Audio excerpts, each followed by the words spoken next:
Hello. Good morning. Good morning. Good morning, chat. Good morning, chat. I walked 2.3 miles this morning. Wow, that's a lot of miles. It is. Would you like to be a VTuber? Yeah, I'm working on it. We can finally be wiggly together. Wiggle time. Wiggle hours. It is some good walking. It was fun. It was nice.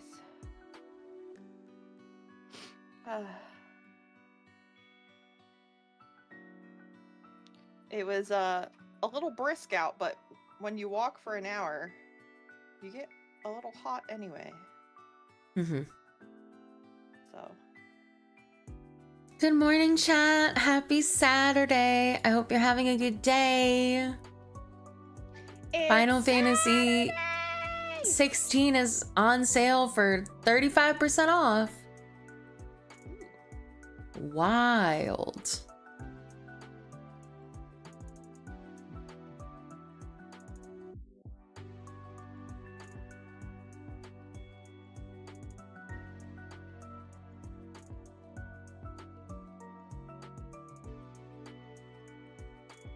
Okay. Where's YouTube Studio? Okay. Wiggle, wiggle, wiggle, wiggle. Wiggle, wiggle, wiggle, boo, boo, boo, boo, boo. Wiggle, wiggle, wiggle. Oh, why were you being a bad boy today?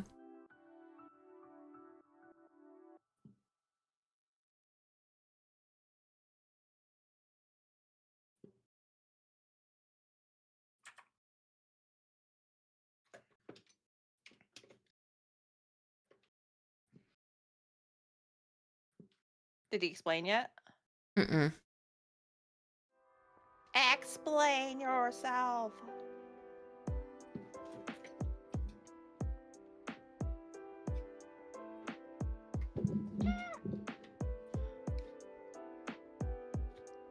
Okay.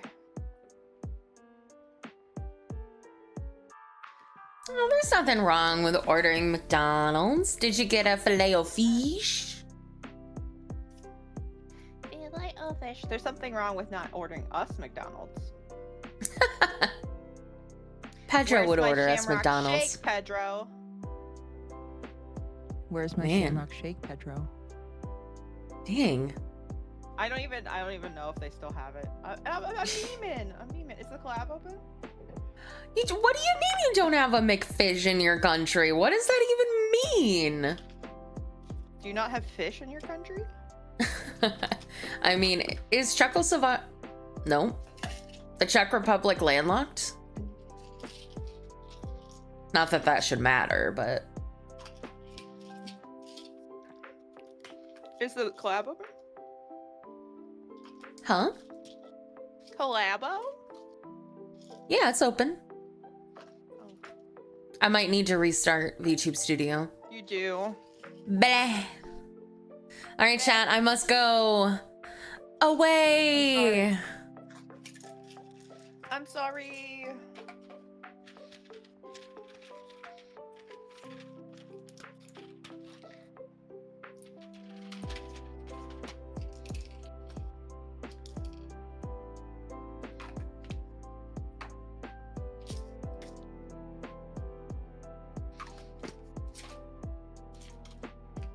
Beep boop beep boop beep boop beep boop boop boop boop. Boop boop boop. Bo do bo do bo. Do do do. Ooh. The quarter pounder is my favorite. Oh wow, that mouth looks so different without V-Bridger. I can't get my teeth open. But my tongue still comes out. That's weird.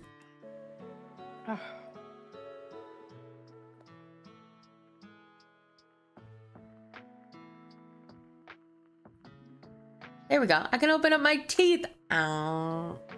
Oh.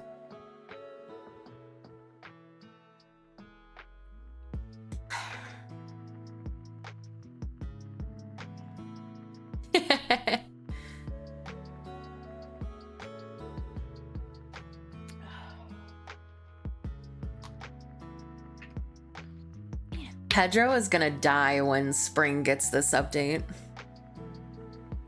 It's gonna be great. Okay, I'm hosting again. Hosting. Hosting.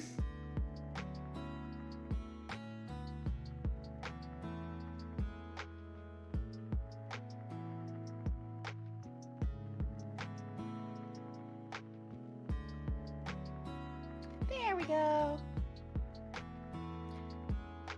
Hello? Hello? Hello. Hello. Hello. I think I need to be a little smaller. There we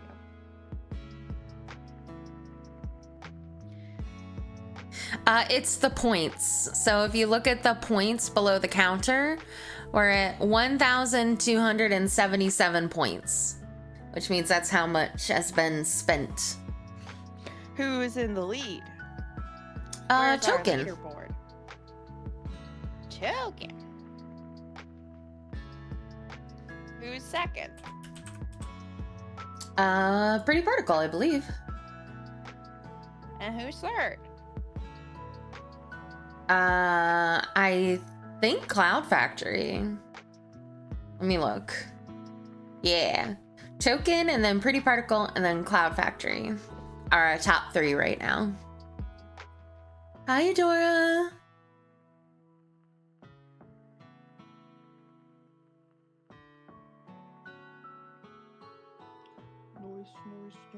Noise.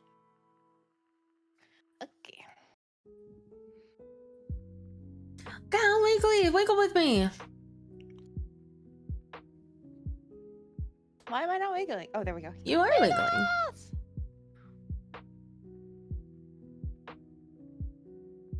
Wiggle, wiggle, wiggle, wiggle, wiggle, wiggle, wiggle.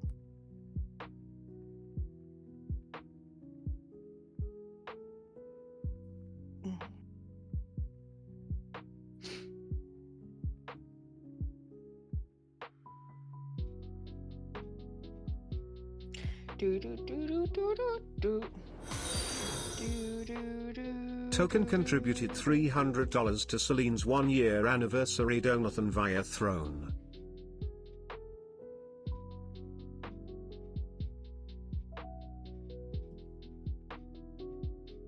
Token? What? What the heck? What? Token just contributed $300. Holy shit! Thank you so much. That's 10 whole spins. Oh, that is 10 spins. All right, what do we, how many, hold on, I gotta do math. Oh my goodness, it can't possibly be bigger than today. Well, Token just added 5 hours onto the counter. I probably will wait to do, Token, do you want to hear the spicy noodle ASMR? Because I was gonna wait because I just had breakfast, but I will do it right now. If you want to hear it right now. I can wait, okay. Are you gonna be back later? Cause I'll do it if you're gonna be back later in the afternoon. I can also do it now. That noodles. I'm kind of full from breakfast. Hi, kitty. Probably not. Then I'll do it now. Golem, can I bother you to go heat up the pho? Okay. No, it's okay. Tomorrow morning? Okay, we could do tomorrow morning.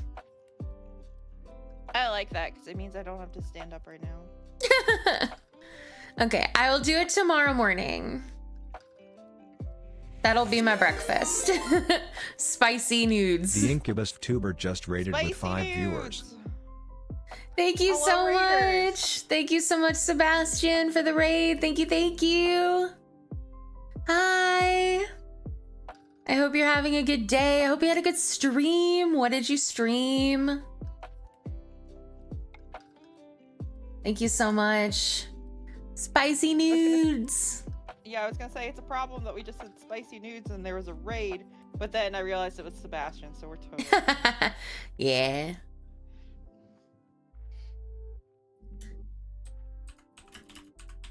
That's tame for his audience.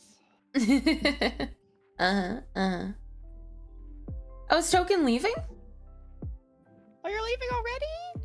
Oh my god, you just dropped money and left? Holy shit, dude. I don't think he said he was leaving unless I'm blind. Oh. Okay, I was about to say I don't think the Token said he was leaving, but I could also be blind and I've missed it.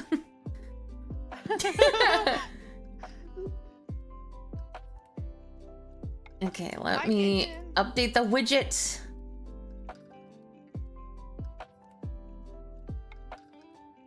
The Weejot. Widget. It's the final evolution of Widgie and Widgioto.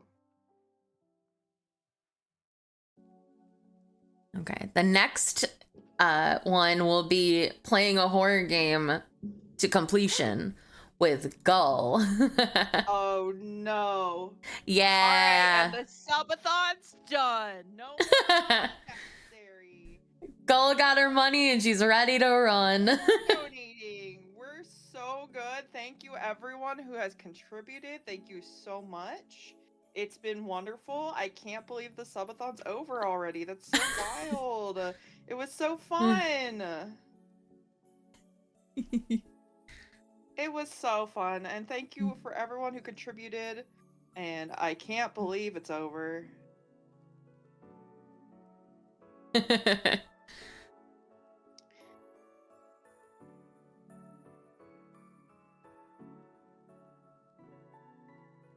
Oh, your spins. We didn't do your spins. Oh, yeah, spins.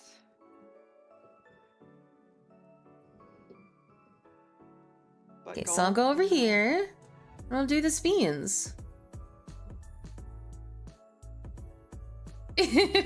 No, not Outlast. No. I'm gonna cry. You can do Outlast. I mean, I've seen Outlast a lot, actually. But Gull's always gonna be more afraid than me, so.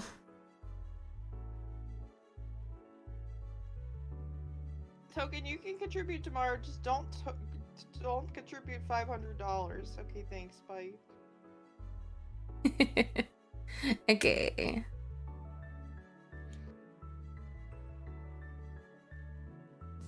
All right. Are you ready for your spins? Speeds. Spin number 1. What is happening with my? Oh, there we go. Immediately makes me spend money. Sometimes it's only fair. He promises not to spend exactly 500 tomorrow. Just for you. I don't like the way you phrased that. Mom, pick me up. I'm scared. I'll pick you up right on time to send you to whatever horror game we're playing. No.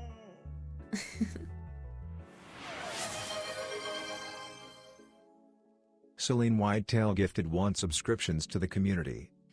The only sad thing about Celine telling everybody that they shouldn't gift subs is that it means we're never going to get more emote slots in the community. Well, we're full.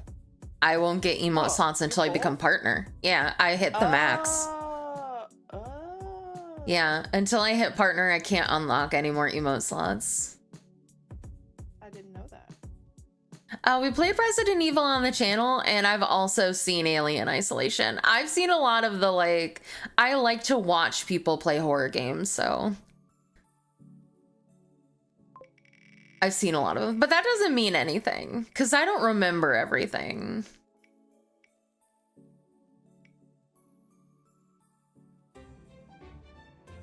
Okay, Token, do you want Toki Tots again? Toki Tots. Toki Tots.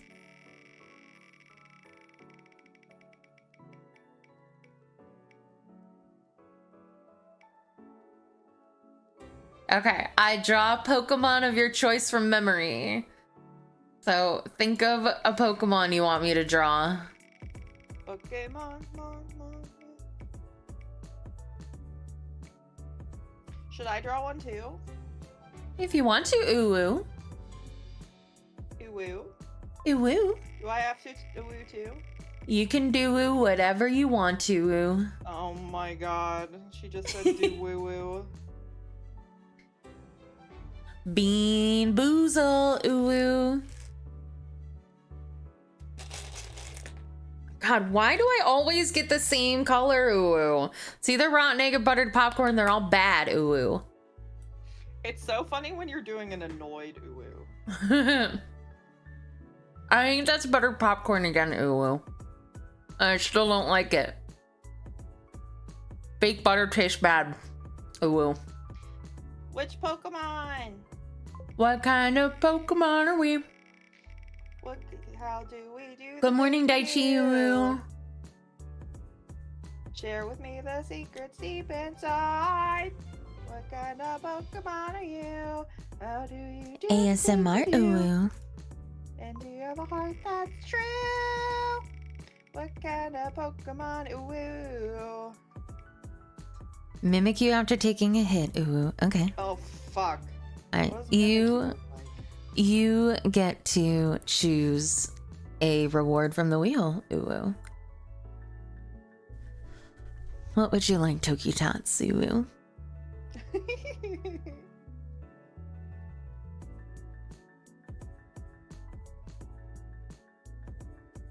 Definitely the egg, Uwu. Oh, yeah.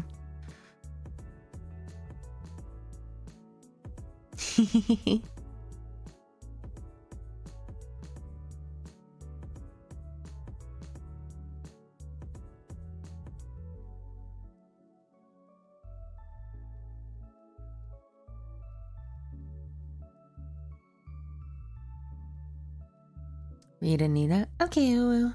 I'll have to do it in a Uwu voice. Maybe we'll... in ASMR Uwu. Yeah. Oh, can I finally do that, Uwu? I'll see if I can, and if not, I'll reroll for you. Uwu. Hi, chat, Uwu. You're stacking them. What model would you like, Uwu?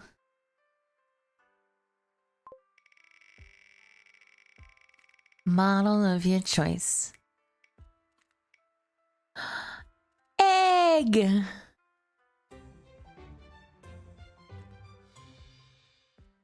He hates And that's egg. it. He always gets egg, Uwu. He even gets rotten egg whenever I do Bean Boozle for him, Uwu. Streetwear, okay.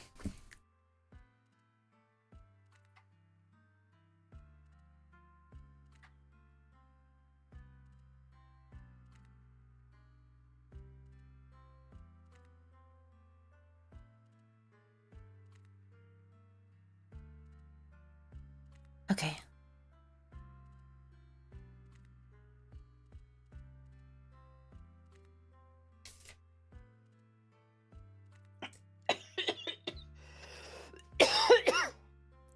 I'm trying to ASMR, Uwu.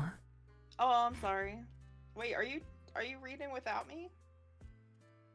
Yes? I meant, are you reading and you're muting me? No. Oh, okay. I thought you said you're trying to Oh, okay. You Yeah, weren't because saying- you're coughing. into the microphone. I'm Are you sorry done? that my dying is inconvenient to you. Then mute yourself. Okay. Monica Vespucci was wearing a button that said vampires are people too, uwu. It was not a promising beginning to the evening, uwu. Her white blouse was silk with a high flared collar framing a dark elf club tan, uwu. Her hair was short and expertly cut, her makeup perfect, uwu. The button should have tipped me off to what kind of bachelorette party she'd planned. Some days I'm just slow to catch on, uwu. I was wearing black jeans, knee-high boots, and a crimson blouse, uwu. My hair was made to order for the outfit, black curling just over the shoulders of the red blouse, uwu. The solid, nearly black-brown of my eyes matches the hair, uwu. Only the skin stands out, too pale, Germanic against the Latin darkness, uwu. A very ex-boyfriend once described me as a little China doll. He meant it as a compliment. I didn't take it that way. There are reasons why I don't date much, uwu. The blouse was long-sleeved to hide the knife sheath on my right wrist and the scars on my left arm. I had left my gun locked in the truck of my car. I didn't think the bachelorette party would get that out of hand, uwu. I'm so sorry that I put off planning this to the last minute, Catherine. That's why there's only 3 of us. Everybody else had plans, Monica said, uwu. Imagine that, people having plans on a Friday night, uwu, I said. Monica stared at me as if trying to decide whether I was joking or not. Okay, we're done with the uwu voice now. Catherine gave me a warning glare. I gave them both my best angelic smile. Monica smiled back. Catherine wasn't fooled. Monica began dancing down the sidewalk, happy as a drunken clam. She had had only 2 drinks with dinner. It was a bad sign. Be nice, Catherine whispered. What did I say? I'm just checking to see how long the chapter is. Anita, her voice sounded like my father's used to sound when I'd stayed out too late. I sighed. You're just no fun tonight. I plan to be a lot of fun tonight. She stretched her arms skyward. She still wore the crumpled remains of her business suit. The wind blew her long copper-colored hair. Oh, wait, we need spooky music. Thankfully, it matched.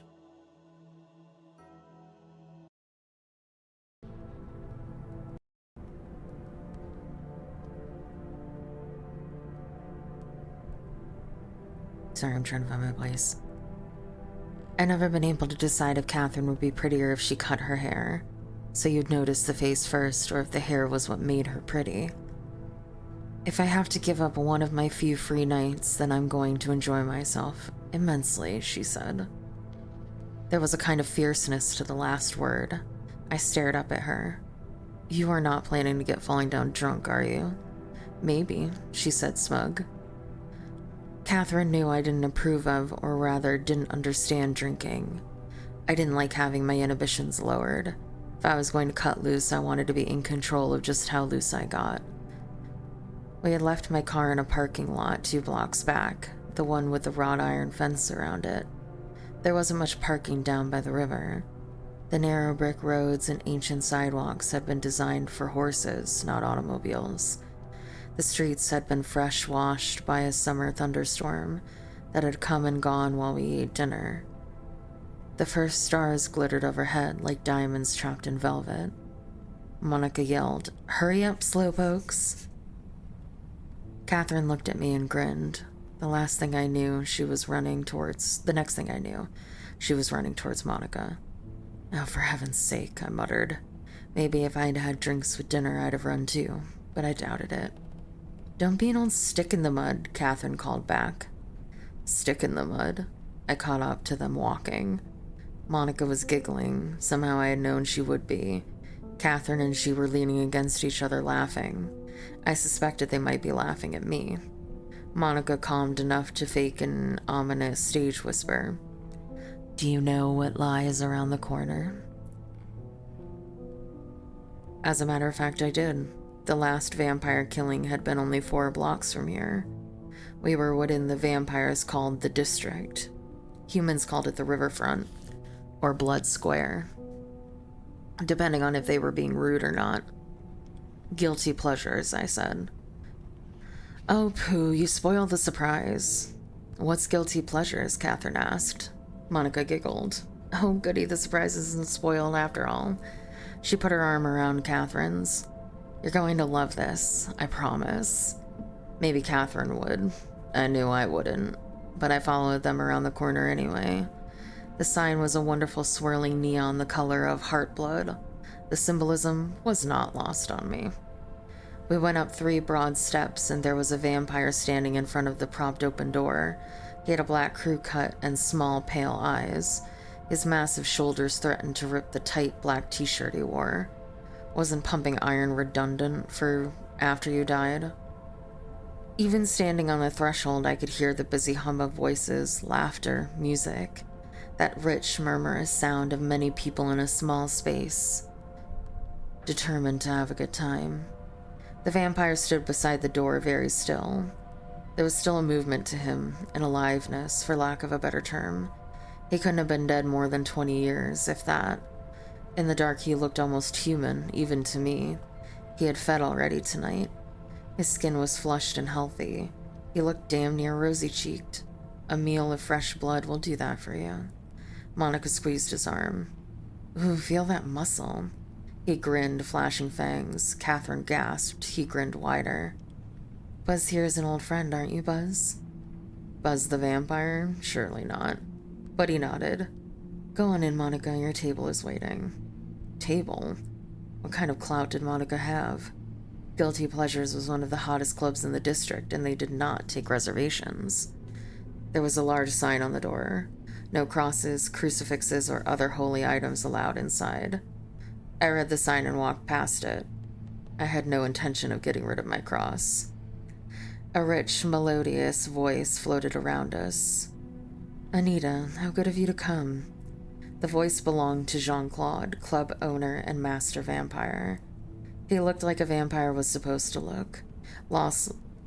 Softly curling hair tangled with the high white lace of an antique shirt. Lace spilled over pale, long-fingered hands. The shirt hung open, giving a glimpse of lean, bare chest framed by a more frothy face.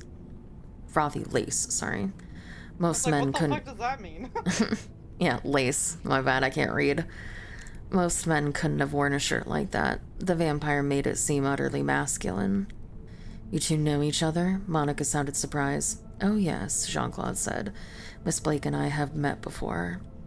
I've been helping the police work cases on the riverfront. She is their vampire expert. He made the last words soft and warm and vaguely obscene.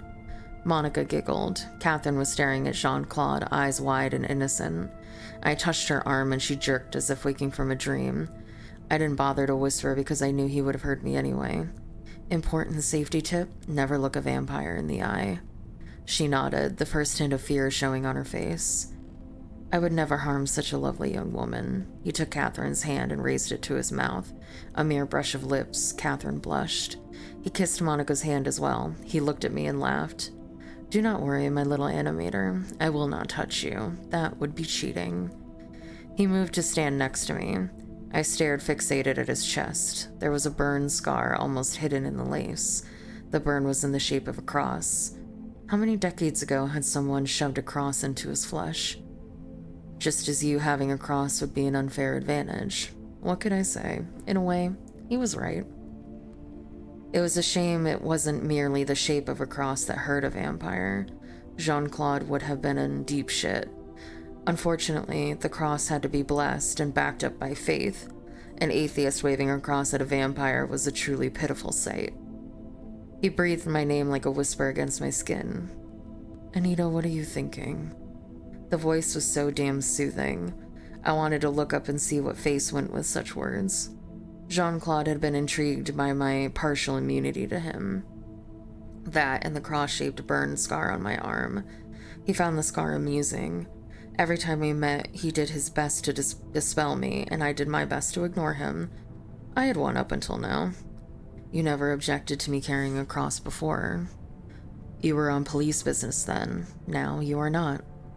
I stared at his chest and wondered if the lace was as soft as it looked. Probably not. Are you so insecure in your own powers, little animator? Do you believe that all your resistance to me resides in that piece of silver around your neck? I didn't believe that, but I knew it helped. Jean-Claude was a self-admitted 205 years old. A vampire gains a lot of power in 2 centuries. He was suggesting I was a coward. I was not. I reached up to unfasten the chain. He stepped away from me and turned his back. The cross spilled silver into my hands. A blonde woman appeared beside me. A blonde human woman appeared beside me. She handed me a check stub and took the cross. Nice. A holy item check, girl. I felt suddenly undressed without my cross. I slept and showered in it. Jean-Claude stepped close again. You will not resist the show tonight, Anita. Someone will enthrall you. No, I said. But it's hard to sound tough when you're staring at someone's chest. You really need eye contact to play tough. But that was a no-no. He laughed. The sound seemed to rub over my skin like the brush of fur, warm and feeling ever so slightly of death. Monica grabbed my arm. You're gonna love this, I promise you. Yes, Jean-Claude said. It will be a night you will never forget. Is that a threat? He laughed again. That warm, awful sound. This is a place of pleasure, Anita, not violence. Monica was pulling at my arm. Pleasure. Hurry, the entertainment's about to begin. Entertainment? Catherine asked. I had to smile. Welcome to the world's only vampire strip club, Catherine. You're joking. Scout's honor. I glanced back at the door. I didn't know why. Jean-Claude stood utterly still, no sense of anything, as if he were not there at all. When he moved, one pale hand raised to his lips. He blew me a kiss across the room. The night's entertainment had begun. I have a hard time believing that's the only vampire strip club in the world where vampires exist. I think it's because it's new. Like, vampirism is freshly new in this book. Interesting. Like, they had just, what they call, came out of the coffin. That's hilarious.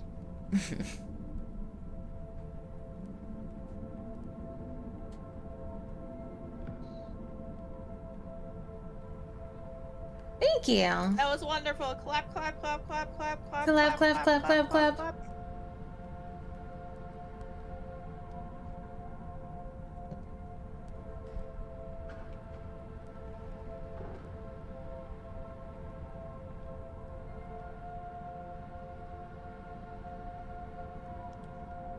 Oh, I'm gonna get to do a script for Athena. That's fun. Mwah. Look at you collecting the mythos folks like Pokemon. Yep. We love that for you. We love it. I love it.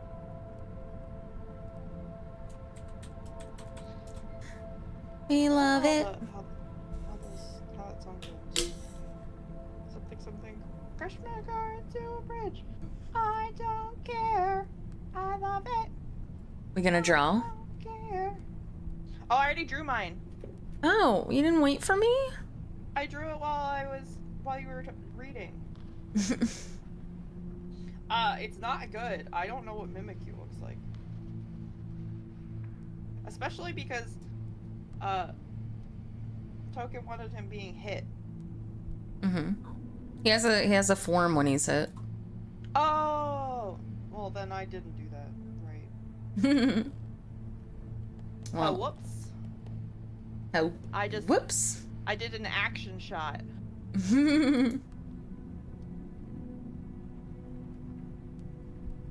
All right, let's see. my rendition of Mimikyu. Okay, so I know that he's basically gonna look like this, and is like,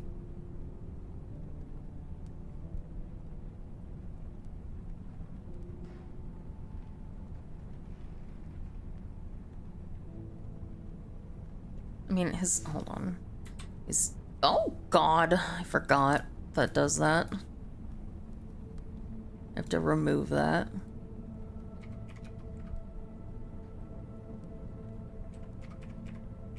Blip.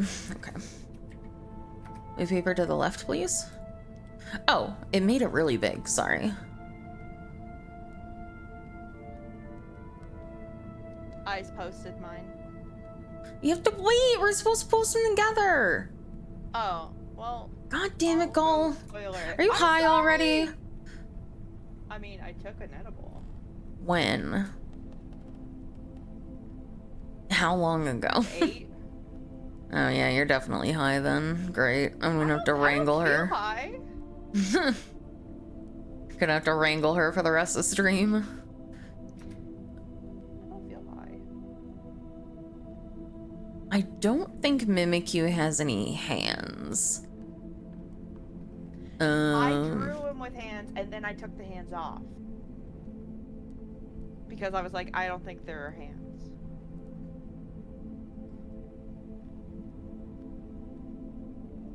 Okay, I learned from Pikachu yesterday that it goes down there. And I think he's got buttons for eyes. Does he? Yeah, because he's a costume over a weird eldritch creature. I thought he just had holes. I'm pretty sure they're buttons, but this is from memory, so I could be very wrong. I know. I'm just discussing with you.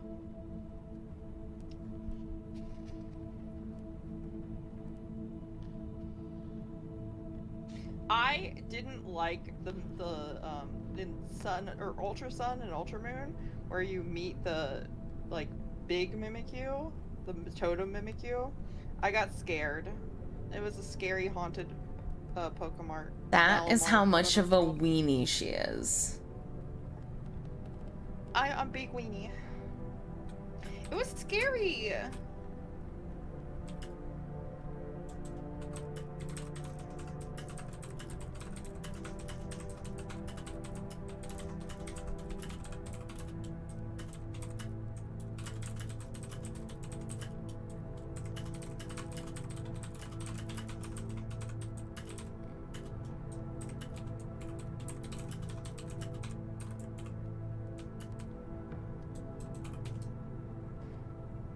Okay. So I know that he's like a really pale, like dirty yellow color. Jet, take 1,000,000 pictures of this dog, okay?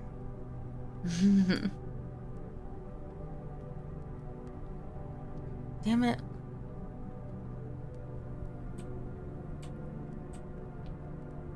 What didn't I close?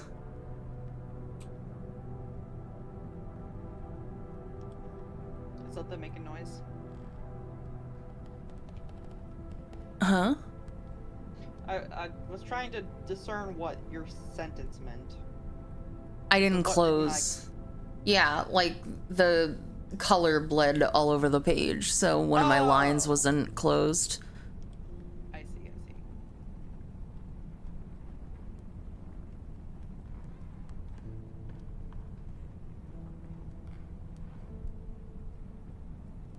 Okay, yeah, this is a paintbrush, okay.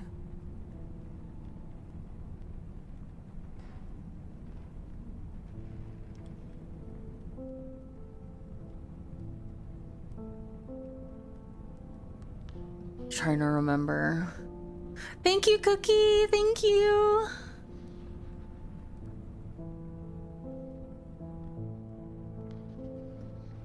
Good morning. Oh my god. Yes.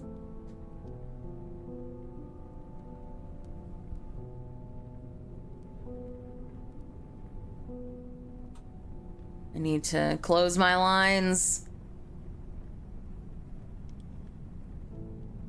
Oh, no, that's an eraser.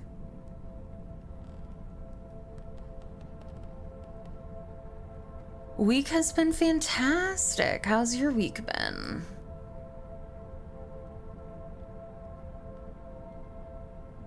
Okay, I think all my lines are closed now. My camper broken? I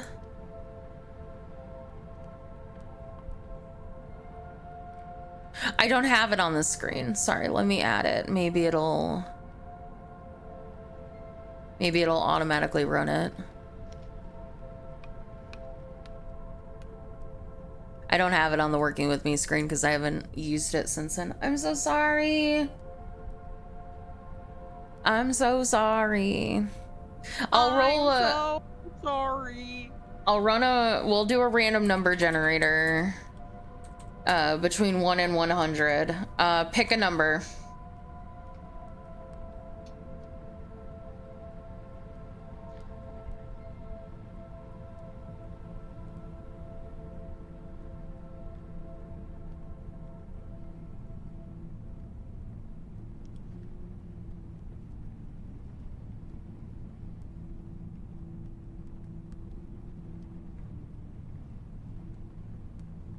What was your number? What was his number? 37. Okay. Nope.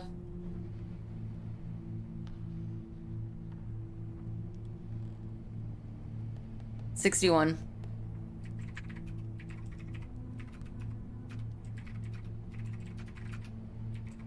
Your Gamba failed. My apologies.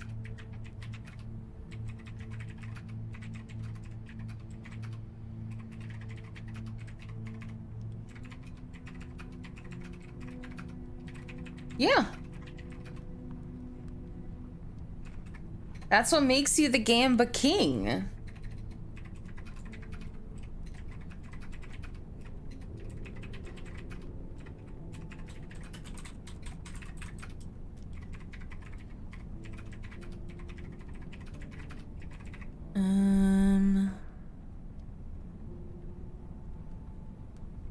Beep.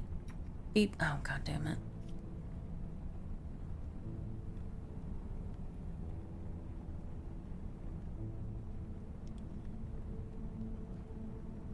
Okay, we need like, excuse me, a brown color.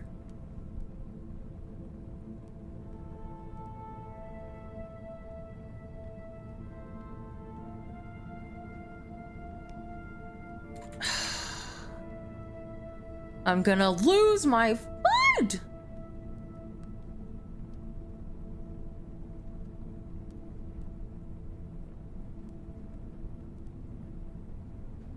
Okay, there we go.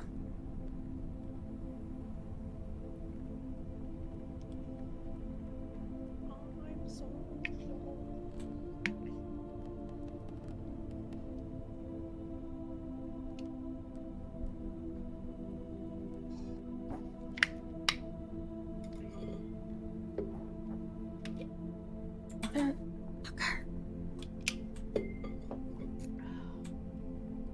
I'm the worst at this.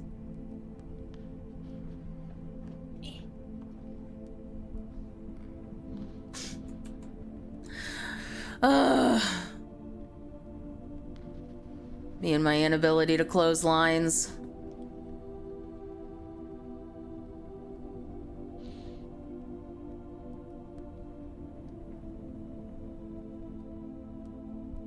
Oh, that's cute. Can we make chat vote on who's closer? Is it a competition? Well, there's two of us, so I think it is now. But only if you say yes. If you say no, then it's not a competition. I didn't think it was a competition. Okay, then never mind. It's not a competition. Our hurt Mimikyus are actually dating. They're not in competition.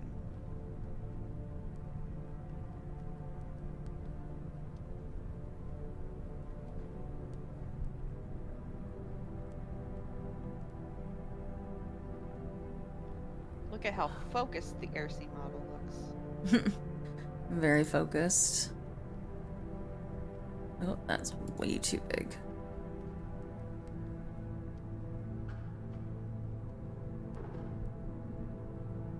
No, don't do that. What? Don't automatically vote for me. Pretty Particle said I'm gonna automatically vote for Gull because Miss Whitetail is so cute when she's flustered. No, if you wanted,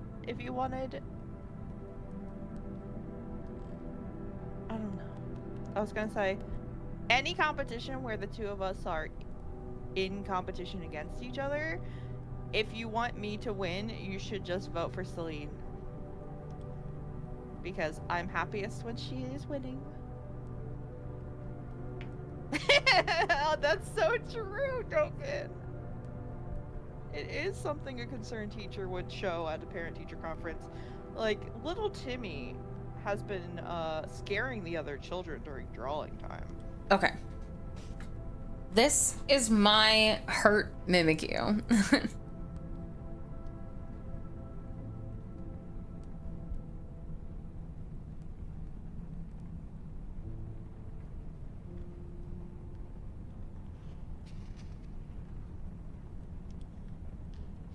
That's my hurt Mimikyu. Alright.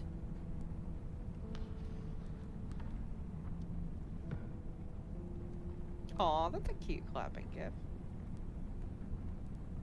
And this is what damaged Mimikyu is supposed to look like. Mimikyu.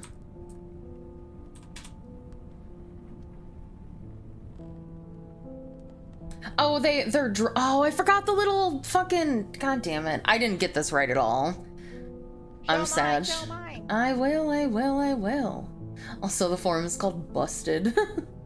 Busted! Okay, let's see. Sprites. Damn it, I'm a failure. I forgot the little eyes at the bottom. Oh. Yeah, me too. Okay, so this is what... Hold on. I low-key love both versions, the Trent Reznor and the Johnny Cash version of Hurt. So I was kind of close. I gave him feet when he doesn't have feet. The busted behind form doesn't have... Oh. The busted form doesn't have a tail. And I forgot the little eyes. Yeah, I was real wrong. Alright, let's look at yours. Oh, wow, you actually did really, like, your line art impeccable. Oh, thank you. Well, I mean, I was using my tablet. I wasn't using... Oh, that's cheating! You're supposed to be using MS Paint! I already had my tablet out!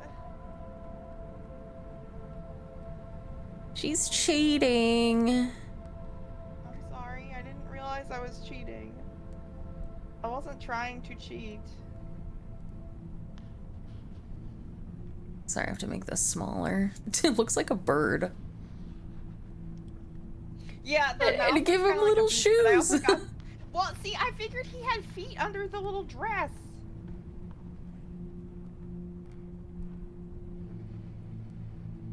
And I also forgot that he has a special form when he's hurt. So I just thought Token was like, oh, draw him getting hit. Okay, He's and crying.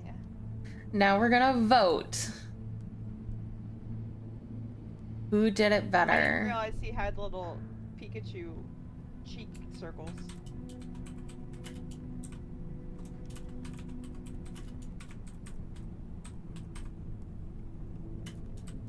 His mouth's supposed to be open and crying because he got hit. It's an action shot. Oh, I see. It's a tongue. Okay.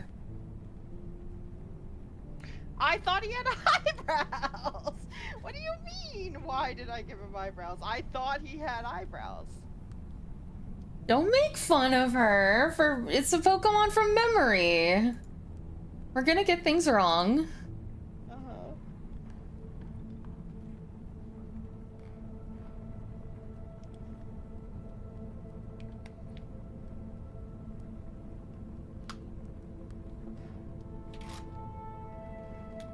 Yeah, you got the pose. I got the colors somehow. Yeah, you did the colors real well.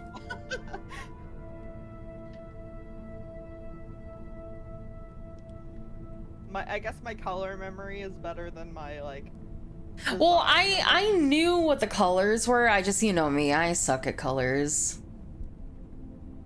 No, I think I mean, your colors look like Pikachu, which is fair. No, she doesn't auto lose. Have a good lurk, Technomancers. Technomancers.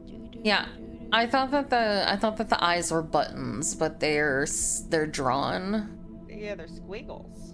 Mm-hmm. I thought that they were holes, but It's has the holes in the actual bottom. eyeballs in the bottom, Yeah. which I didn't remember at all. Yeah, I Neither forgot of us did. about. Mm-hmm. I also forgot that he's kind of snatched. I mean, his waist is also his neck, but he's kind of snatched. Like, he's got a nice, like, rounded hip type thing, I guess. Question mark. All trying to use the kids slang. That's not kid slang. It's, drag queen slang, if anything. Gotcha. If the kids are using it, it's because they think the queens are cool. Mm-hmm.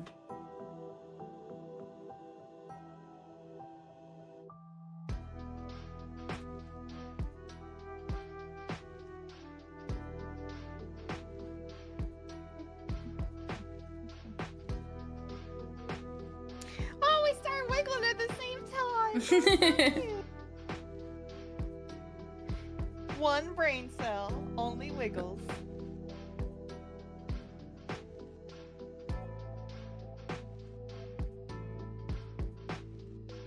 Wiggle, wiggle, wiggle. Wiggle, wiggle, wiggle, wiggle, wiggle. Ha! Nobody voted for you, I win. Oh. Bah.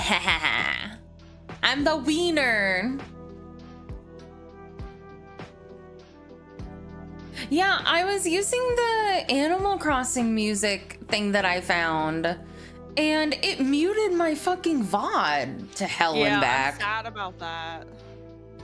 Like, it was Animal Crossing lo-fi. Like, it wasn't even like real Animal Crossing music, I don't think.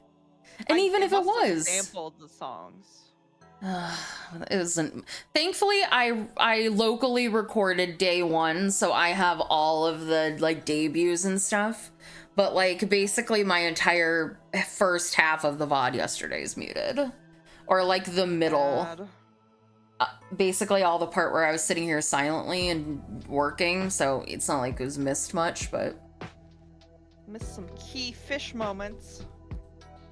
There was a lot of fishing going on. Wait, where's our fishing? I can turn it on. I want to fish. Okay, hold on. I'll turn it on.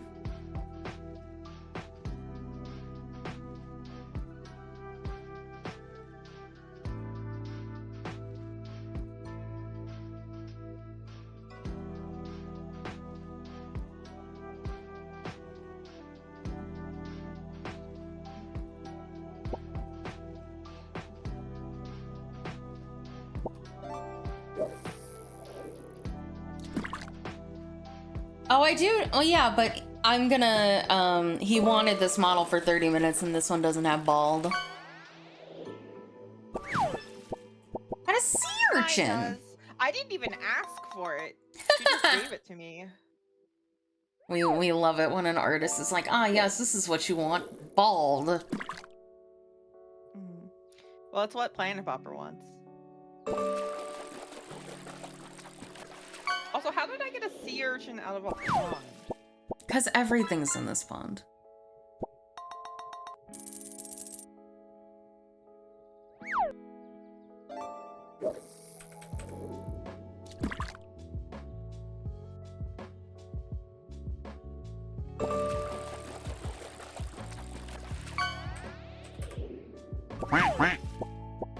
Rubber ducky! Oh, I gotta be last. My shit has been terrible. Oh, I'm not last. I love that you got a rubber ducky. Rubber ducky. You're the one. Rubber ducky. Gull doesn't know the rest. Oh, you make bad time. Oh, so fun. Or something like that. Rubber ducky. I don't. If there's a third verse, I don't know it. Mm. Is that Elmo?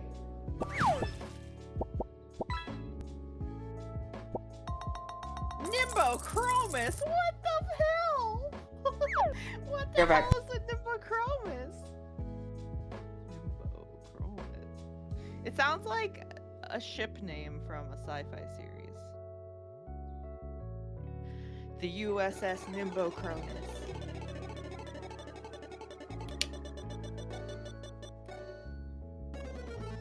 Kisses. Aw. Here.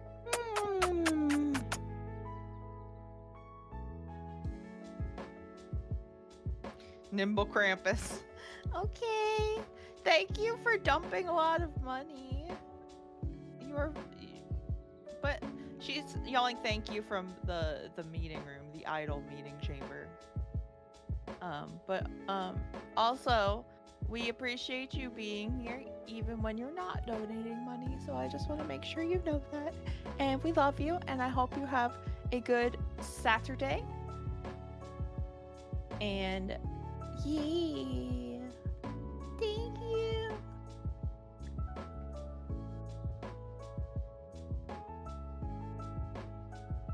I might be high.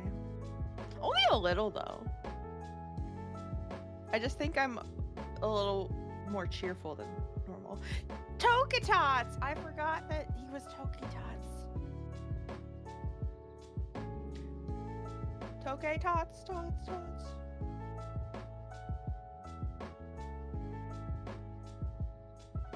Sure. What did I do wrong? I'm in trouble. I'm in trouble, chat.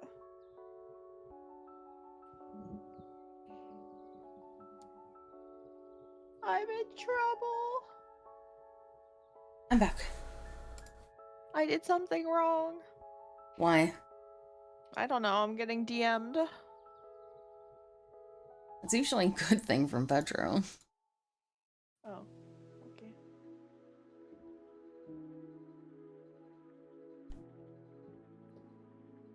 Excuse me.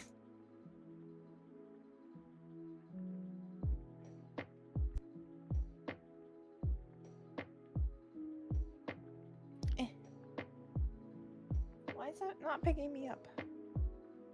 I'm struggling.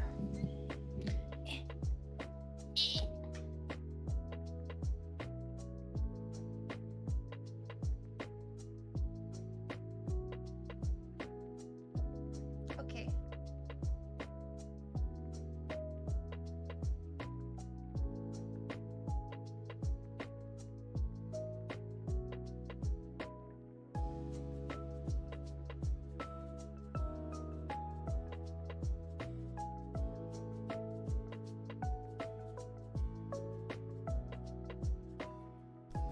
Ready for some animal carousing? Yes. Carousing of the animals.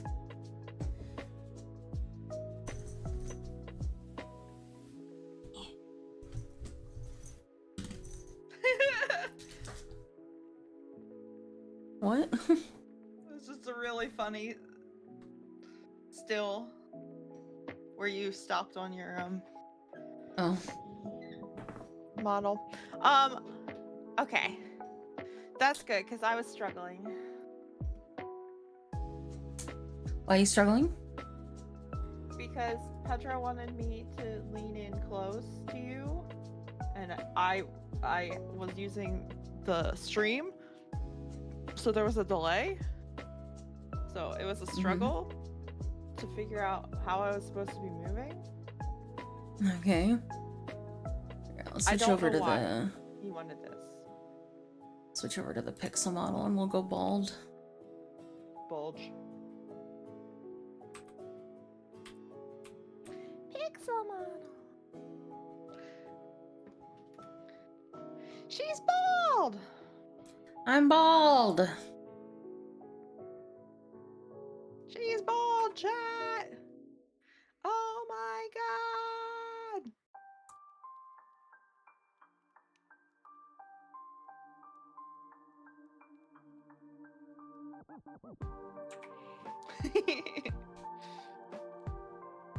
Okay. Animal Crossing? Yeah. I have to fix these every single time. It was us with our small Fugi child. Which, again, only looks like you. I'm sorry, it's like 101 Dalmatians. No, it's because you it's bud. not. It's like, no, it's because that was the dumbest example because both of the parents in 101 Dalmatians are Dalmatians. I was thinking of Lady and the Tramp, where you know when like the puppies at the end look either exactly like Lady or exactly like the Tramp. Totally. Well, somebody out there understood that reference.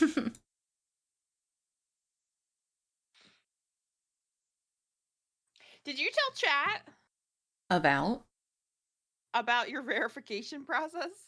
Oh, no. So last night I went to go post the audios on GWA, and I immediately got bonked with the "you need to be a verified user in order to post." I was like, "Oh, okay." So like I went and I looked up what the verification process was. Mm-hmm. So I'm sending news just in. We're moving forward with construction of the Boingalia Museum. Neither Blathers nor I imagined we'd be getting ready to build a museum on his very first day on the island. I'm very grateful for everyone's cooperation. Anywho. Okay.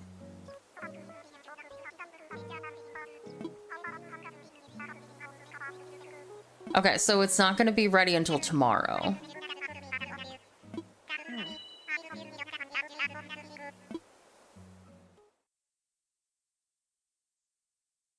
Well, I didn't do much yesterday, I'll be honest. I rested again yesterday. I intended to edit an audio and it just didn't end up happening. I took a little bit of a nap, like maybe 45 minutes to an hour of a nap. And then I intended to edit an audio, and then my dumb rumor brain, because yeah, that's what happened. So I was going to upload the audios, and then I was going to edit the one that was supposed to go out last night. But what ended up happening is they were like, "Oh, you need to be a verified user in order to post on GWA." So I was like, "Okay." So I looked into the verification process, and essentially what you have to do is you just have to upload a small thing that says where you use your voice to say your username, spell it out, say the date, and say GWA, and that is enough for verification. And so I did it, and I thought it would be something that would like happen very quickly. It didn't. I'm still not verified. Excuse me, fish, you motherfucker. Yeah, it's just a mod listening to it and making sure you're right. Yeah. So making sure you're real. Human interaction. Mm-hmm. Yeah, I don't know. I guess I figured they would be on top of those kind of things. But anyway, this fish keeps swimming by my bobber. He doesn't like my purple rubber ducky. You little bitch. Rubber ducky. Okay, there we go. Hold on, I have to focus on the fish. What am I missing? Oh, fishing. I broke my fishing rod. It's us. Oh, I thought it was a sweet fish. So yeah, I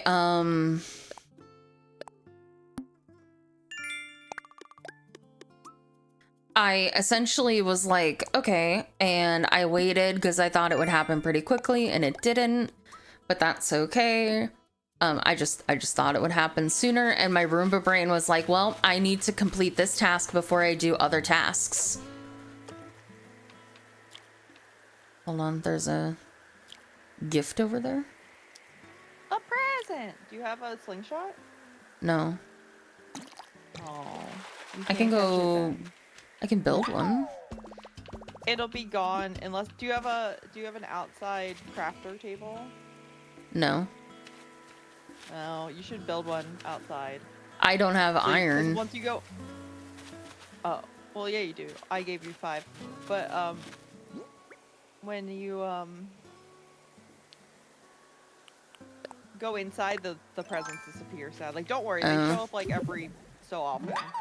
Gotcha. You could probably hear the wind sound. That's how you know. That's how you know.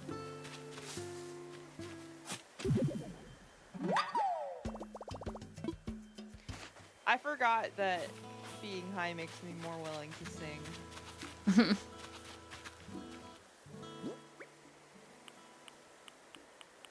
But yeah, so I ended up Silly little not. cactus. I ended up not really doing much yesterday because of that. Because again, my Roomba brain was like, you need to complete this task before you do another task. And since the task was not completed by outside forces, I ended up doing nothing. I walked 5 whole miles yesterday. Yeah, that was wild.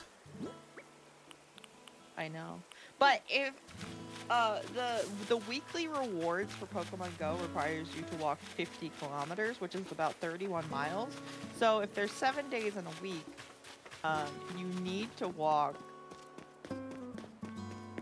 around 5 miles, like more than 4, less than 5, in order to ensure you get it. And so that's gonna be my life now. I can't wait until I can bully Celine into coming with me, and then we can be a party and we can battle things together.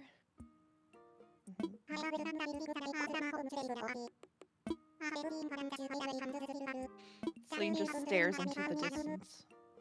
I'm reading. Scared of the prospect of leaving the apartment. What did we eat for breakfast? I had leftover pizza from yesterday, and Gull had her leftover banh mi. Or from 2 days ago. Yeah, My that's right. pizza I was from 2 ate days ago. something. What did I eat? Mhm. It was good. It's sweeter than I would like. But I'm also very sensitive to things that are too sweet.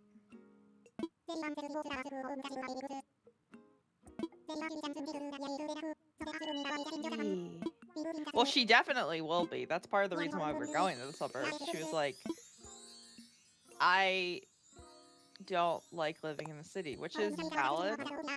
Like, you're allowed to not like living in the city, especially if you're a country mouse, which she is. But yeah, it's loud, it's scary. There's a lot of people that are just gonna hit you with their car. Not on purpose, just because they're bad drivers. You know.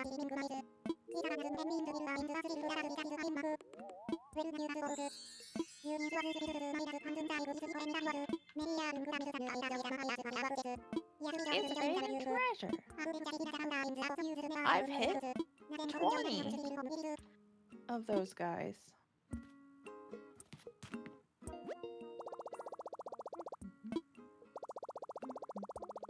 Oh, I keep not getting branches.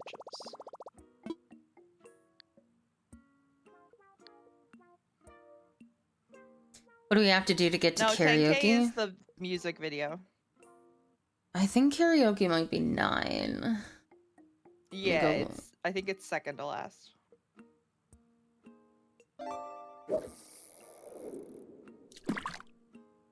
Because we made those really high because she doesn't want to sing. Yep.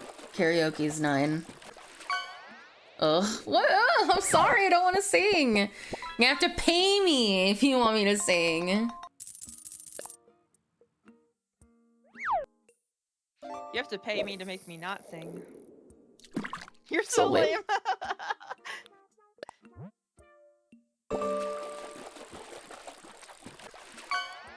You don't qualify for a limb. What else did I break? Oh, I broke my slingy shot.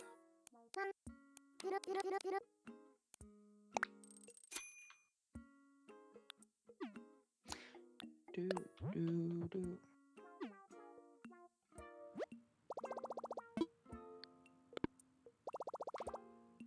I just got hit with the "you're so lame." Oh, well, I think it was a yoke. Penny particle, was it a joke?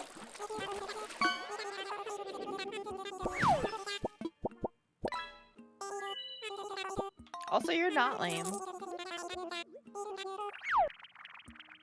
Hold on. I have to cry. No. No. No cry. No cry, only happy. Oh no, it's a river of tears. Now I'm gonna cry. You're not lame. You're the coolest person I've ever met. I'm boring and I'm lame. No, you're not. Pretty particle, I'm coming to Texas. I don't know where you live, just that it's in Texas, I think. This could be an Anze situation.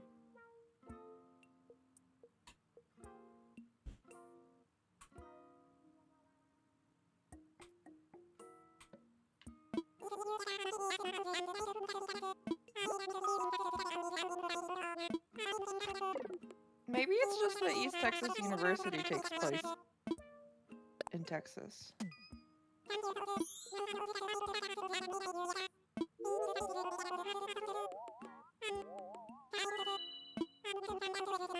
For some reason, my mind decided that Pretty Particle lives in Nagadoches, which I think is just because of ETU. So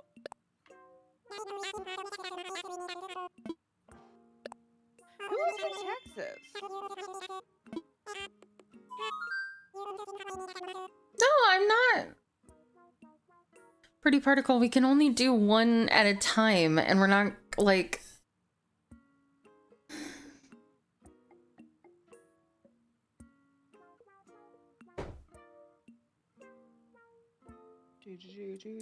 We're gonna do a watch Aren't we along. not Relax.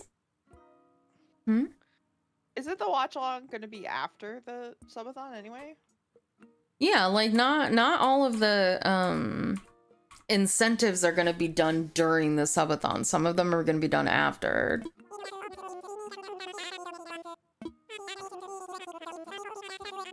But believe me, she forgets nothing. Celine is the most meticulous person I have ever met. Although you do forget, like, every person that you've talked to, but that's different.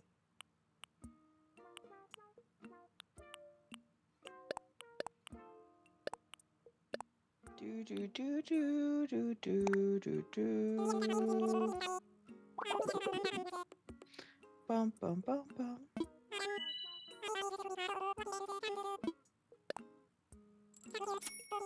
Does Dark live in Texas? Oh. Okay. You do live in Texas. Okay. That explains why I thought you lived in Texas.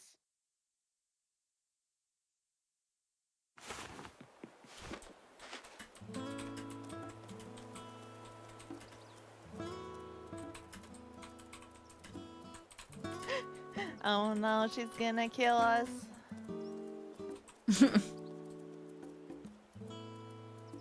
That was so many transformations. Yeah, that happens a lot. Oh, that sucks.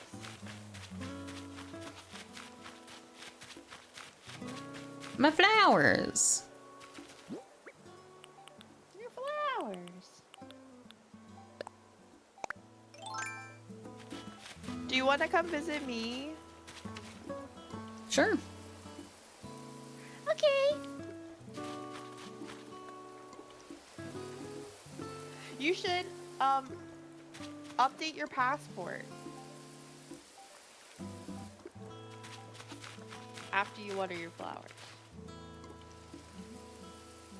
I don't have to water the trees, do I? No. Okay. I have a house. Yeah. Look at that purple roof.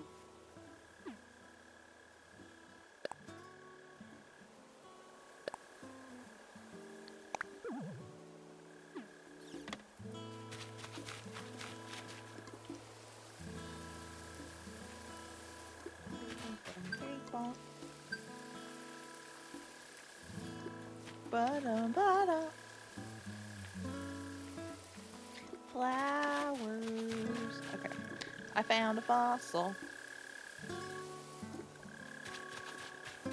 Who's the special person here today? No one, apparently. Well, no one that's on the map, at least. It could be Gulliver. Gulliver's my favorite Animal Crossing NPC.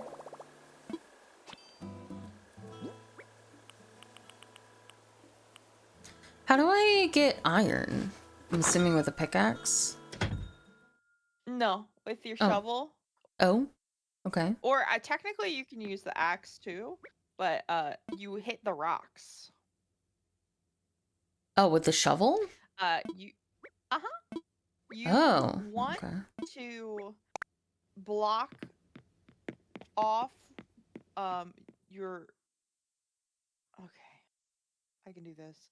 So you want to try to stand at an angle from the rock and then make holes in the 2 spaces behind you so that when you hit the rock you don't rock backwards too far, because you can only get 8 things out of a rock, and if you take too long you'll get less of the things.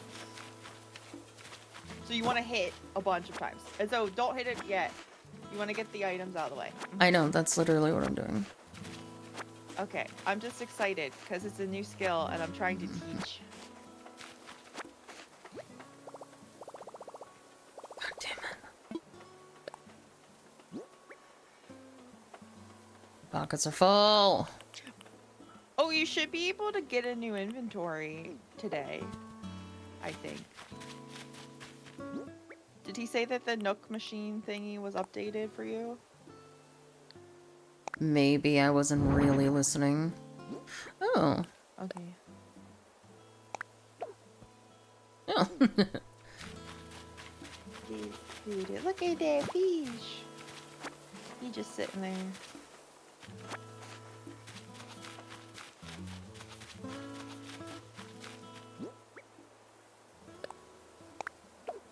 Morning, chicken. Morning, chicken. Hold on, I need to go make a donation.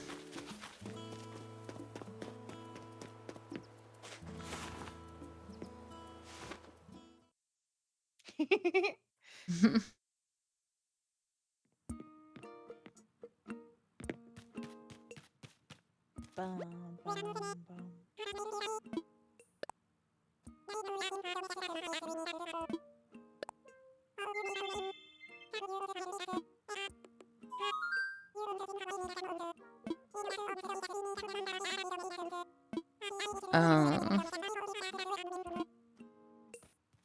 Okay. So this thing? Yeah. Do I get it from shopping or miles? Redeem miles.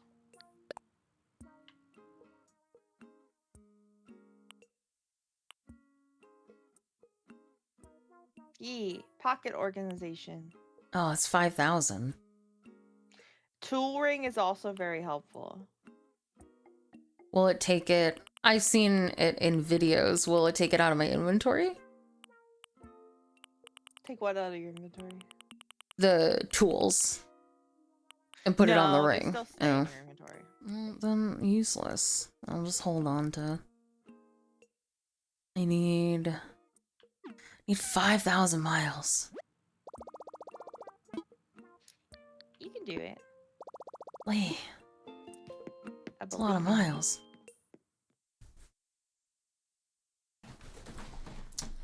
Okay, I'm coming over.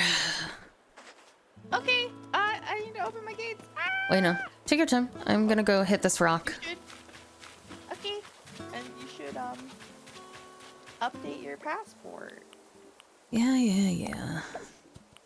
Well, it's fun because you were like, you said that I had a cute title on mine, so you could do the same on yours.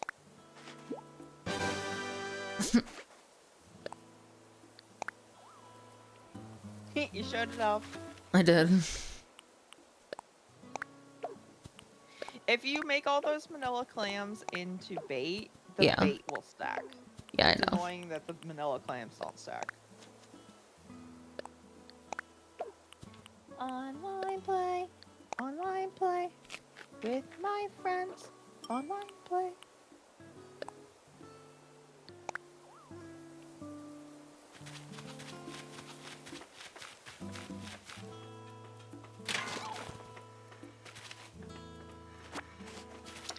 All my friends. All my friends.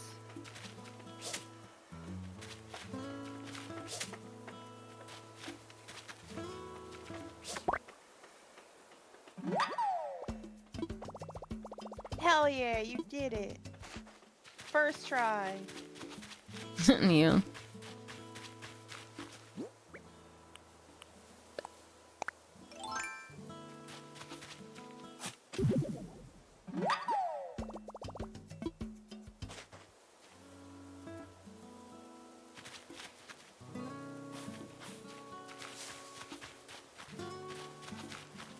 I opened the gates. So do I just, because I only got, oh, okay. Because when I hit that last one, it only gave me one thing. You need to hit it a bunch of times in a row. Right. What I mean is when I did the rock last time, it only let me hit it once before it broke. Oh.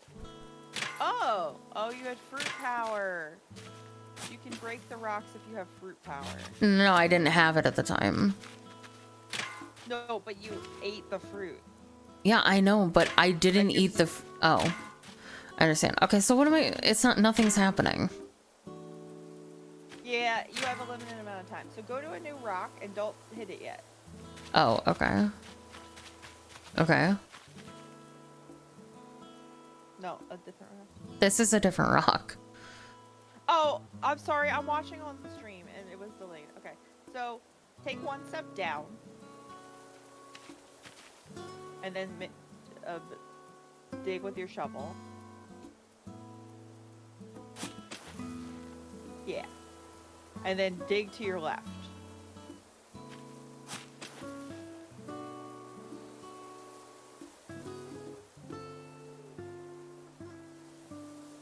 And then face the rock, and then hit the rock a bunch of times.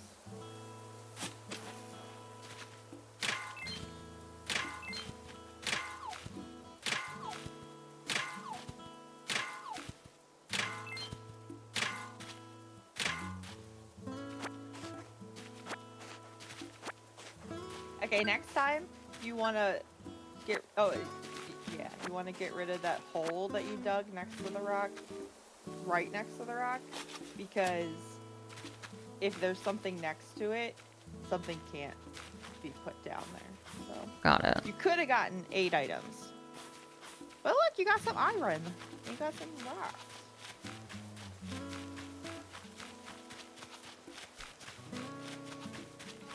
Iron. Iron. Iron.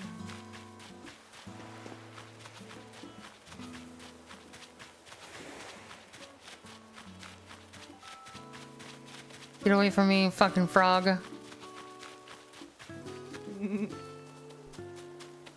Get away from me. Good morning.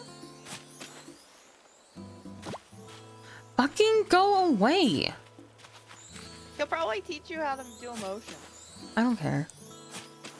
Okay, so is that correct? Except the stupid fucking No. frog is gonna ruin it. Well, that's fine. This is fine? No, you want to stand in the corner. So here. No, the corner. This is the corner. Yeah. Yeah. Okay.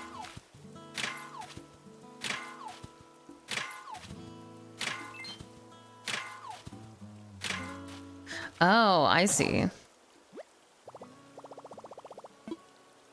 You did it!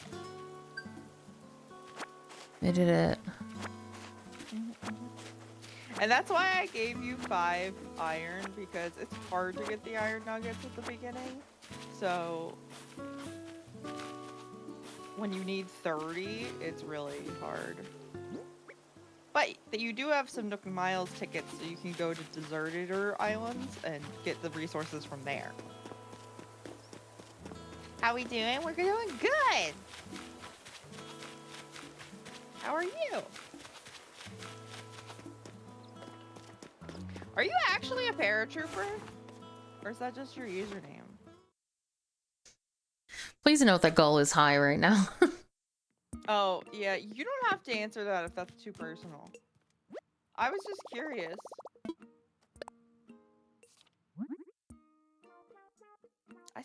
I don't feel high.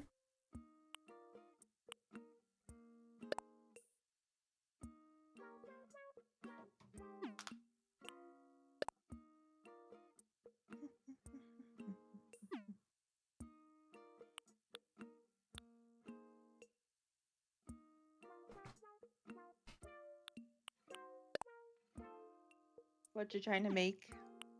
I'm just looking. You're actually a factory? I knew it. We have not chosen horror game yet, no. Besides, you haven't gotten to the goal and you're not going to because you care about me as a person. Mm-hmm. I definitely care about you more than money.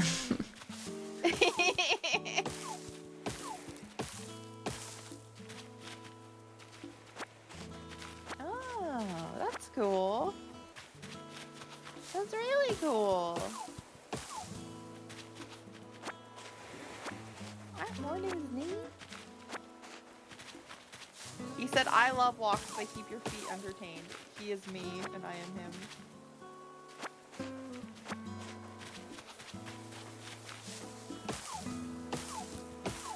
Croak! Holy shit. I have the weirdest frog. I have a mustache frog too.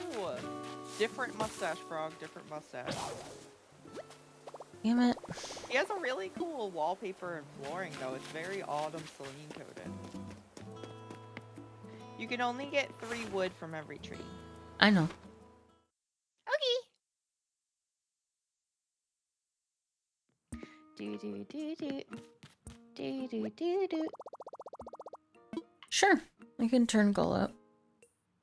Oh, sorry. I got you, don't worry.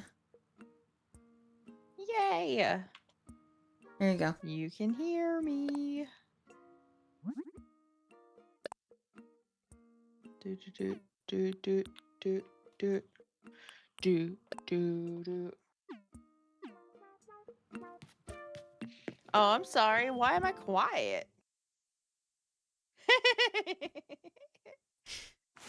You want me to be peeking? I don't think Celine wants me to be peeking. No, I don't. Please. Aw, say hello to your dog that has you trapped. Tell your dog that I love them. We saw so many cute dogs this morning.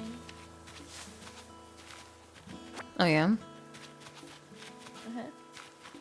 We didn't meet any of them because they all seemed to be like shyer dogs. Mm-hmm. But I caught a goldfish. The snack that smiles back. Gold. Goldfish.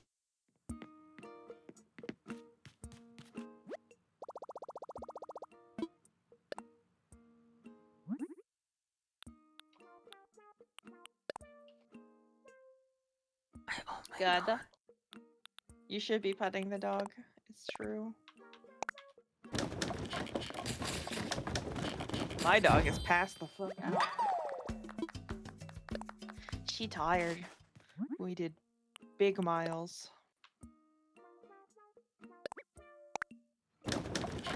Big miles, little Juniper.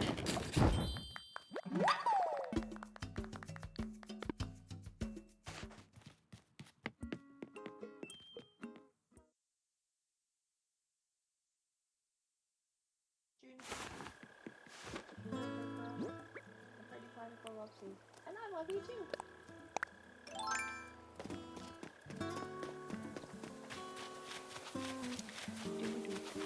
I got an axe. You You gotta ask. She's dangerous, chat.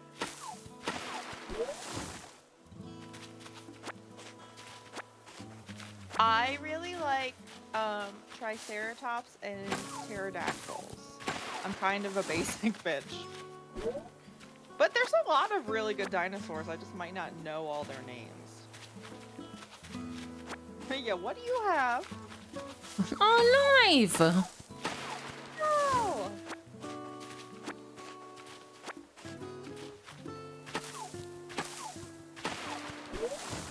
Looks like it's gonna rain in your Animal Crossing.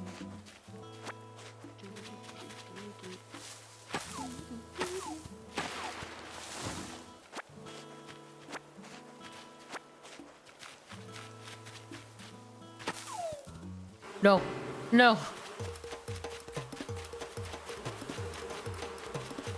This is why you always use your net first.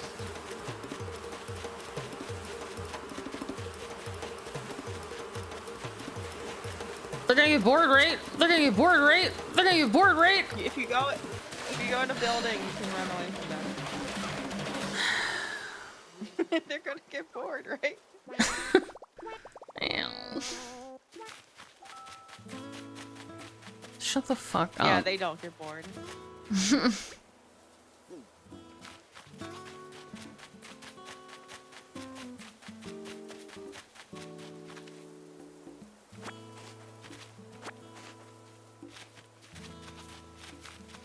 There are a lot of really cool dinosaurs that we've learned about on Lindsay Nicole's channel.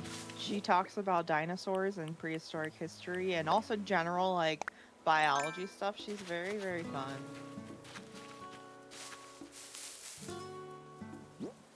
And when she states things that we consider to be facts about science, she says that we know of. And it's really funny, and I love her.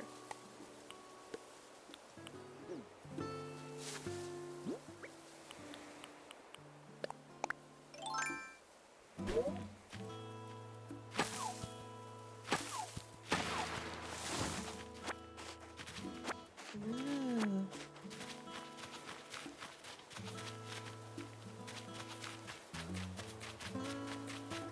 I could buy a sword. Nice. Well, you could buy a sword if you wanted. What do I need a sword for? It's a decoration. Oh. It's sitting in the ground.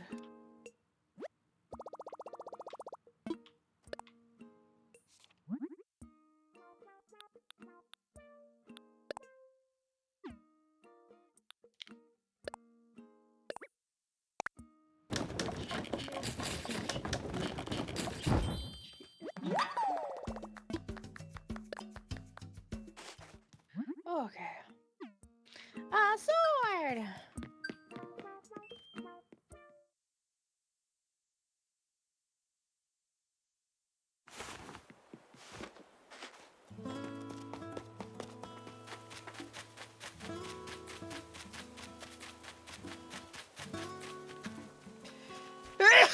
Hey, Vedit. Excuse me. I read it.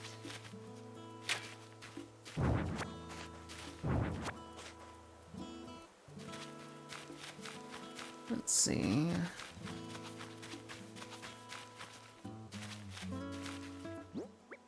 I'm sorry. I didn't mean to sneeze into the mic.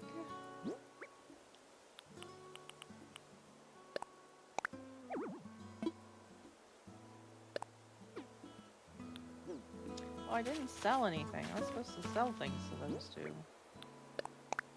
Thank you.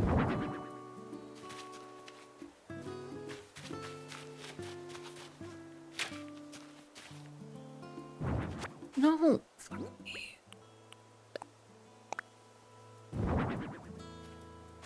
Oh, that would be the filters. That would absolutely be the filters. Doing their job to keep me from peeking. Peek. Pika! Pika pika!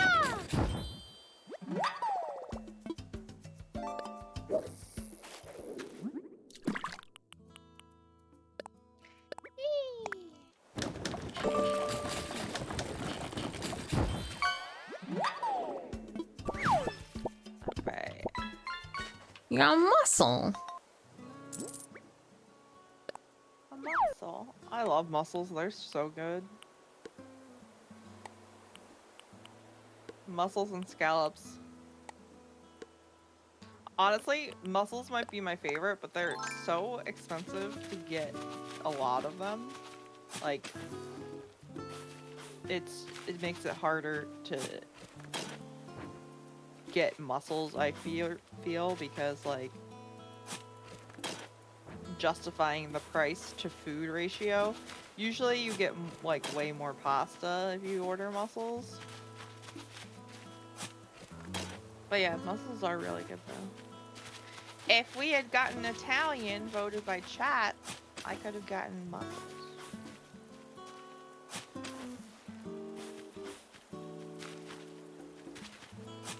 Because a lot of the Italian places around here have a very robust seafood menu. Like seafood pasta.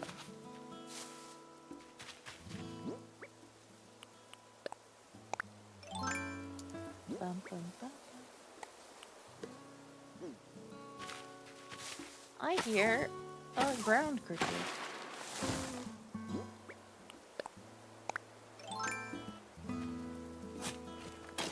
It's being saved for the spicy noodle ASMR.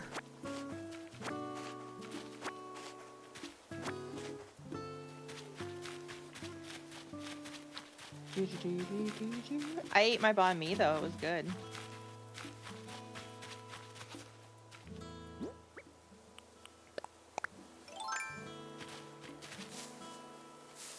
It felt healthy. A very healthy sandwich.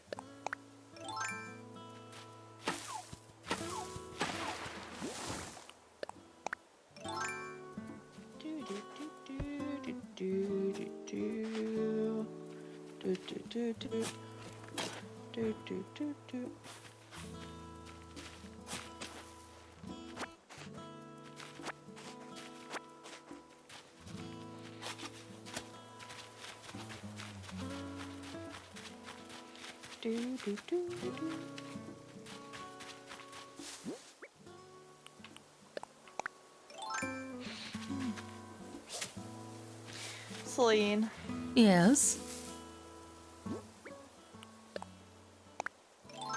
why does being high make you feel like you want to lay on the floor? I don't know. I ask you this question every time I get high, Uh-huh. but it makes me want to lay on the floor. And you always Google it, and there is an answer. I just don't remember it. Do it. No.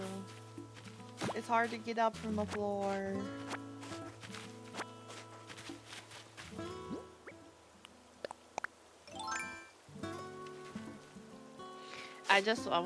I wanna lay on the floor. It feels like it would be comfy.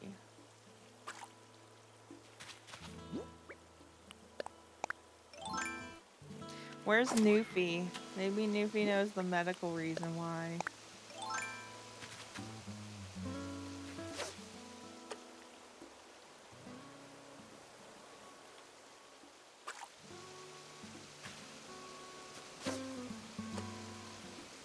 I have 69,000 bells.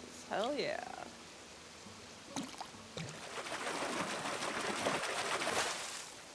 I really want ice cream.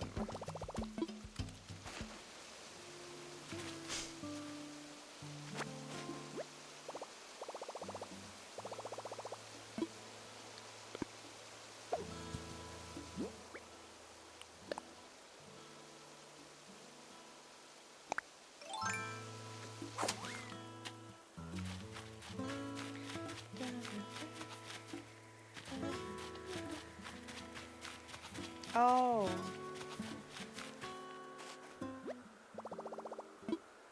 Hey, guess what? What? I can feel my teeth. Mm. I've hit that point of being high.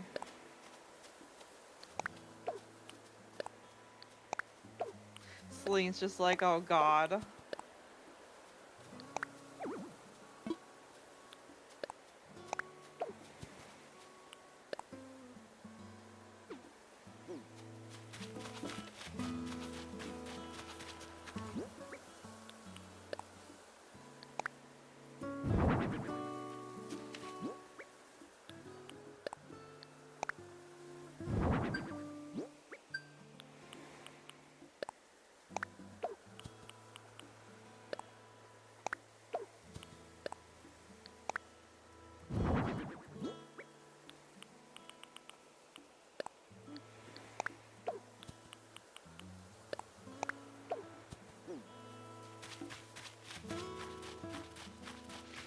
to say, I've only ever played Animal Crossing on my Switch, so getting to see what it looks like on the computer as a bigger image, some of these textures are really good. Mm-hmm. Like, it's a nice looking game. Like, I didn't realize there were pores in the rock.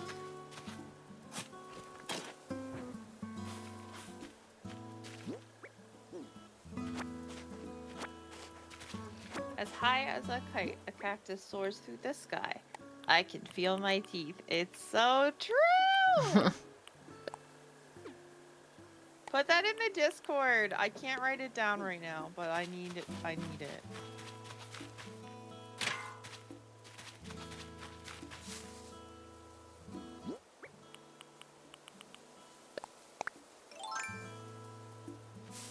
Yeah, you can use that tree in place of a hole if you want. No, Oh, you what? didn't hit it.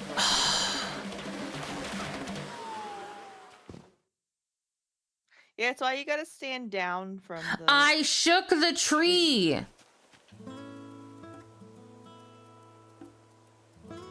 Match.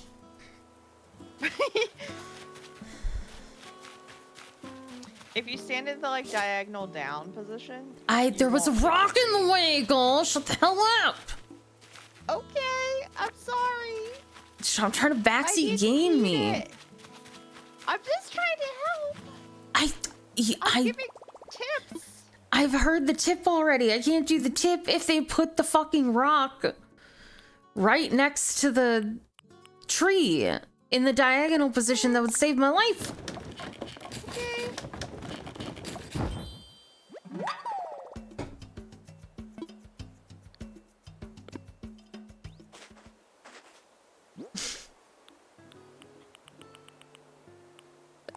It's okay. I was just kidding. We were laughing. No, why did I drop that? I need. Oh my god, help me.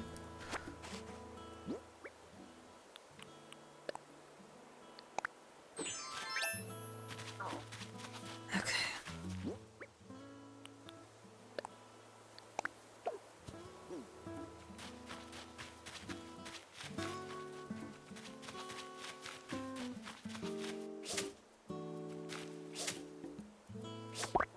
Is banter. Do we have any chocolate? We have your semi-sweet chocolate chips. We do. I'll be right back. Okay.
Hello. Hello. Thank you, John. Thank you.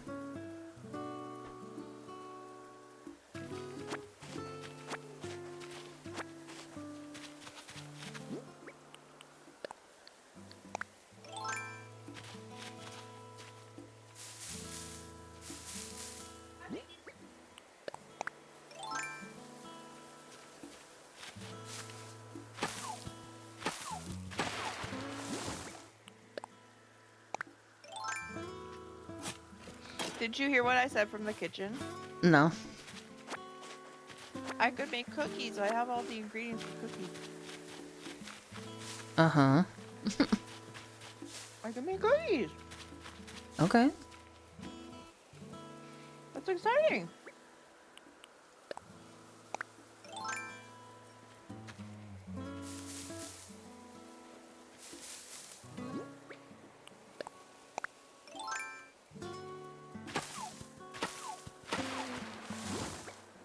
Where are you?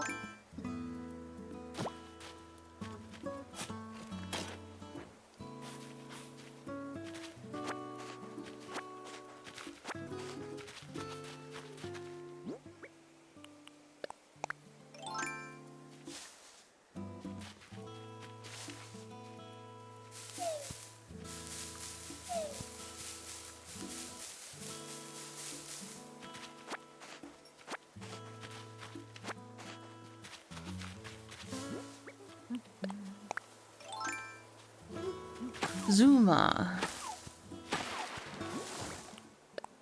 Suma? I know that's what Pedro said.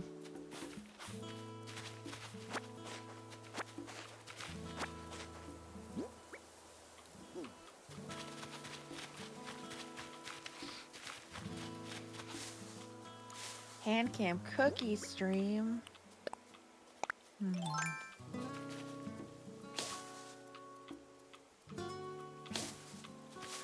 Galoshes.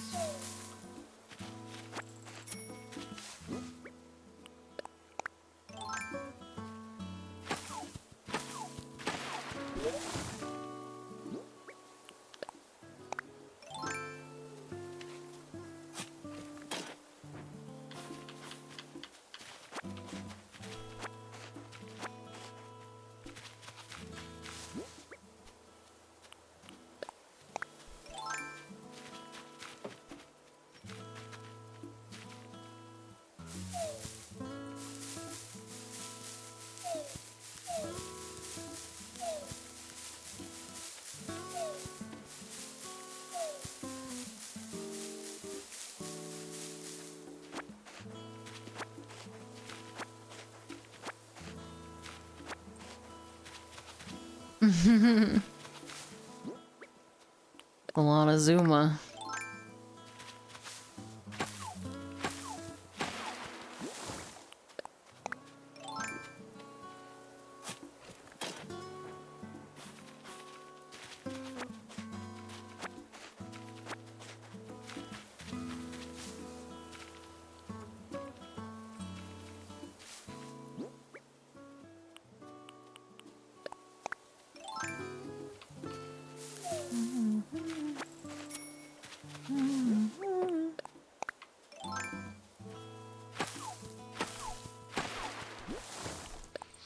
All my friends on Pokemon Go keep sending me gifts, but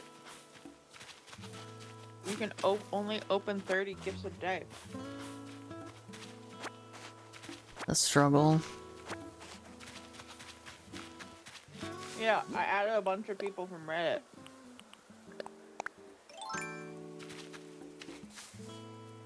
So I have 130 friends.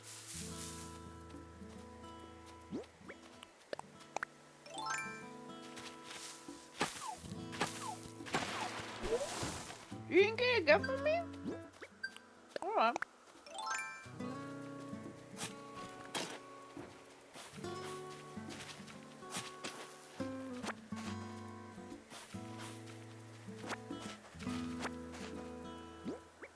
Where's Pedro? I sent one.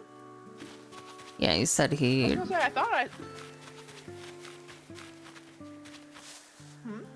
Nothing. You got it. I thought I sent one to everybody. I sent one to every friend.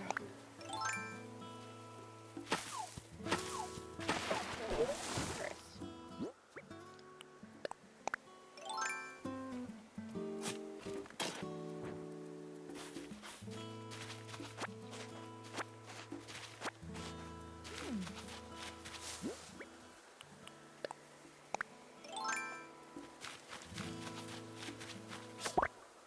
I got a carp. Nice. I want a much squad. I want too much squad.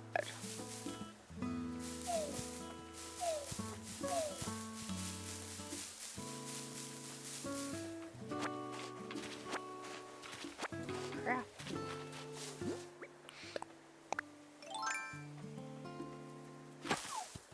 Big. It's Community Day War. You gotta catch them. Catch the Totodiles. It's from 2 to 5.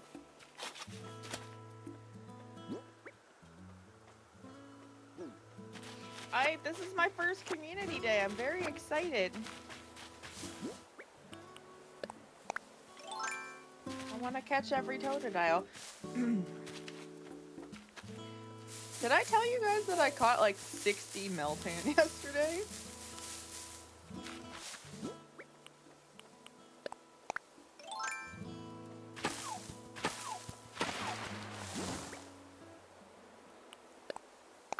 Where's VTube Studio? There it is.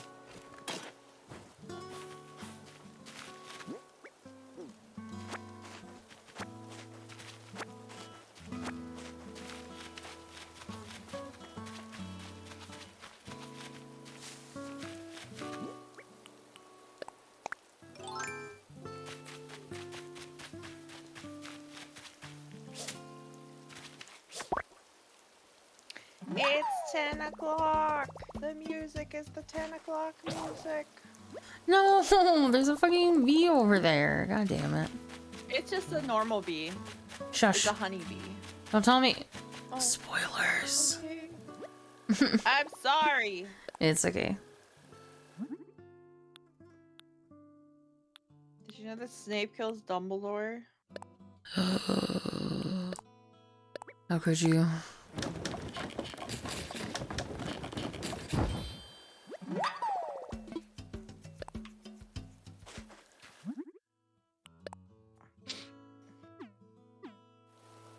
Also, it was his sled.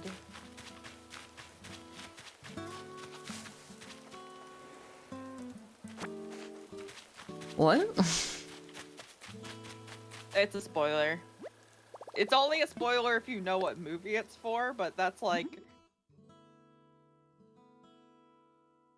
I know trope. the reference because it was in a Yu-Gi-Oh! The Abridged movie. Something is the sled. But I don't remember the name. Hey, Taka. Well, if you don't remember the name, it's not a spoiler. Rosebud? Yeah. Hi, Taka!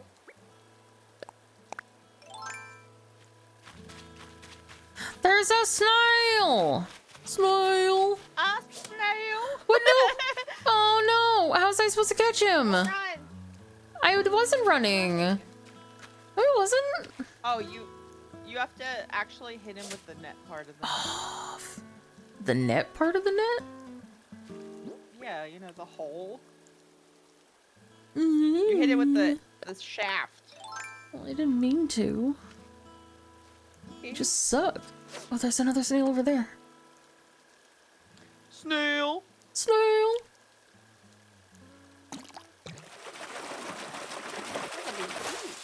You can catch some rare fish when it's raining. You can only catch certain fish when it is raining. Like the big ocean fish that was always like the hardest one to catch in the OG game. That one. I'm not giving you the spoilers because you just said you didn't want them. Yes! I caught a snail! Snail! Snail! It is much to brag about because I failed the last time. Yeah, but the joke is because they're slow. Yeah. Damn it, the bee's gone. It's probably over on the other side of the shore. Yeah, that's where I went. He was over there. Now it's gone forever. It might have gone away because it started raining. In which case you couldn't have done anything about it. Except catch it before it started raining. Mm-hmm.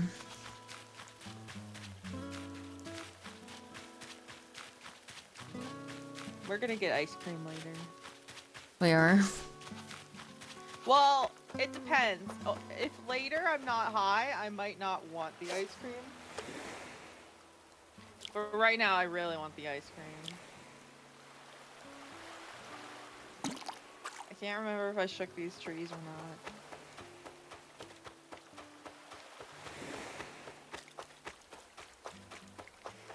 You're sticky.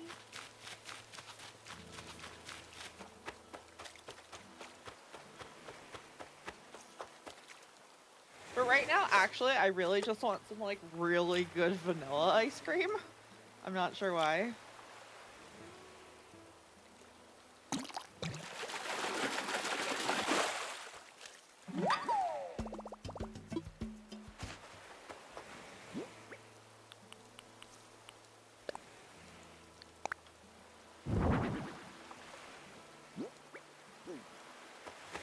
Order a McFlurry? That's such a good idea. I don't think there's the. It's 10 o'clock. I don't think it's on their menu yet. Or maybe 10 o'clock is when they start serving I think it's 11. lunch. Oh. Yeah, on the weekends, I think you're right. I think on the weekdays, they do it earlier. Because people aren't as likely to get breakfast later.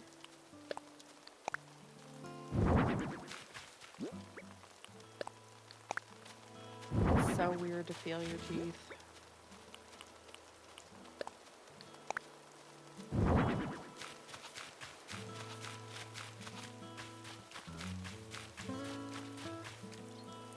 I can't remember any of the trees I've hit with my axe.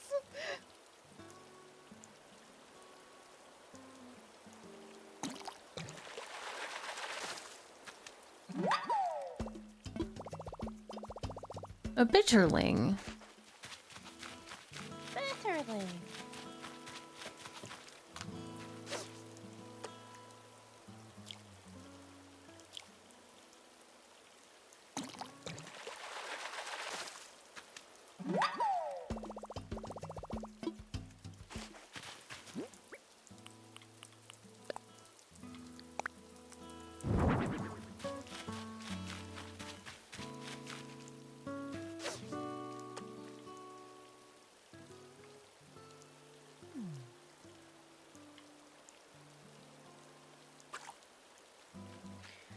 Okay.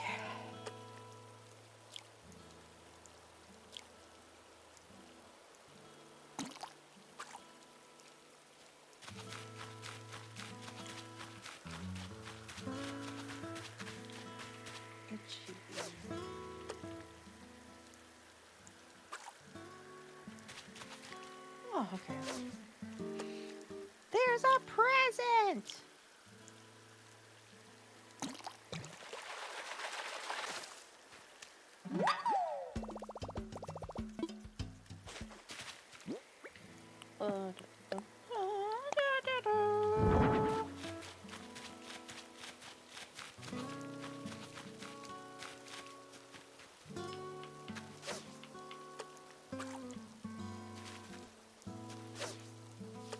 You didn't get the present. I don't have a slingshot. You can go make one. It'll disappear. No, you can make one in your outdoor. I don't have the crafter. recipe. I thought you made a small crafter. I do. I don't have the recipe. The recipe is in the other DIY thing in Nook's house. I have to get the recipe in order to make it.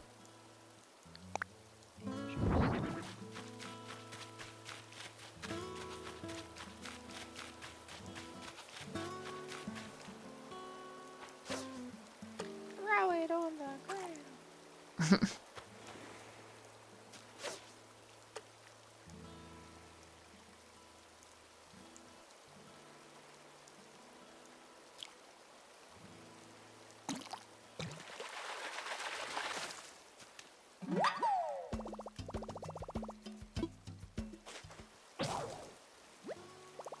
Oh no, I guess that's it for my colorful fishing rod. Oh It no. served me well. Not like this.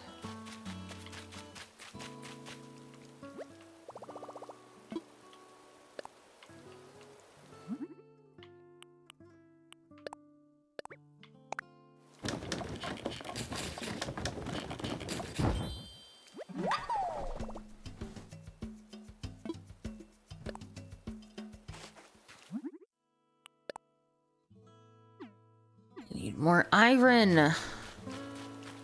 Iron. There's iron on the ground. No, Unless you my dug it out. iron.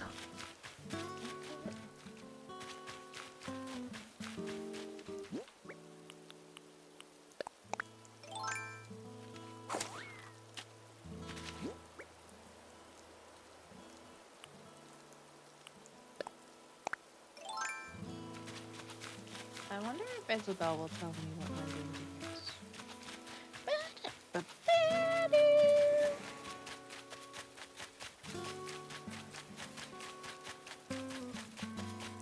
Oh, it's Celia's birthday in a couple of days. I wonder what kind of stuff she likes. Group stretching!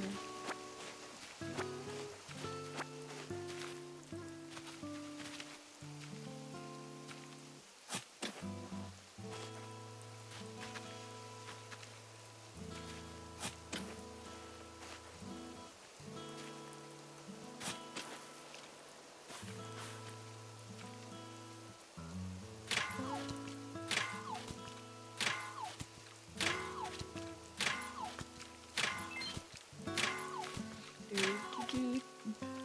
Rotate your arms. Do-do-do-do-do-do-do.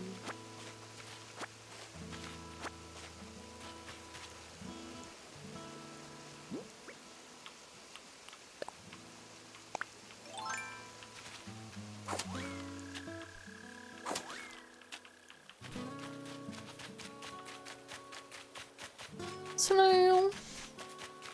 Snail. I think I just want like a cold drink.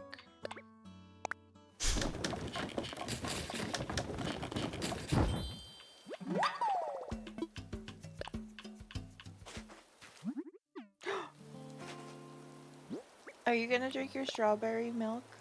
No, you can have it. Are you sure? Uh-huh.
What? There was a pun about yellow perches and yellow birds having to sit on them. Oh, hee hee hee.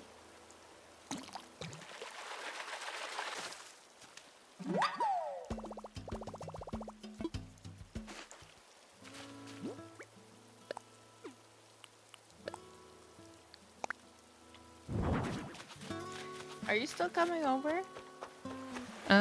Yeah, it was just that you said that I could catch a rare fish when it's raining, so. Oh.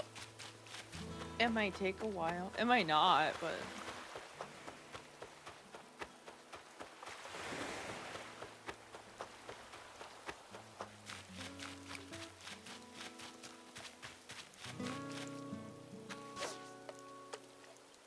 Yeah, I can come over.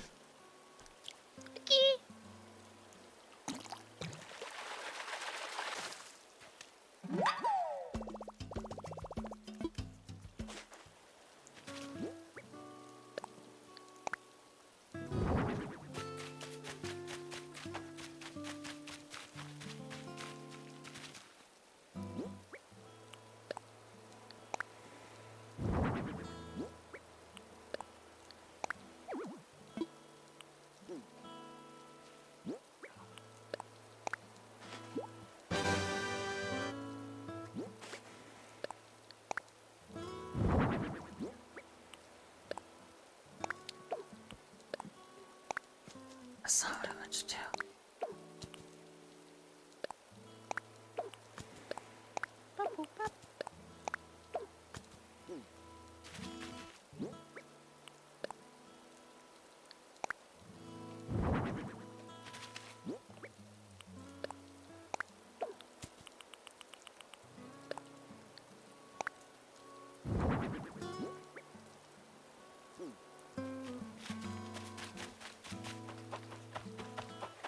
I'm coming over.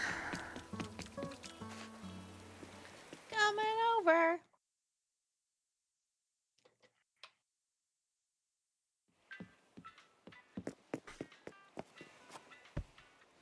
I went to see how my town was rated, and I had 3 stars, which is what you need, and I wasn't even trying, so yay.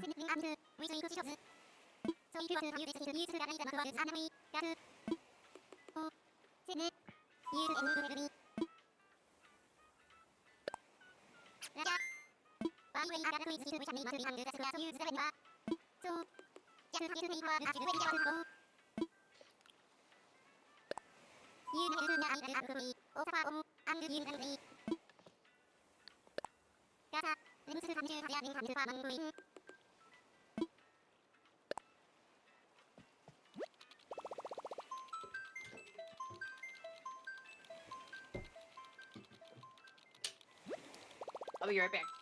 Okay. Ding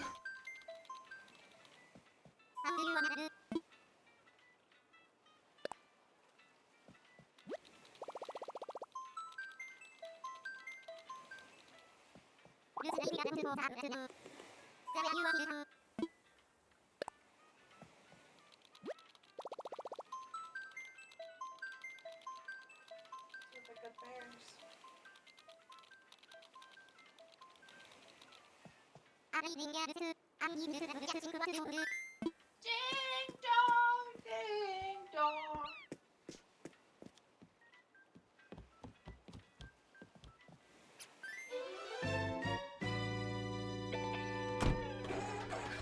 Okay. Ugh. Boingaland!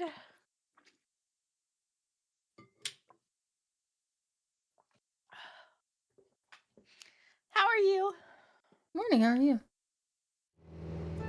Okay. Am I being too annoying? No? Okay.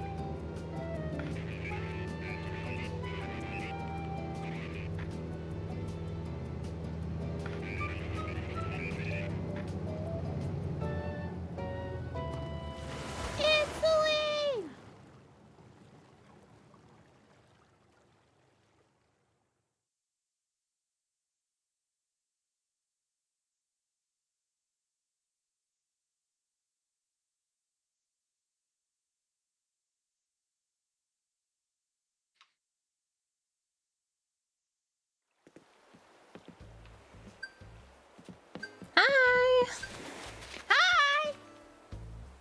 Wow. What? It's crazy. Oh. Look at all these people. Or look at all these houses. I'm here to chop down your trees. Oh, okay. Or Why are not. you chopping down my trees? Because I need wood. I've hit a lot of them already today. Damn it. I don't know which ones I haven't. I'll go across the pond. Do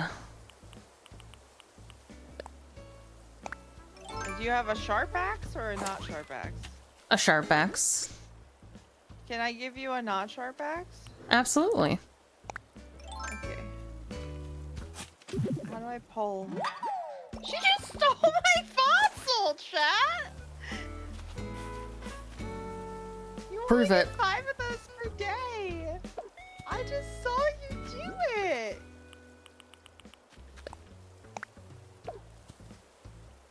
No, you can keep it. It was the audacity.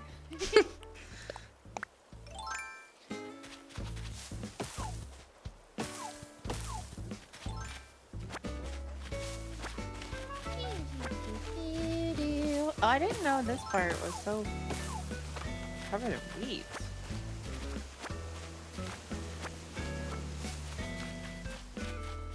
Oh, you can buy the recipe for the ladder from Tom Nook.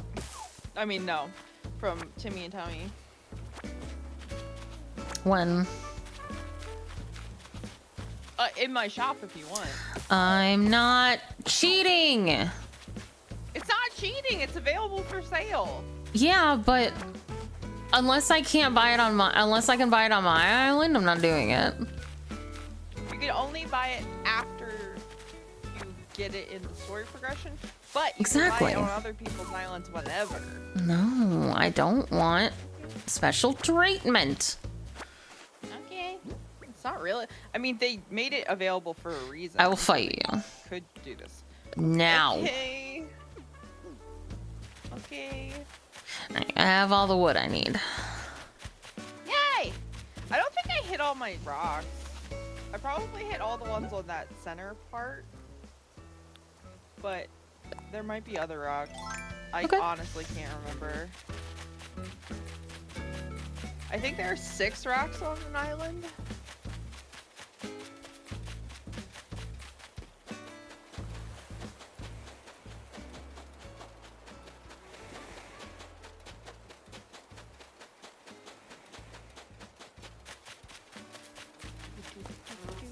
Oh, hey! Hi.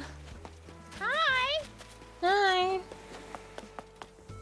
It's Elaine! It is. Hi. Hi! Hi.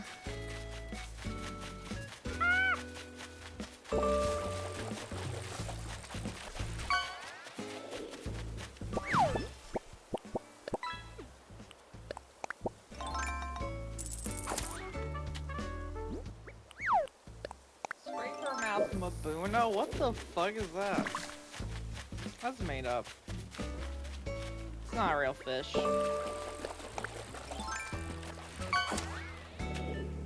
Fish aren't real anyway. Oh my god, I can't wait to talk about the conspiracy that birds aren't real. Did you know that birds aren't real? I didn't. Birds aren't real.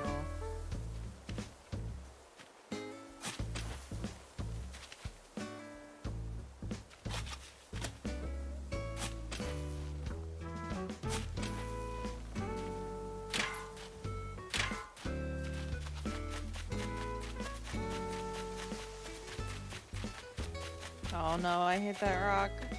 Mm-hmm.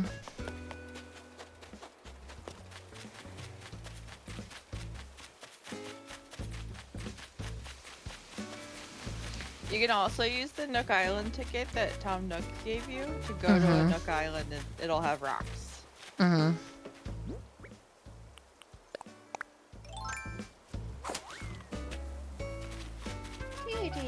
All fish are made up? I mean, I guess you're right. somebody had to name them in the first place. So they are all made up.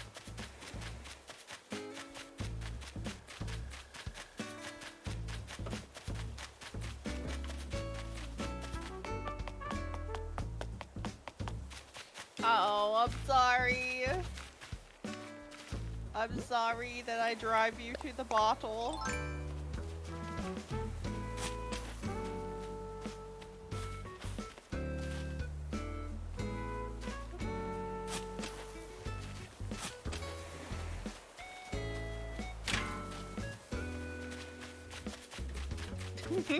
For a second, I thought you were trying to kill Pecan.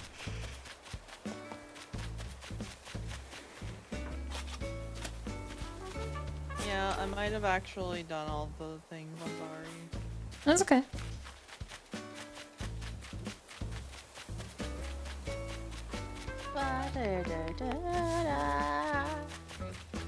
Oh my god, wait! You actually can chop down my trees. I'm gonna have to chop down all my trees. I don't need to. I have all of the wood I needed. Oh, okay. Cause, I can help you if you want help. yeah, we should do it tomorrow because I already got the wood out of most of these trees. Okay. And it'll respawn tomorrow. But, after the thing that happens, that is like the early part of the game that you're trying to make happen, you get the ability to terraform your island, and you have to have no trees on land if you want to terraform them. Gotcha. Which is also why all my houses are over in the same area. Because,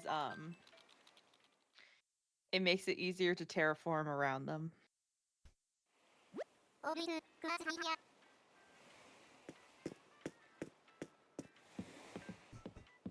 Why am I not moving? Because I'm leaving. No, I meant my model. Oh, I don't know. Yeah, I knew. I'm moving in VTube Studio. Oh, you're catching up. Oh. Oh my god. Oh my god. That was amazing.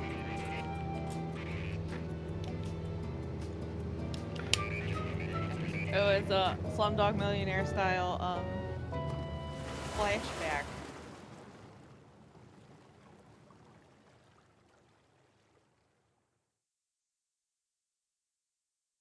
Yeah, I don't know how we have 5,000 ping in the same apartment on the same internet. Look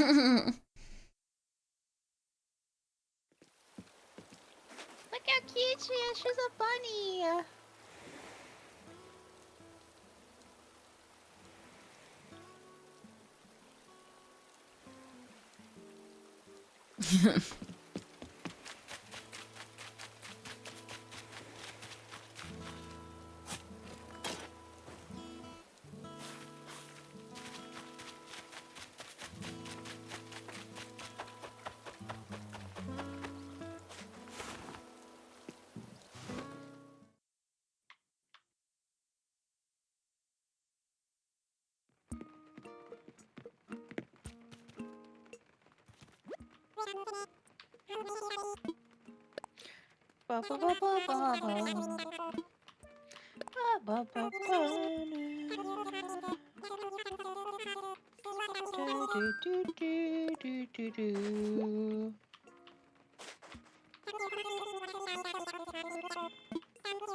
Oh, does he need stone?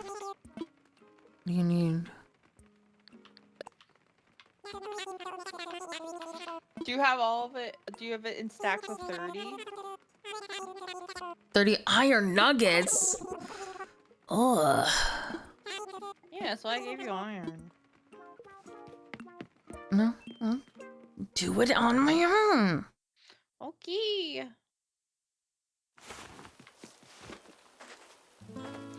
He was number 1. It sounded like I'll do it on my own. Excuse me.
Woohoo.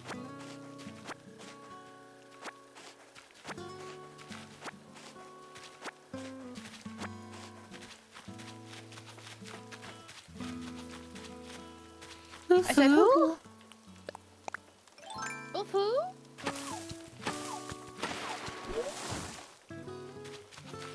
Or is it foo-foo?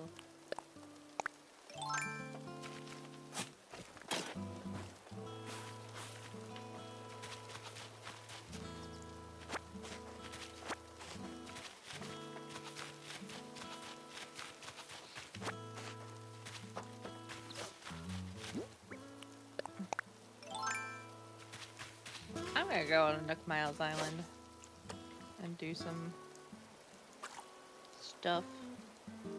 Get some resources.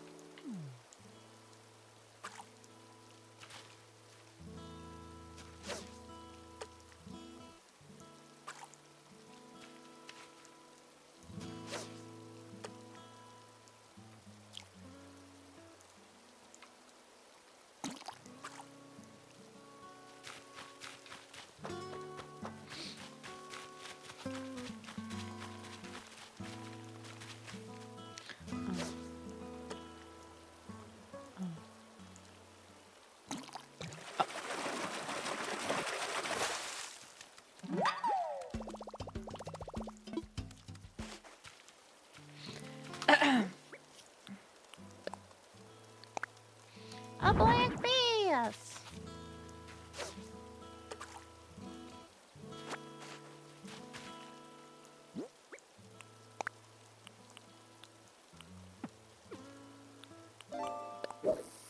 Fish.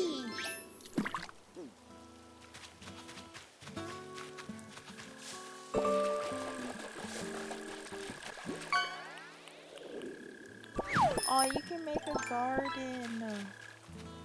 I just realized with the plants, Mm-hmm. you can make it a very Celine island.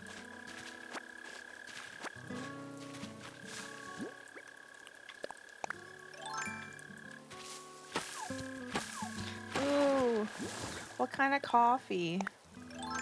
I had a Dunkin' latte yesterday because I learned that they brought back the Dunkin' latte, and the Dunkin' latte is really good. Whoa! I love your adventurer hat. Thank you. He's a snail. Oh no. Failure.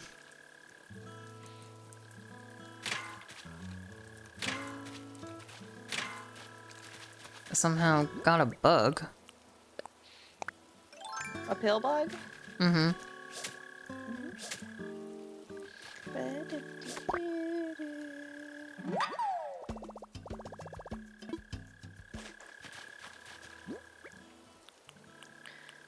Nook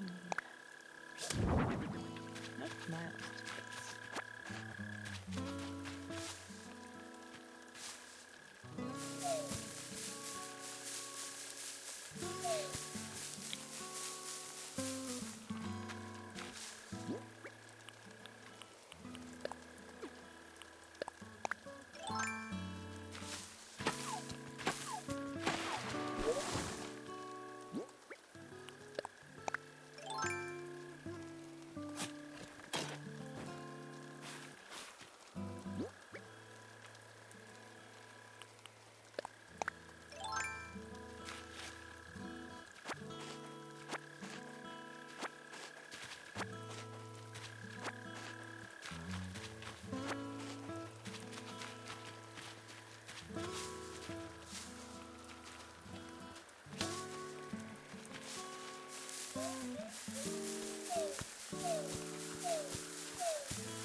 I got a futon.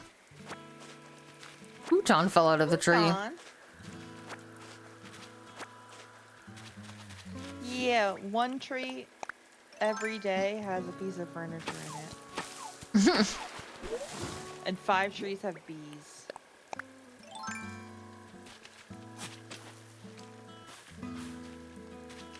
And by that I mean wasps. Mm-hmm.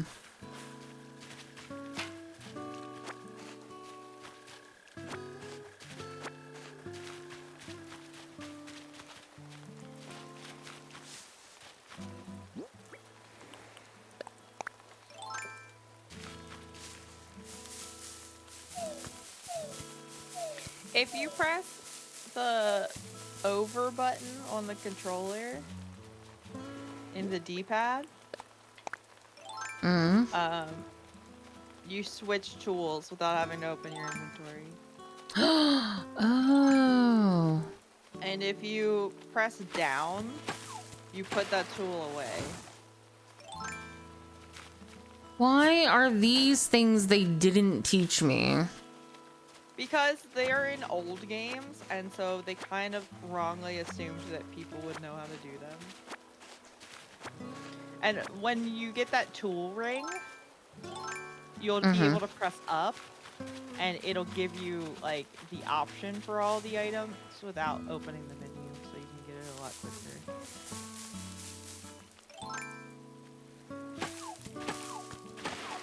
Yeah, a recipe for a golden urn. This is so much faster.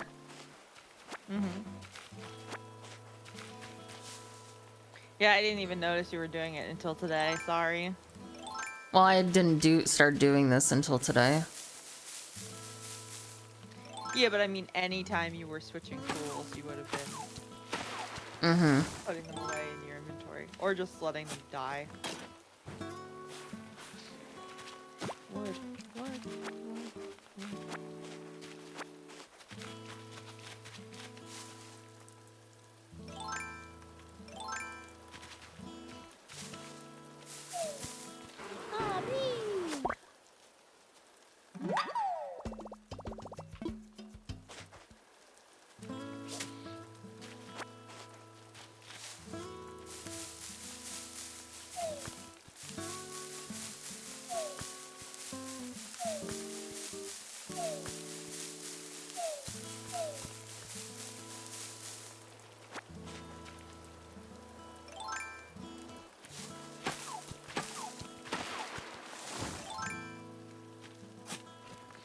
Woo!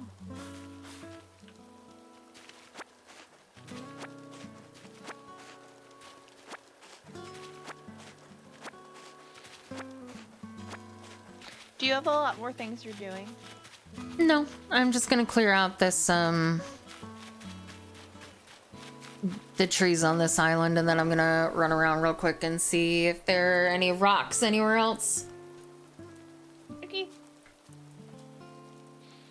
I'm just asking because I'm getting to the starting to get sleepy phase, and that's definitely because Animal Crossing is too cozy. So I need to be adrenalinated.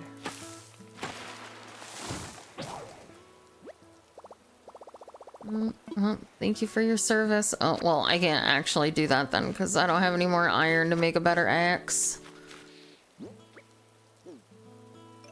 So I guess I am done with getting these trees anyway.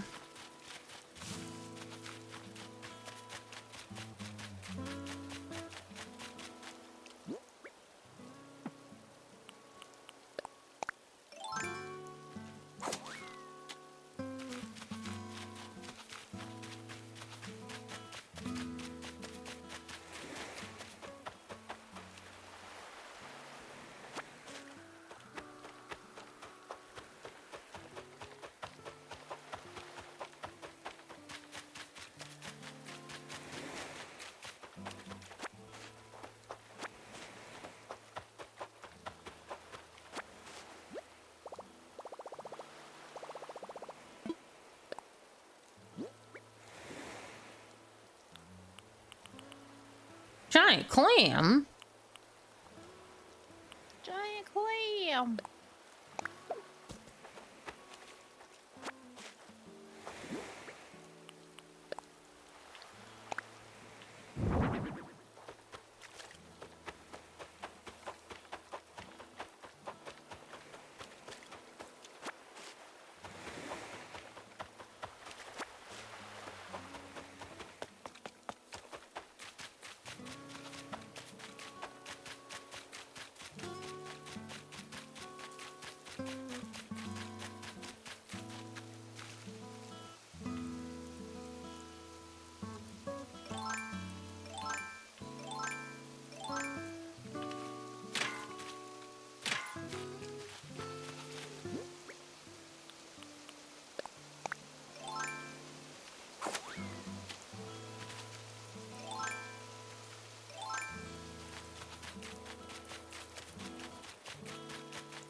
Gulliver!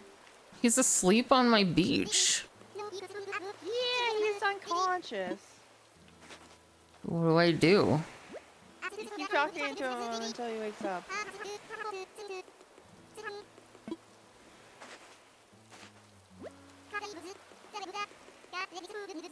He's my favorite.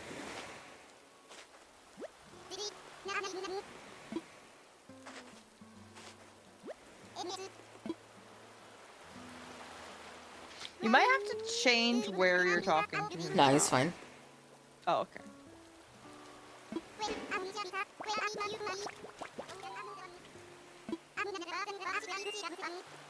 I'm none Oliver than Gulliver.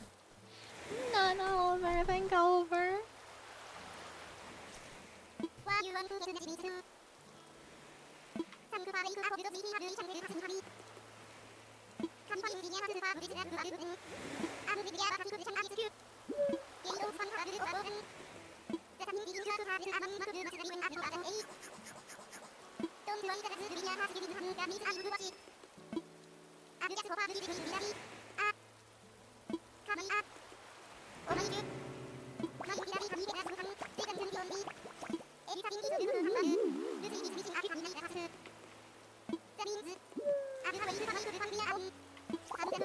He needs your help. He's just a little guy.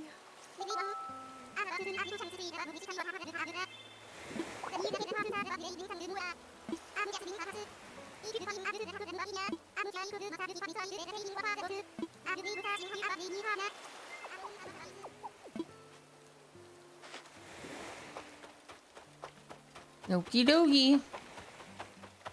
Will there be like something in the sand to indicate where they are, or do I just have to dig randomly?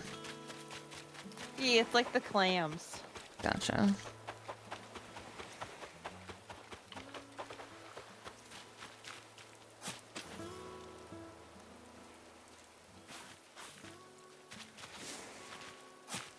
Mother.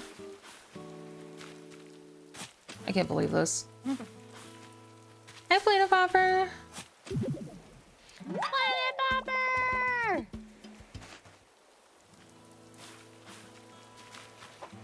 I hope you slept well.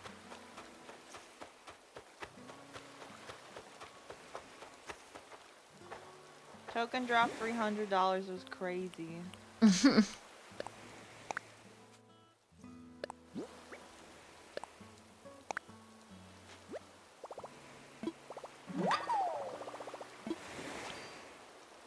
Hi, old cardboard boxes. P3 is going great. Do-do-do-do-do-do-do.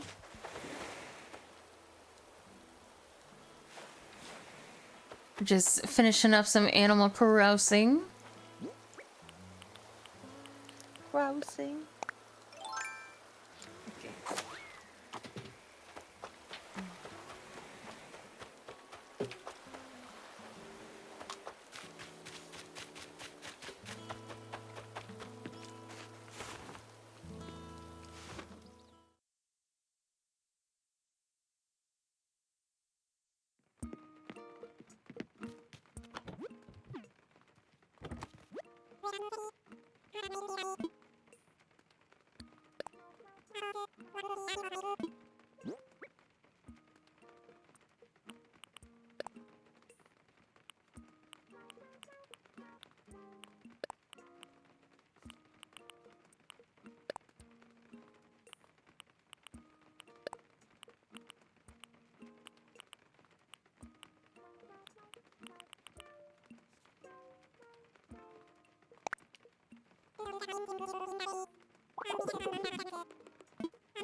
Hmm.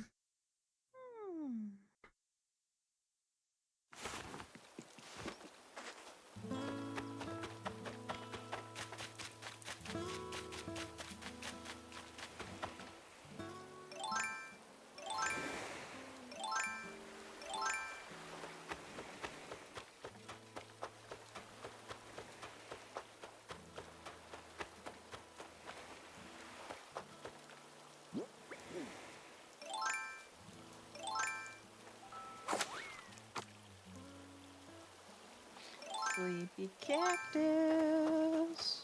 I'm trying to find the communicator parts. Yeah, no, I wasn't trying to hurry you. I was just singing that on the sleepy cactus. I know it seems like that would be targeted, but it really wasn't. Hey, Ansay. I'm just trying to keep awake. Hi, Anzay. I've been too cozied.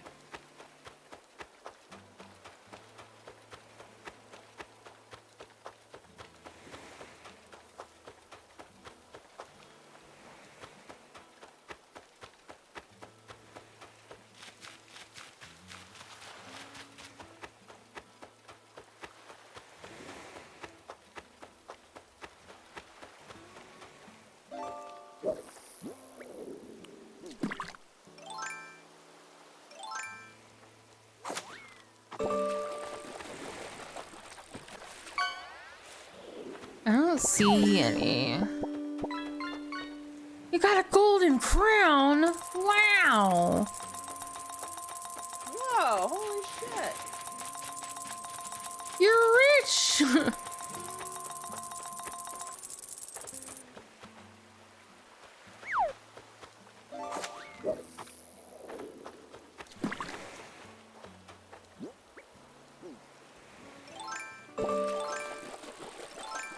There's one.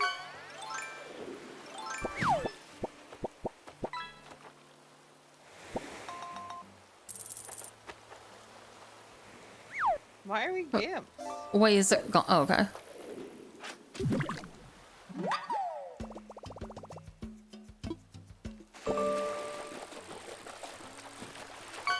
got one. The second one. Giving gimpy vibes. What the fuck?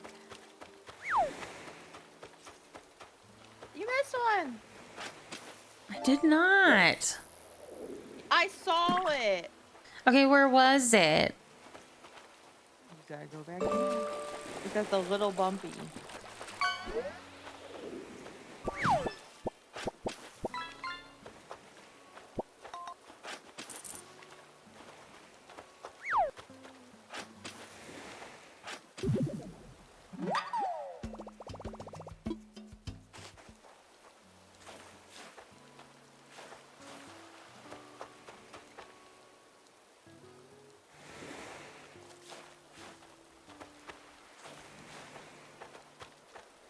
There was one here. I swear I saw it, and now I feel like I'm blind. Oh,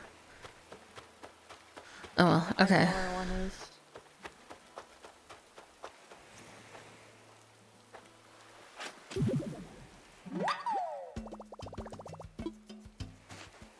Yeah. The little bumpy.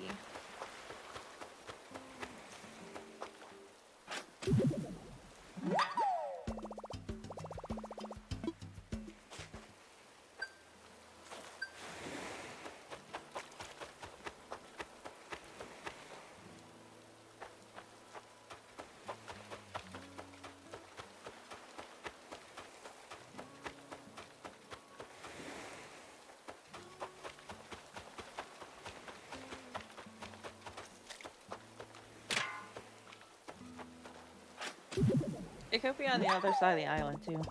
Yeah.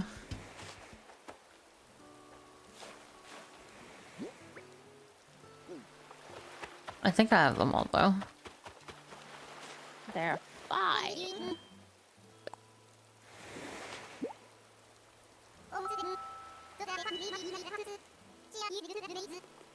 You did it. You did it.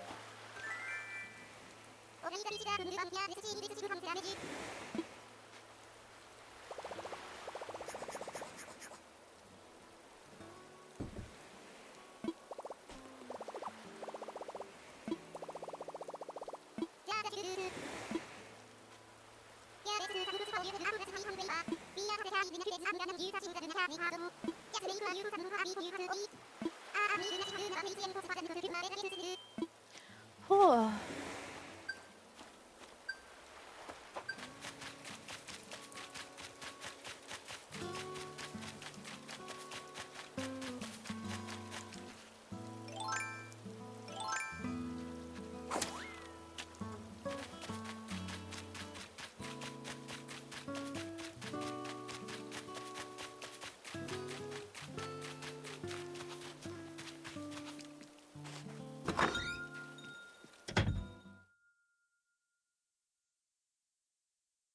Okay.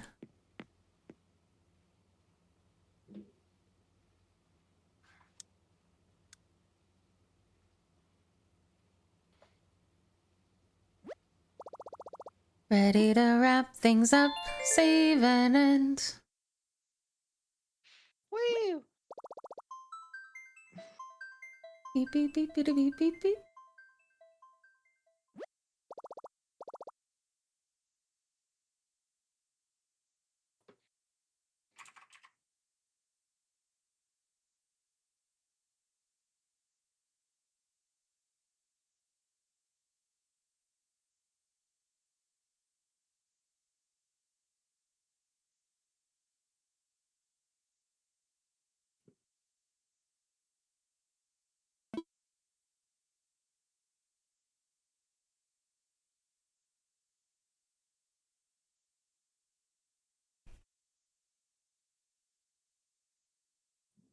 Animal Crossing finished.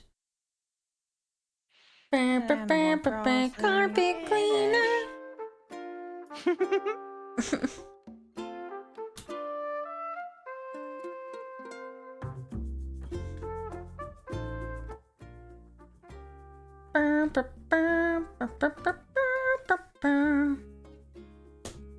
All right. So, ready to do conspiracy theories? Or do you want to do driving? Yeah. Which one is gonna make you less sleepy?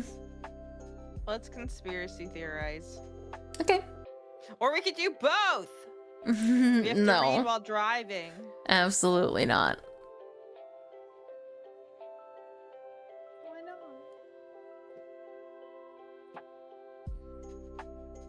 What happened to my mouse?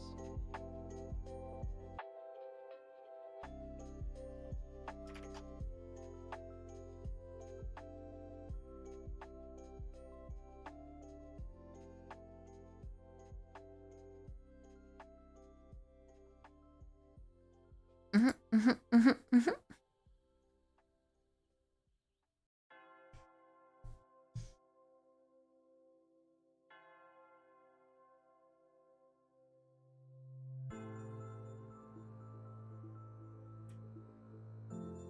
All right.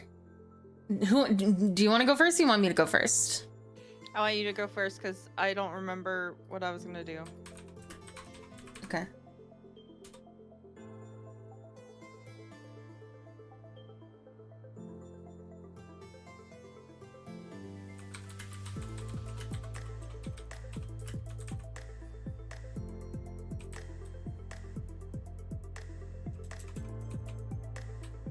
Oh, are you gonna tell us about how Australia's not real?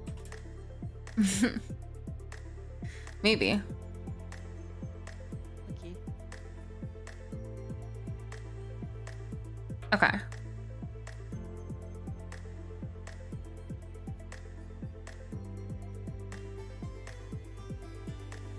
So the first thing that I'm going to talk about is the dead internet conspiracy theory.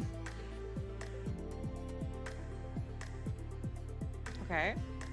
Hold on, sorry. I had to rearrange some things.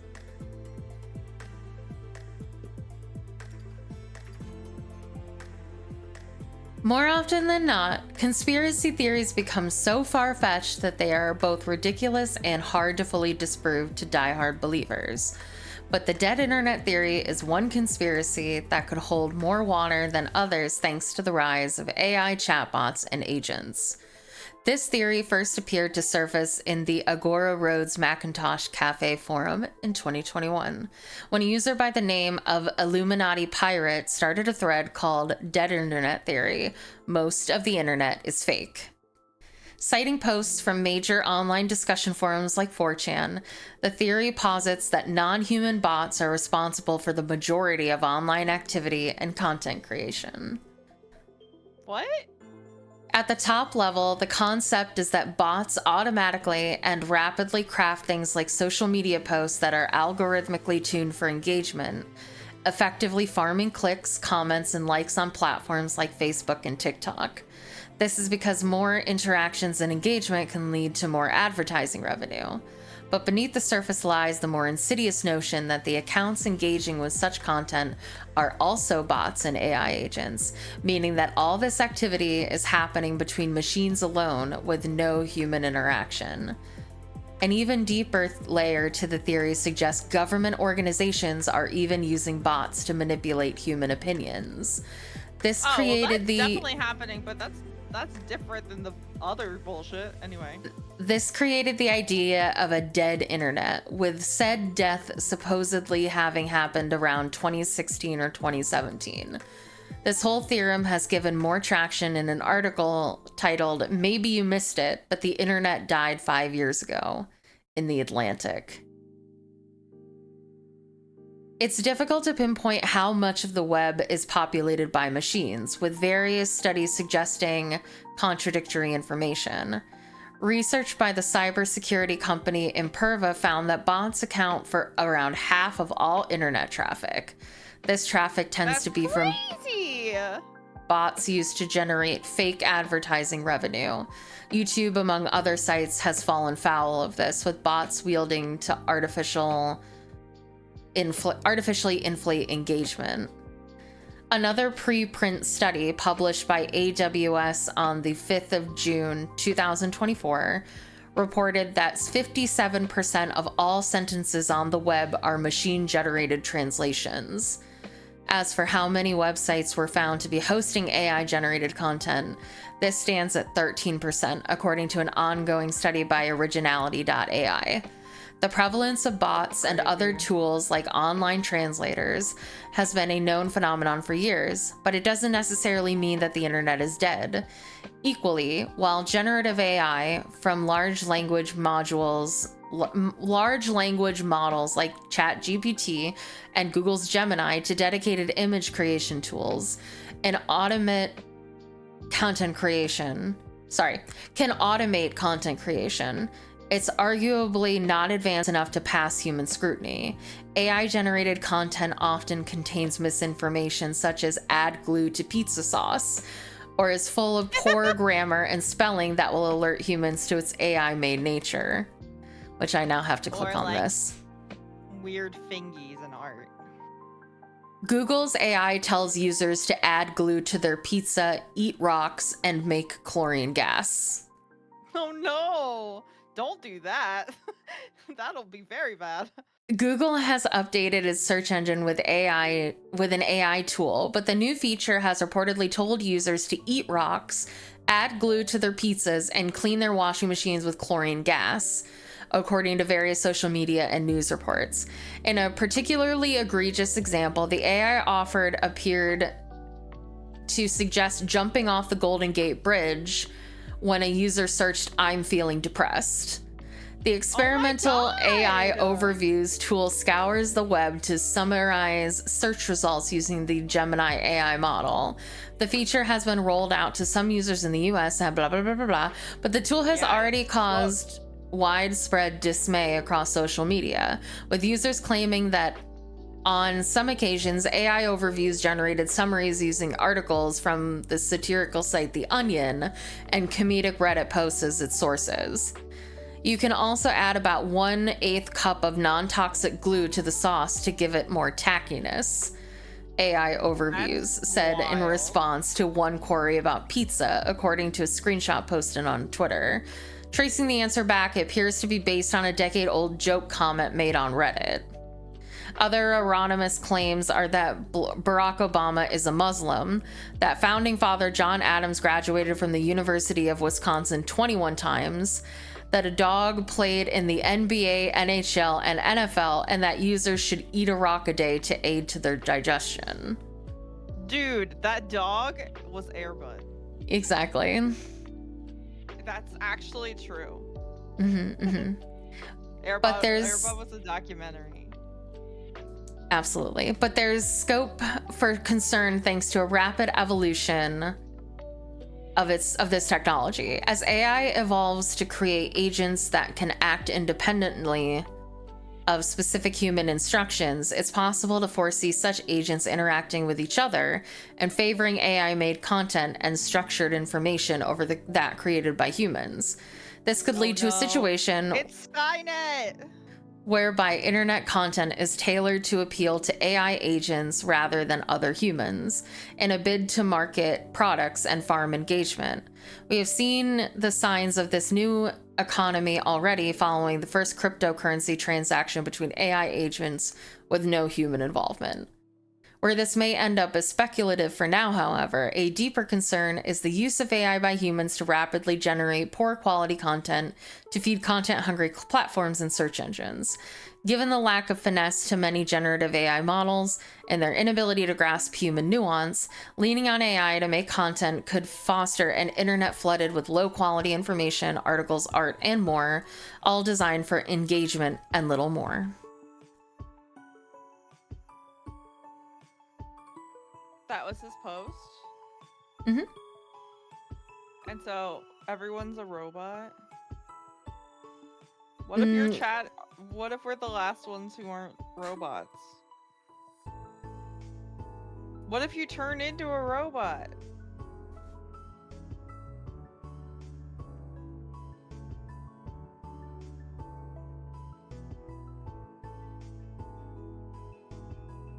Okay, your turn.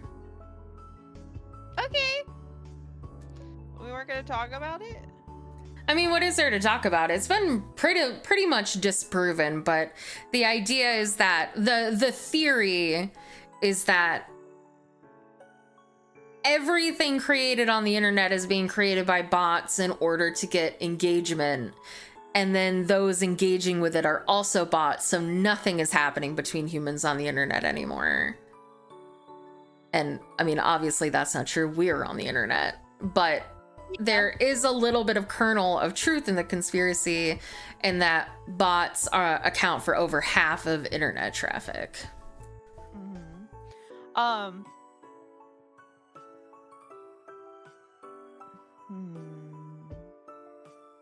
I had a thought. It's gone now.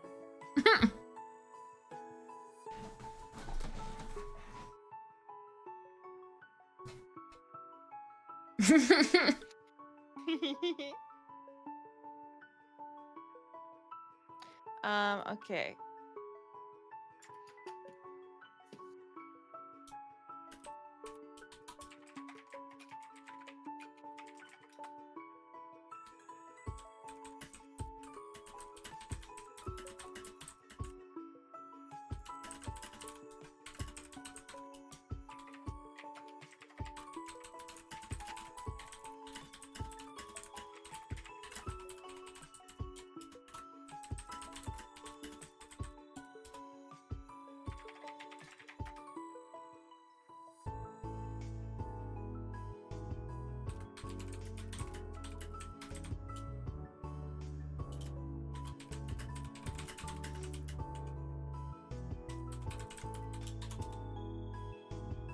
Okay.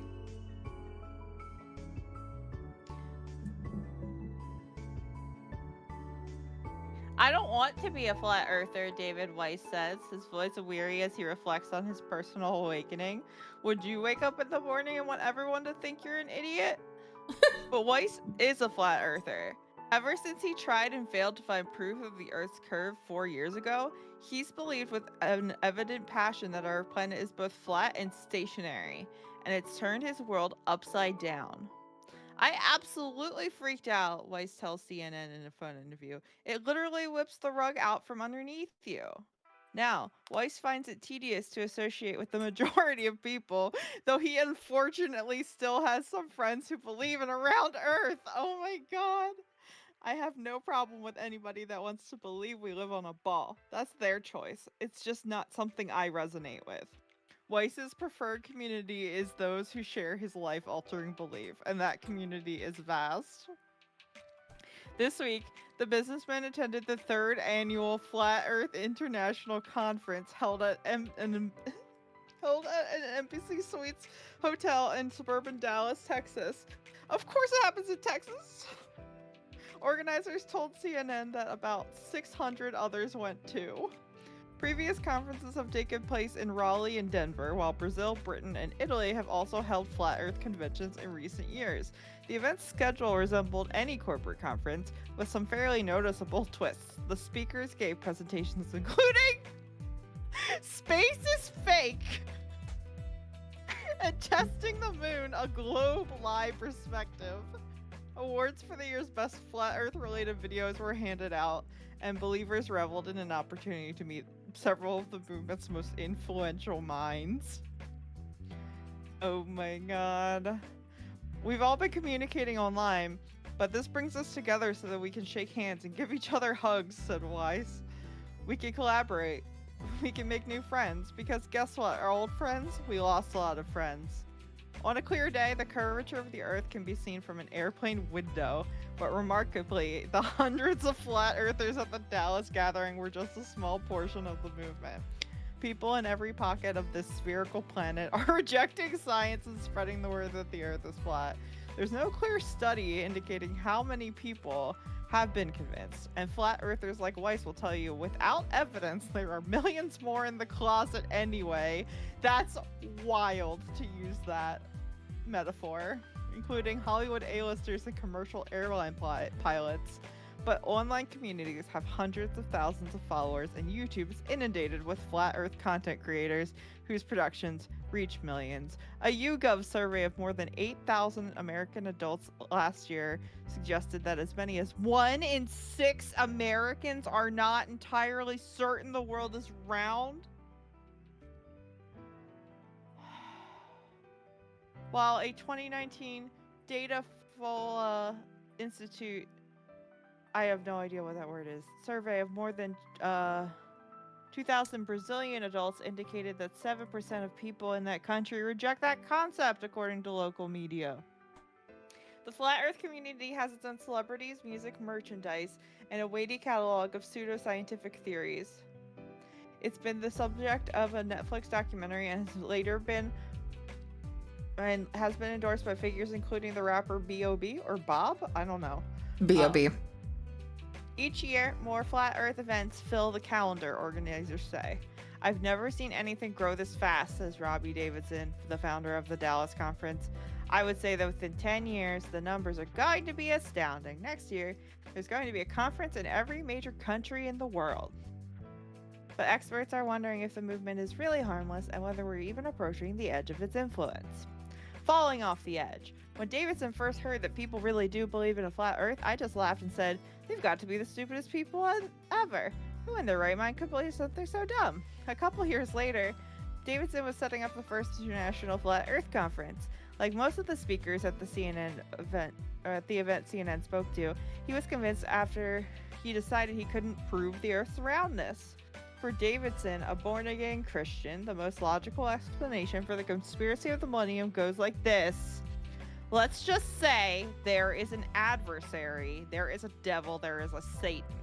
His whole job would be to try to convince the world that God doesn't exist. He's done an incredible job convincing people with the idea that we're just on a random speck in an infinite universe. The reality, says Davidson, is that the flat Earth, sun, moon, and stars are contained in a Truman Show-like dome. From there, pitfalls can be easily dismissed, like photos of the Earth from space, which flat earthers believe was photoshopped. This all goes away if they put a 24/7 camera feed on the moon, he adds.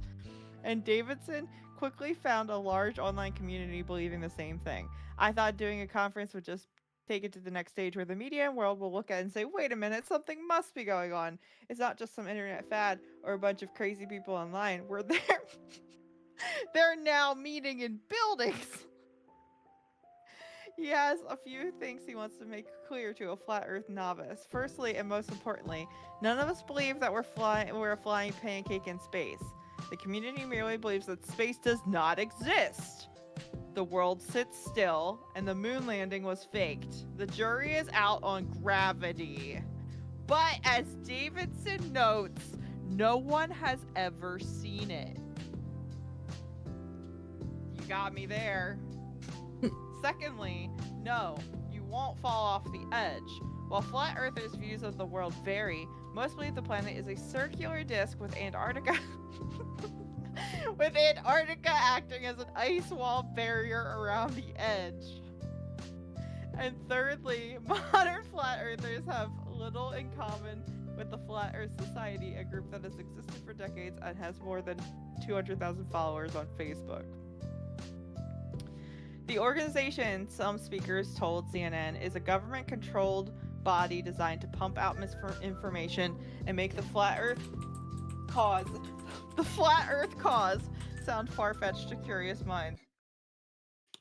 Davidson calls their theories completely ridiculous. The Flat Earth Society told CNN, "We are not a government-controlled body. We're an organization of flat Earth theorists that long predates most of the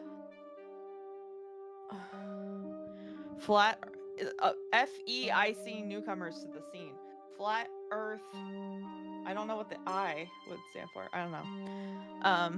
It probably goes without saying that we find no joy in this sectarianism or the elevated emotions that surround some of our disagreements," the group added in response to criticism from speakers at the conference. "We wish the Flat Earth International Conference," oh, there we go, FEIC, "organizers all the best, but we remain steadfast in our own convictions. But flat earthers don't pretend to have Leonix06 all just the subscribed answers. for 7 People months. don't really know Congratulations 100% on the what Earth anniversary. is. We're just I'm so questioning happy what I'm we're able being to told continue it to is," support you. Davidson explains. You're a wonderful being Several and I members love of the coming by your community have streams. carried out their own You've done an experiments, amazing like job bringing and put in so spirit much levels effort over the last onto year and airplanes cultivated an that amazing have supposedly community. proved their thesis. They haven't. To be absolutely clear, the Earth is not flat, as NASA explains in a fact sheet aimed at 5th to 8th graders.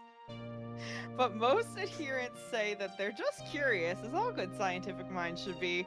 We love science, Davidson insists. Still, most adherents demonstrate plenty of anti-scientific tendencies. It's hard to find a flat earther who doesn't believe most other conspiracies under the sun. A flat earth conference is invariably also a gathering of anti-vaxxers, 9/11 truthers, and Illuminati subscribers, to name a few. It's that hyper-skeptical mindset that helps flat earthers answer the big questions, like who's hiding the true shape of the planet from us? I don't want to read this sentence because it contributes to bigoted viewpoints, so I'm not going to. Essentially, this next sentence is a quote from Weiss talking about who rules the planet. Hi, Kasumi. Thank you so much, Leonix, for resubbing for 7 months. Thank you. But once you get into flat Earth, other conspiracy theories get knocked down into another tier, says Mark Sargent, a filmmaker and stalwart of the movement who was featured in the 2018 Netflix documentary Behind the Curve. Everybody here, they've got their top 20 conspiracies, and you could walk around door to door and those top 20 would differ from person to person. But everybody's number one is always flat Earth, he tells CNN. It helps that the group has a mutual target. Go away, pop-up. Most of our ire is pointed toward NASA. That's our bread and butter, Sargent says of the agency flat earthers believe is ultimately behind the conspiracy. But why and how could people believe a conspiracy theory so out of this universe? People, in essence, are just trying to understand the world, says Daniel Jolly, a senior lecturer in the psychology of conspiracy theories at the UK's Northumbria University. And they're looking at the world in a gaze where they're biased in their thinking. They may have distrust towards powerful people or groups, which could be the government or NASA, and when they look towards evidence that makes sense to them, this worldview is endorsed. It's difficult to break out of that mindset. Scientists have also noted that a social motive draws people to conspiracy theories, the desire to maintain a positive view of the self and the groups we belong to, as social psychologist Karen Douglas of the University of Kent says, and few groups have a strong community as flat earthers. This conference is an outlet for a lot of people that might otherwise get ostracized by family and friends and coworkers. When they come here, they know it's absolutely a safe space, Sargent says of this week's event. There's a picture of some guy holding up a big laminated document that says NASA and other military documents admit that the Earth is flat, comma, non-rotating. But perhaps the most important driver is an underlying need for power and control. People want to feel safe and secure in the world, Douglas says, and power comes from knowledge, no matter how questionable it may be. When you find out the Earth is flat, then you become empowered, Weiss says. That feeling helps believers to understand the world better as they see it. You feel like you've got a better handle on life in the universe. It's now more manageable, at Sargent. Sargent could arguably be regarded as the godfather of the modern flat earth movement. If you got into flat earth, there's a really high chance you read into my stuff first, he tells CNN. But he had help. It was the advent of YouTube that gave him a platform to spread his own views, which he says the movement wouldn't exist without. Flat Earth was a binge watch on YouTube, he adds, aided by algorithms and personalized recommendations that turned flat earth research into a never-ending rabbit hole. Earlier this year, YouTube started burying those videos and reducing recommendations of borderline content, but video makers like Sargent feel it no longer makes much difference.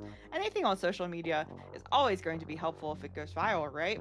At Davison, well, Flat Earth has gone viral. CNN has contacted YouTube for comment, but the alleged rapid growth of a movement, that was actually, they're two different sentences. But the alleged rapid growth of a movement so enthusiastically rejecting fundamental scientific beliefs does have some worried. It seems that increasingly, people don't trust scientists and experts or their motives, Douglas says. More research needs to be done in this area, and I'm sure there are some positive consequences to believing in conspiracy theories, but early indications suggest that they are more harm than help. I don't say this often, but look, there is a downside, admits Sargent, reflecting on the movement he helped encourage. There's a side effect to Flat Earth. Once you get into it, you automatically revisit any of your old skepticism. I don't think they're just linked. Flat Earth says a flat.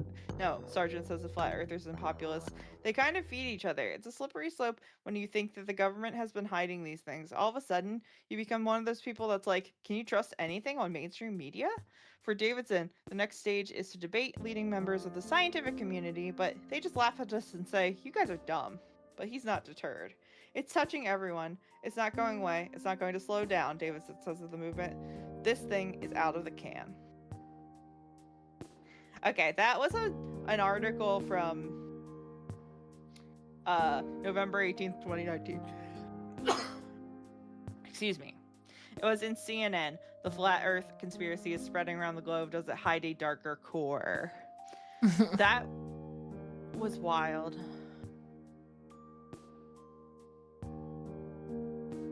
Mm-hmm. That was so wild. My next one is the 1986 Mozambican Tupolev Tu-134 crash. That was a load of baloney. On October 19th, 1986, a Tupolev Tu-134 jetliner with a Soviet crew carrying President Samora Machel and 43 others from Mbala, Zambia to the Mozambican capital Maputo crashed in Muzini, South Africa. 9 passengers and 1 crew member survived the crash, but President Machel and 33 others died, including several ministers and senior officials of the Mozambican government. A board of inquiry blamed the captain for failing to react to the ground proximity warning system. Another theory was that the crew had set the aircraft's VOR receivers to the wrong frequency, causing them to receive signals from a different airport, or even that a false beacon had been used to lure the crew off course. While there was widespread suspicion in other nations that South Africa, which was hostile towards Michelle's it also could be, I don't know how to say this, government at the time was involved in the incident, no conclusive evidence was ever presented to support that allegation. Sorry, I'm gonna go to this conspiracy theories now. Conspiracy theories and subsequent investigations. Suspicion of a false beacon in the Lubambos Mountains was first expressed by South African helicopter pilots on the morning following the crash, followed by a similar suggestion in an anonymous call to UPI by a supposed SAAF officer a day later. The pilot's speculative remark was revealed to Sergio Vieira, Mozambique's Minister of Security, in a rash comment by South African Police Commissioner Johan Coetzee. Neither the Mozambican or Russian teams, however, nor any witness testimony given supplied any evidence or direct allegation concerning a secondary beacon to the Margot Commission. The Margot Commission's draft report then proposed Matsapo's airfield's VOR combined with pilot error as playing a likely role in the trajectory. We're talking about conspiracy theories. Essentially, what they're saying is that they think that in order to kill the South African Prime Minister, they put a fake beacon in the mountains that caused them to drive towards that and crash into it and kill most of the passengers.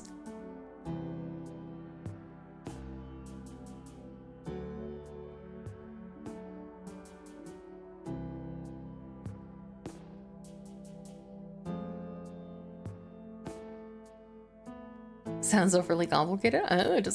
Oh, hold on. I'll do a more fun one. The Coca-Cola Company's apparent sudden reversal on New Coke led to conspiracy theories, including the company intentionally... Okay, so this is a conspiracy theory that claims that the Coca-Cola Company intentionally changed to an inferior formula with New Coke with the intent either of driving up demand for the original product or permitting the reintroduction of the original with a new formula using cheaper ingredients.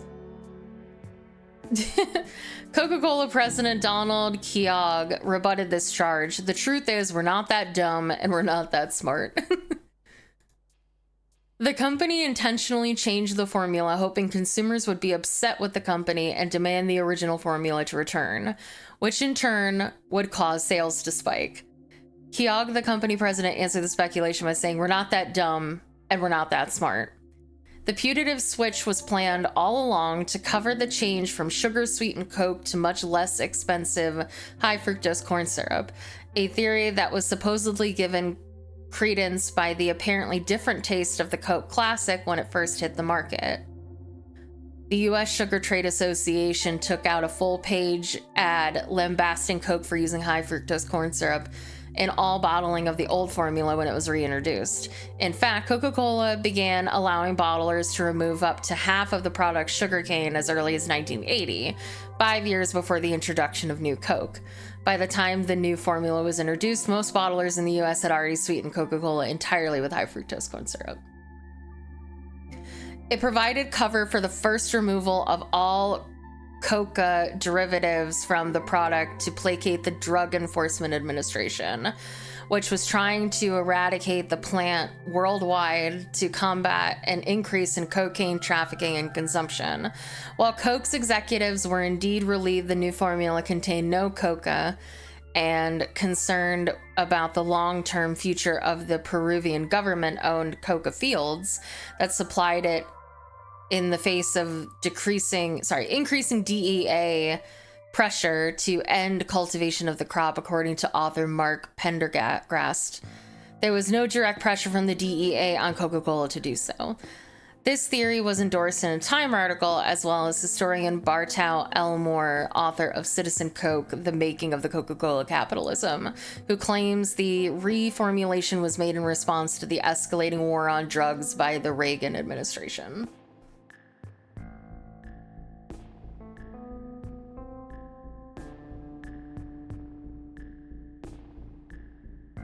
Are you falling asleep? No, I'm thinking about the information that has been given to me and trying to make it make sense. Anyway, I'll be right back. I have to use the cactus's room. Okay. I do have one though. Okay.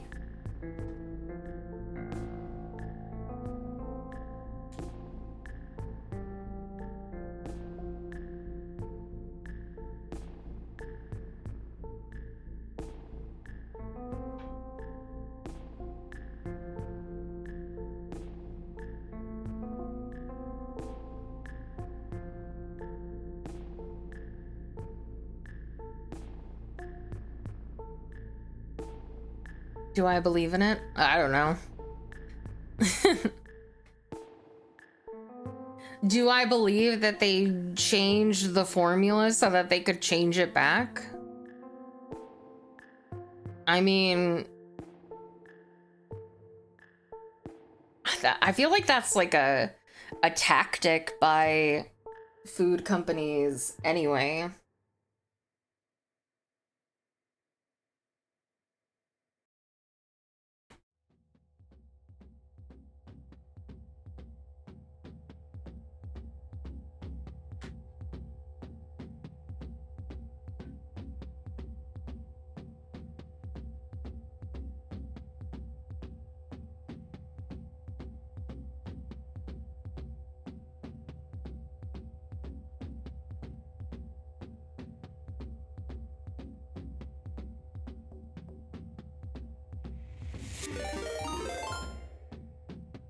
Cookiko just rated with 10 viewers. I wish Butterfingers would change back. Thank you so much, Cookiko. Thank you, thank you. Thank you so much for the raid. Welcome, welcome. How was your stream?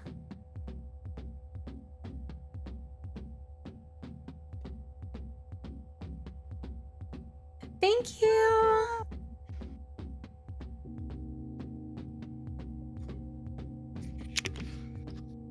I cooked Superari.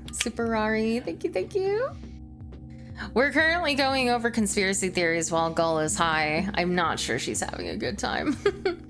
I thought they would be more fun, although I did like the article I Cook read. and Superari just followed. But Wow. I think using quotes from people. Hi, Ari. It's good. Hey, Clementine. I don't know if the one that I picked is gonna be fun though. I was looking at this art. I mean, like the Wikipedia list of like conspiracy theories, and most of them are just like not fun. Yeah, it's a lot of Apparently like. birds- Oh, apparently birds aren't real was satirical at first, so that ruined it a little bit. Yeah, a lot of it is like government stuff. Right, and it's like I don't want to talk about that. Yeah, me neither. Even if, for whatever reason, the conspiracy theorist turned out to be right, it's just depressing. Like, that's not good, positive content. Mm-hmm.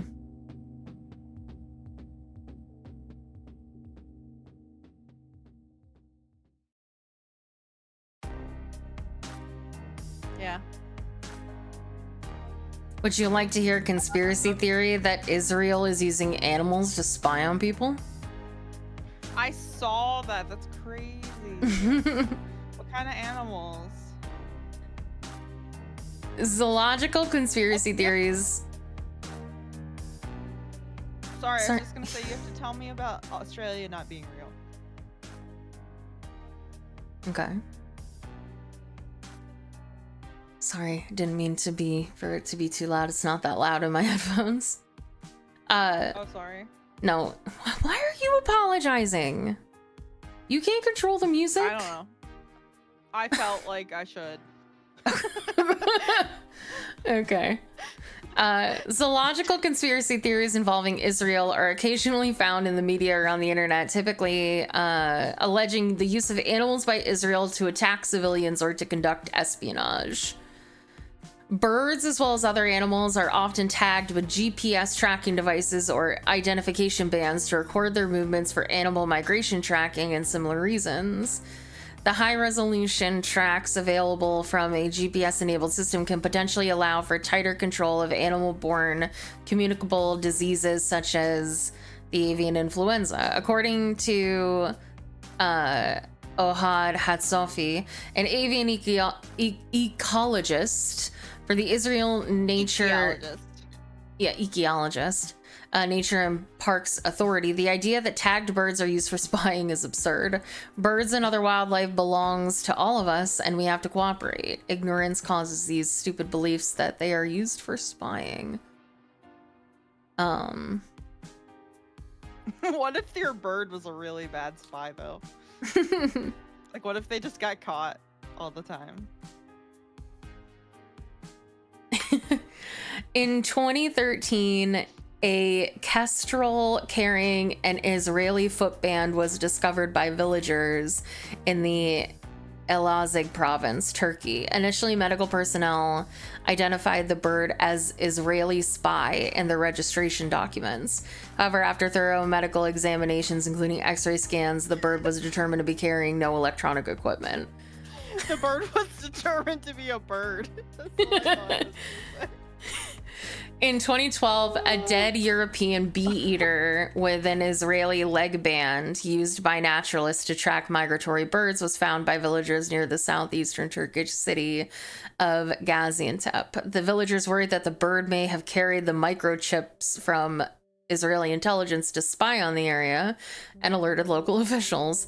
The head of the Agriculture and Livestock Provincial Directorate examined the corpse and the bee-eater and stated that he found that the nose of the bird was very different and much lighter than others, and that it can be used for audio and video, which in the case of Israel they do.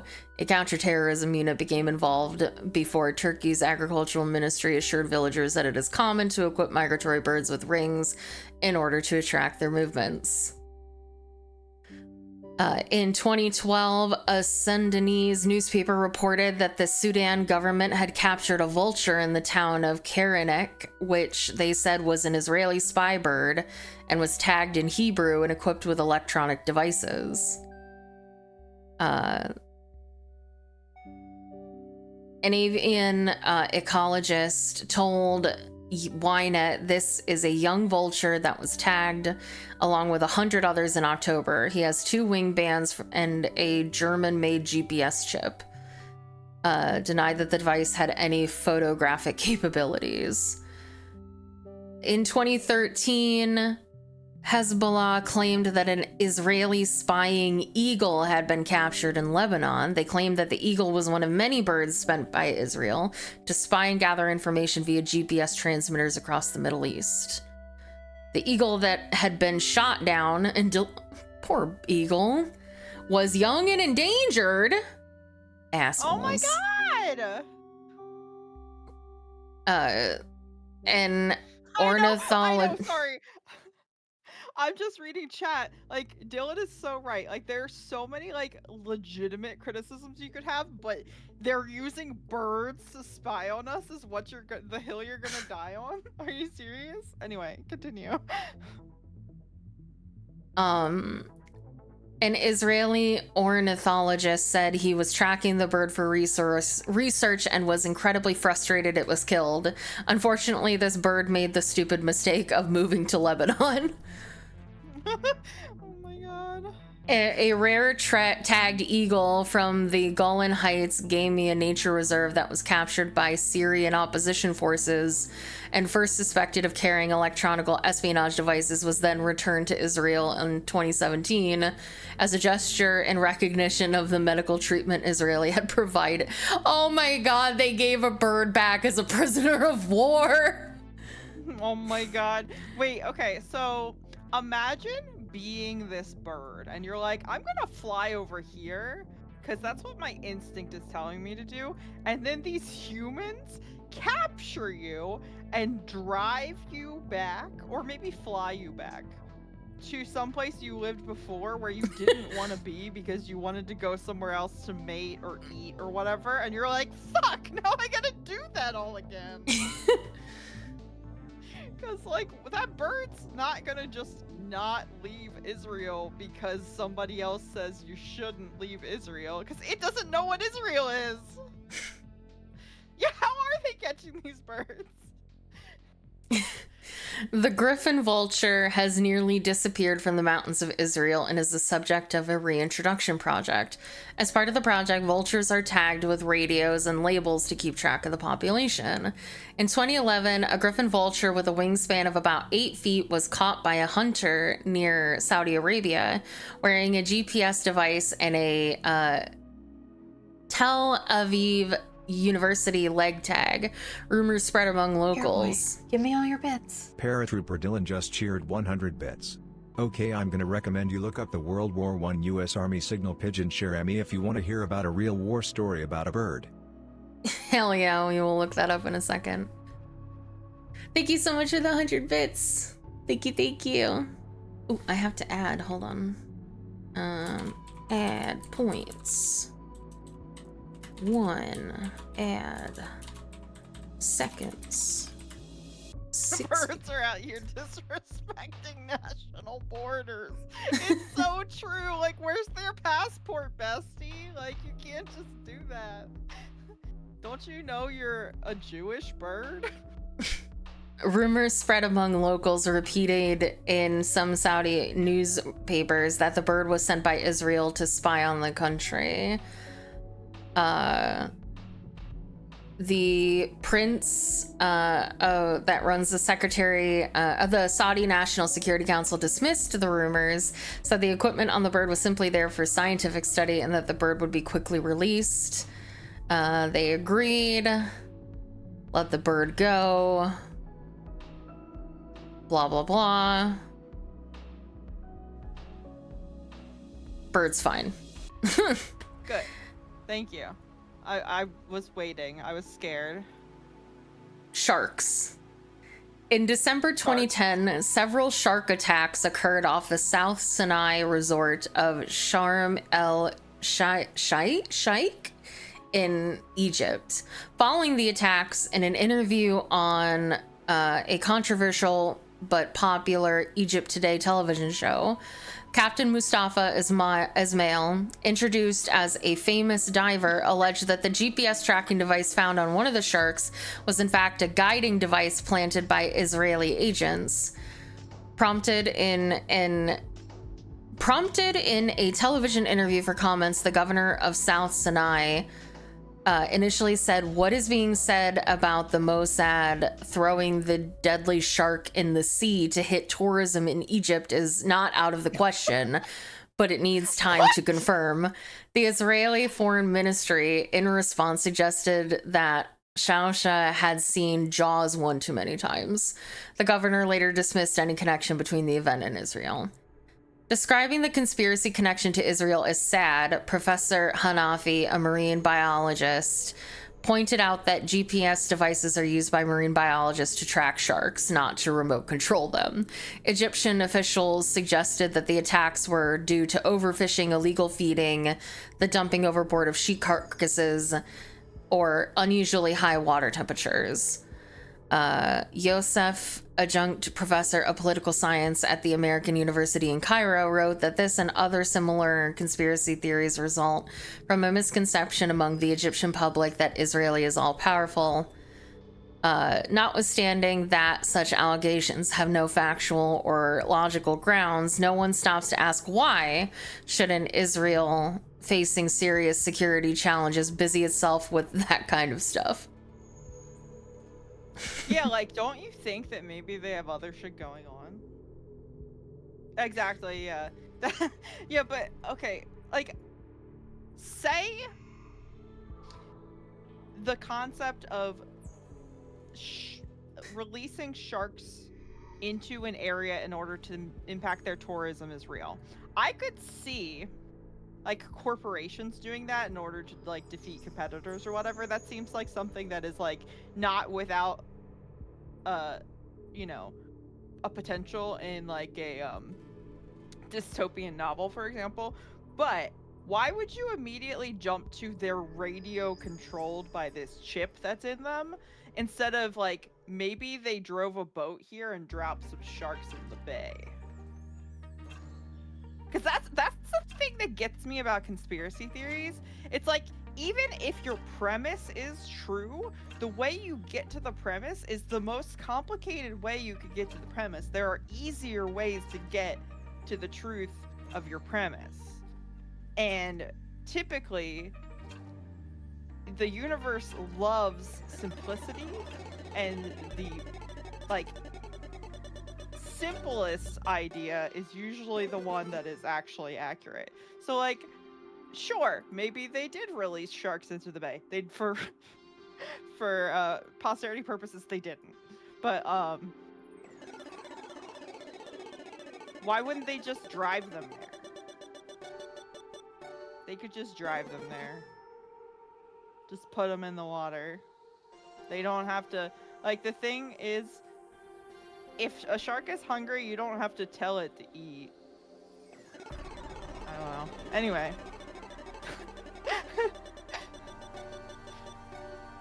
The first accusation. Yeah, exactly. Razor. Sorry.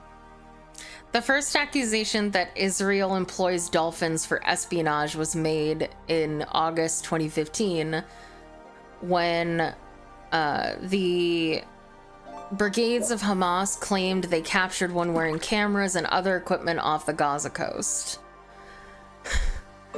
Iran's Fars news agency called it instead an Israeli-made robot dolphin equipped with espionage equipment, including video recording cameras. Okay. Now, robot dolphins. I'm intrigued.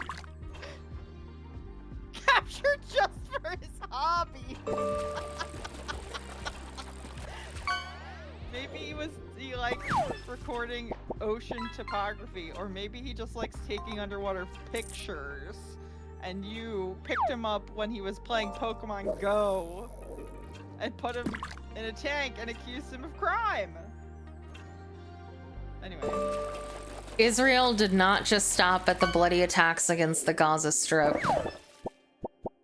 Oh god. This Now, is too serious.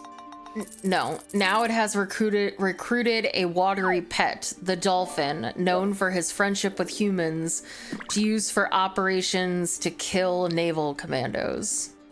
I mean, dolphins are kind of dicks. I believe it if they were paid that they would probably kill humans, but that you pay them in like fish. On several occasions, Palestinian National Authority president accused Israel of releasing wild boars to destroy agricultural fields in the West Bank in order to cause damage to produce and intimidate Palestinian farmers. Every night, they release wild pigs against us. Recruited that dolphin straight out of dolphin college. Also, again, this is something I could buy as being a thing, but I don't see it being countries against countries. I see it against, like, I see it being like a cyberpunk, like, megacorp, like, trying to wrestle the last bit of usable land in a polluted earth, against another megacorp. Like, I don't know. It seems very corpo to me, but... Allegations involving rats was on the news in 2018 when Jordan TV host told his viewers on Prime TV the Zionist entity gathered all the rats carrying the bubonic plague in Norway and released them in all the Egyptian provinces near the Sinai. According to several Egyptian sources, this operation took place in 1967, and these rats still exist in very large numbers. These rats breed very quickly and cause significant harm to crops. They devour crops quickly and destroy grain silos. Even children are not safe. These rats often bite children's limbs. According to these sources, the Zionist entities, since the beginning of the normalizations of its ties in Cairo, managed to smuggle chemical fertilizers and rotten seeds into Egypt, leading to the destruction of vast areas of soil and crops in Egypt. This is a well-planned strategic operation with both short-term and long-term implications, but the goal is clear: to annihilate us. That's fucking wild. Yeah, but what Dylan said earlier, it seems like all of these countries just don't like this other country, so they're gonna blame everything on them. And it also kind of sounds like to me, I know Israel, I know like your universities are trying to do science and they're trying to study where these creatures are going.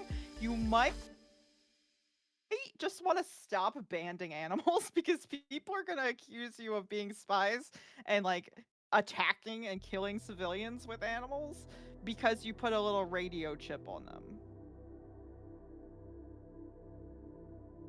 In December 2020... Wait, hold on. Cloud Factory says, why was Norway hoarding all the plague rats?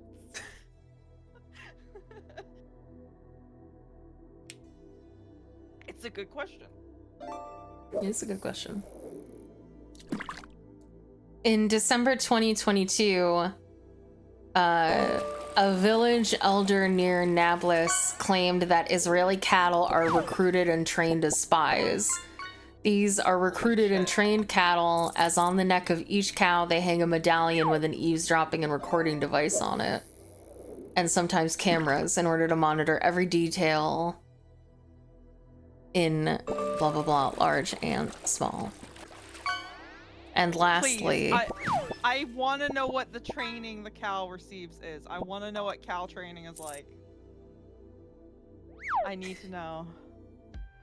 And lastly, in February 2018, a military advisor to Iranian supreme leader accused Western countries, including Israel, of spying on Iranian nuclear sites using lizards and chameleons, which, according to him, attract atomic waves.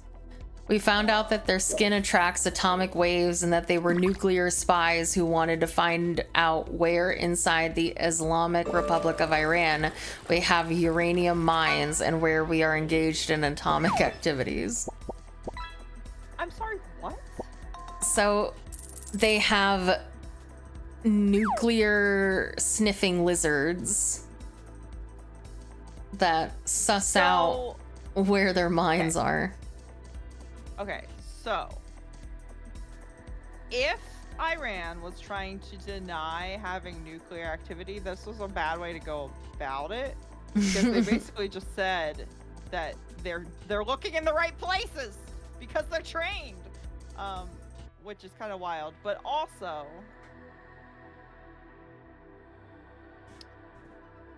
what? Do those lizards actually react to nuclear waves and shit? Like, where does that come from? What is that information? Yeah, a chameleon would make a cool spy. That's totally true.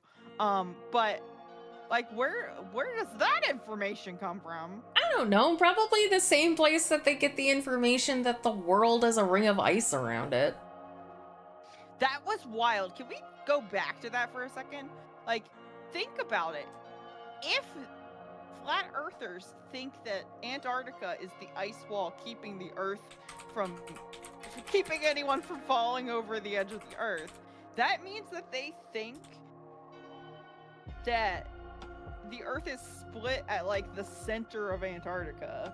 So imagine the globe that is real, and you just peel the wrapper off and lay it down flat. They split it in the center of Antarctica. That's a wild way to split up the globe if you were gonna make it flat, but that's anyway. Maybe I just am thinking that because I'm high. I also think I'm becoming less high. And lastly, our favorite, Australia doesn't exist. Australia doesn't exist. Oh my god.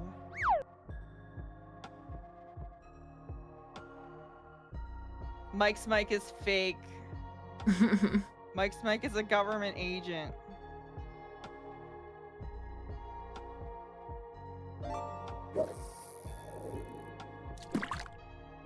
Sorry, I'm looking for a really long article.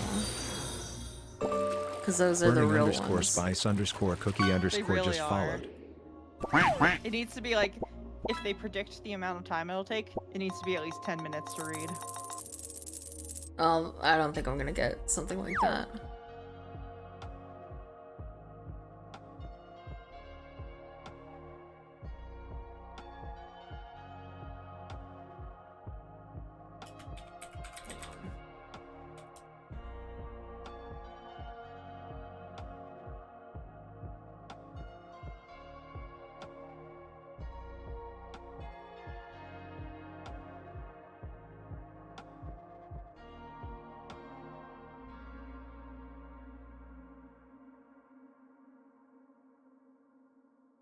I need to know about the cow training, though. The cow training is going to keep me up at night. What are the cows being trained to do? Do you think that they can jump over fences? Apparently Do you think Finland that they doesn't can- exist either. Finland doesn't exist? No. We need to tell Aircy that.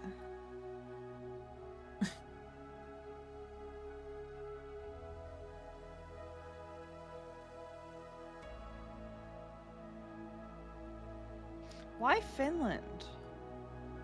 I I'll can tell you in a understand why moment. Australia. Okay.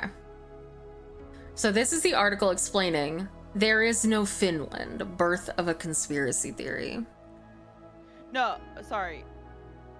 Planet Popper. Aircy was saying yesterday that Finland is her neighbor, so I was just warning Aircy that like the neighboring country doesn't exist. Anyway. Also, thank you, Burning Space Cookie, for the follow. Thank you, thank you. Ugh. I think all conspiracy theories start out as a joke. And then people take it seriously. Okay. We've all heard a lot of really weird conspiracy theories about the Earth. The flat, apparently the hollow Earth?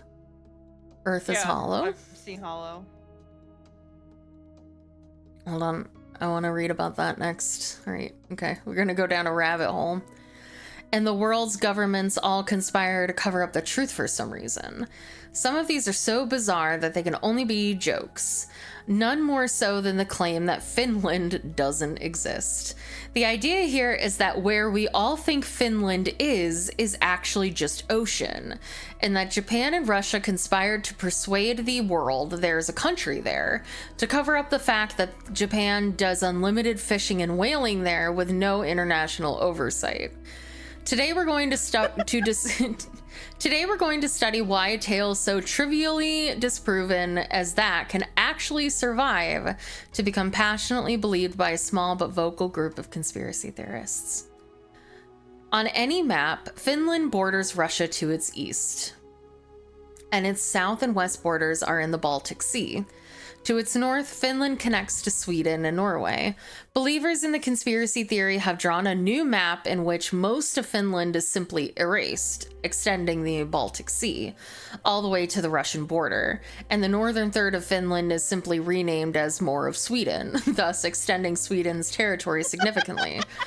And thus is the Baltic Sea greatly expanded as well, giving those Japanese fishing boats plenty of space to do what they do, unpestered by fishing regulations. How would such a thing come to be? According to conspiracy theory, after World War II, Russia found itself short of food, and this is quite true. Japan was facing a related problem in that they found they had been overfishing and needed new waters. So they approached Russia with the idea of granting them secret fishing rights in the Baltic, and to hide it from the rest of the world, they'd mutually agree to tell everyone that much of the Baltic Sea was actually a landmass called Finland. So there's no need for anyone to try and regulate fishing there. Russia agreed, and together they built the Trans-Serbian Railway to facilitate the endeavor. And as quid pro quo, Japan donated much of its catch to Russia. Finnish people, supposedly, are actually Swedish, but have been convinced that they live in a country called Finland. And since it's all forest anyway, nobody is the wiser. Oh my god. Wait, I need to look at a map. Hold on. I need to, like, where? Hold on. Finland. They were persuaded. That's wild. I think I can see where they would take away Finland.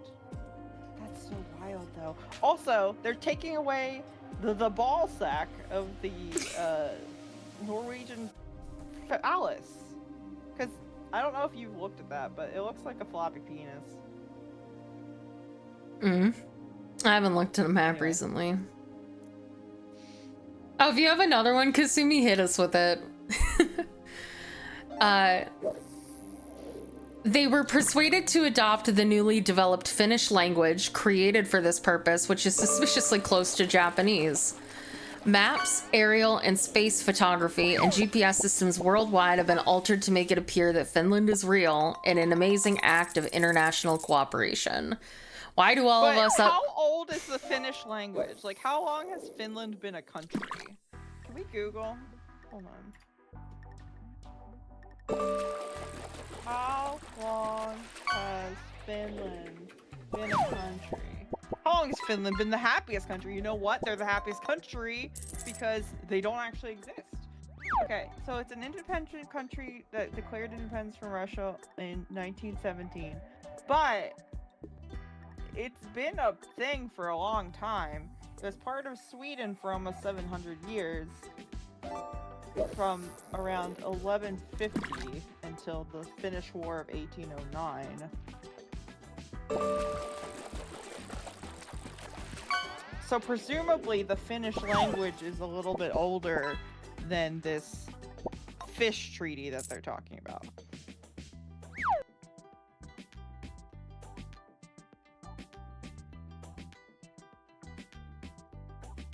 Interesting. Anyway.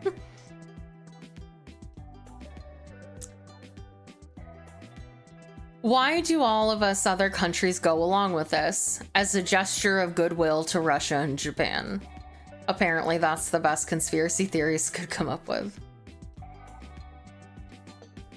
They might have been.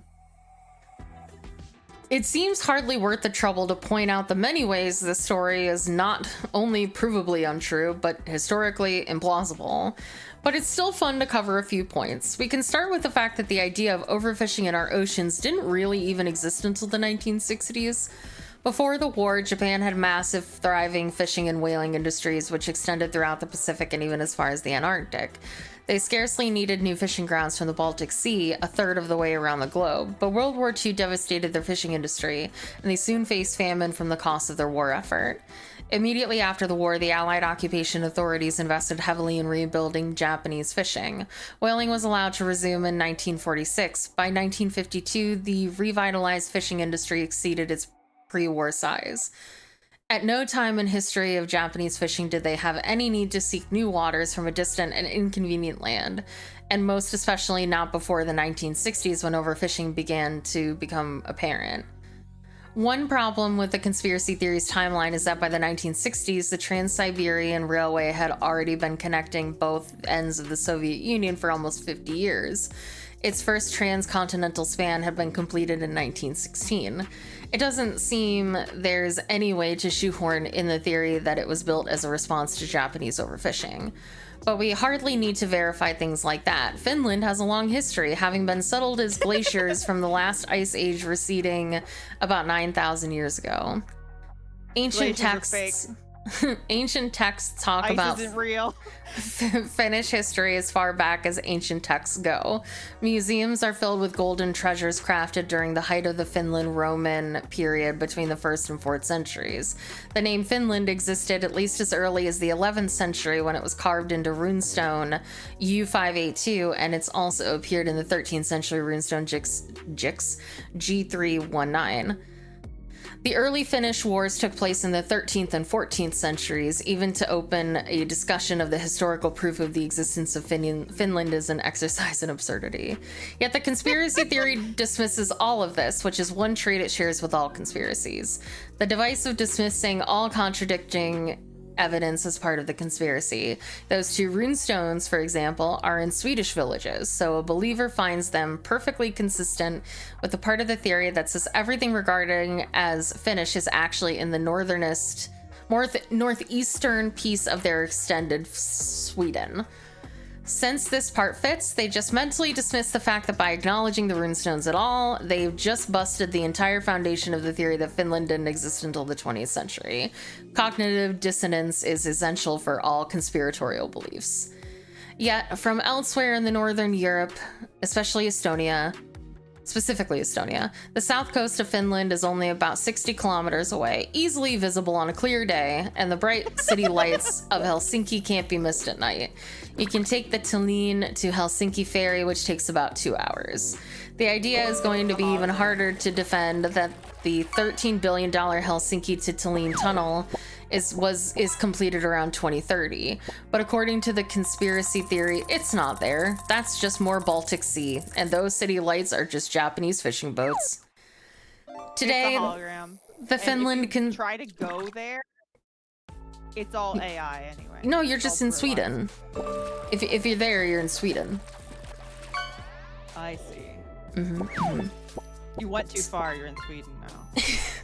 Today, the Finland conspiracy exists mainly as a number of threads and forums on Reddit. From perusing them, it's clear that the vast majority of people posting think it's silly. A few appear to believe it and defend it, saying that the provided explanations sound just too plausible to be fictional.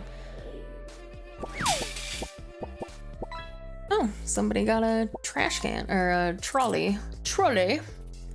And some of these are probably people who are actually just exercising their debating and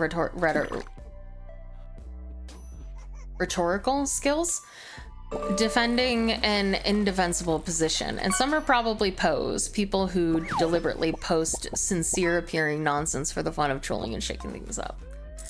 And when we read these threads and click the links and dig as far as we can go, we finally hit bedrock. The Finland conspiracy turns out to have a case zero, a hard origin, a single identifiable point at which it was invented by a single person. The case was laid out by a reporter for Vice in December 2016, Mac Lemoreau, in his article, "This Dude Accidentally Convinced the Internet That Finland Doesn't Exist." 2 years earlier, right after Christmas 2014, Reddit user Rarigan came across an interesting question that someone had posted. What did your parents show you to do that you assumed was completely normal, only to later discover that it was not normal at all? Oh god, is that the thread with the poop knife? Anyway, keep going. And there was a lot of fun answers. One guy's mom would always whistle to find him in crowded public places, including places like the supermarket, which he only later learned was rude. Another was locked into his bedroom every night, which he grew up believing was perfectly normal. Rarigan decided to post his own answer. My parents never believed in Finland. I grew up to never believe in Finland until I researched it further. It's a pretty heated topic in my family. Asked why, he elaborated. Oh god, here it goes. Well, firstly, they say that the actual place of Finland is just eastern Sweden. Helsinki is in eastern Sweden, and when people fly there, it's not like they would notice. World maps are altered as it's a UN conspiracy to keep people believing in Finland. And the idea that an entire country is made up seems so bizarre that nobody would ever believe it, making it easy to do. Finland's main company, Nokia, is apparently owned by the Japanese, and they're a main player in this. Now, as far as why people would want to invent Finland as a country, that's a bit more in depth, and there's a few reasons as to why Sweden and Russia go along with it, but it's mostly to do with Japanese fishing rights. You see, the Japanese love their sushi, but tight fishing regulations and public outcry mean that they can't fish as much as they want. So after the Cold War, they agreed with Russia to create a landmass called Finland where they could fish.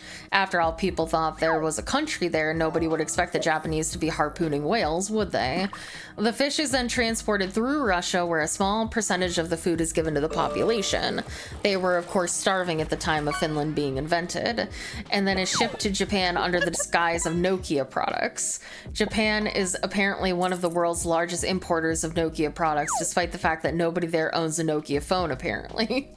The crux of all this, however, and my favorite part, is the homage that the Japanese gave to this entire conspiracy theory. What do fish have? Fins. Therefore, they named their imaginary country Finland. There are loads more that they go on about, but I can't remember it all at the moment. And there you have it. From there, it became by far the longest thread in the topic, and spawned multiple subreddits of its own. Some people do appear to have become genuinely persuaded and have added on their own details, including at least one map of how Scandinavia actually appears. Why, when it's so ridiculous and obviously indefensible? Like all conspiracy theories, it offers its believers that most tantalizing of rewards, an insider's perspective on forbidden knowledge. The superpower of knowing that the sheeple don't. A superior position, intellectual empowerment, bought cheaply through nothing more than a willingness to dismiss reality in favor of a special alternative. Oh my god, So, I can't wait to learn that Australia is not real either. Is it Russia too? No, it's Britain, I think, right? Okay. A few years ago, we covered so wild though. Anyway. A few years ago, we covered a conspiracy theory that claimed the country of Finland doesn't exist, and all the world's governments cooperatively conspired to fool all the world's citizens into believing in it as a ploy to get extra fish to feed struggling post-war Japan.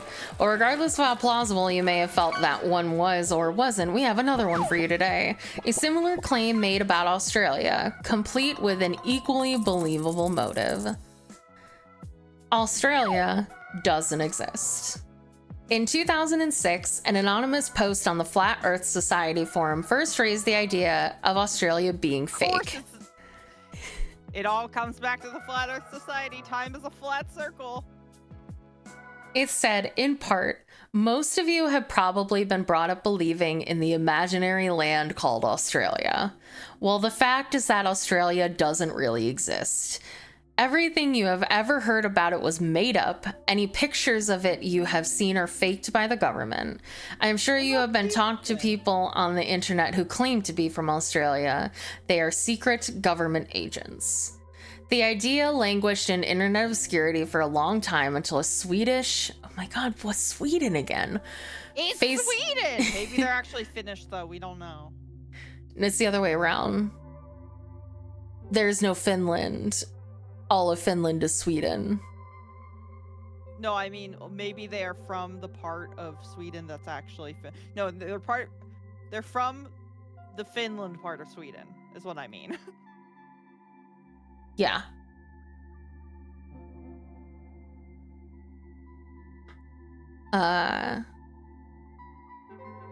Okay, sorry, now I've lost my place. Fiercely if she knows any Finnish people, and if they know that they're actually Swedish. The idea I'm so sad she's not here right now.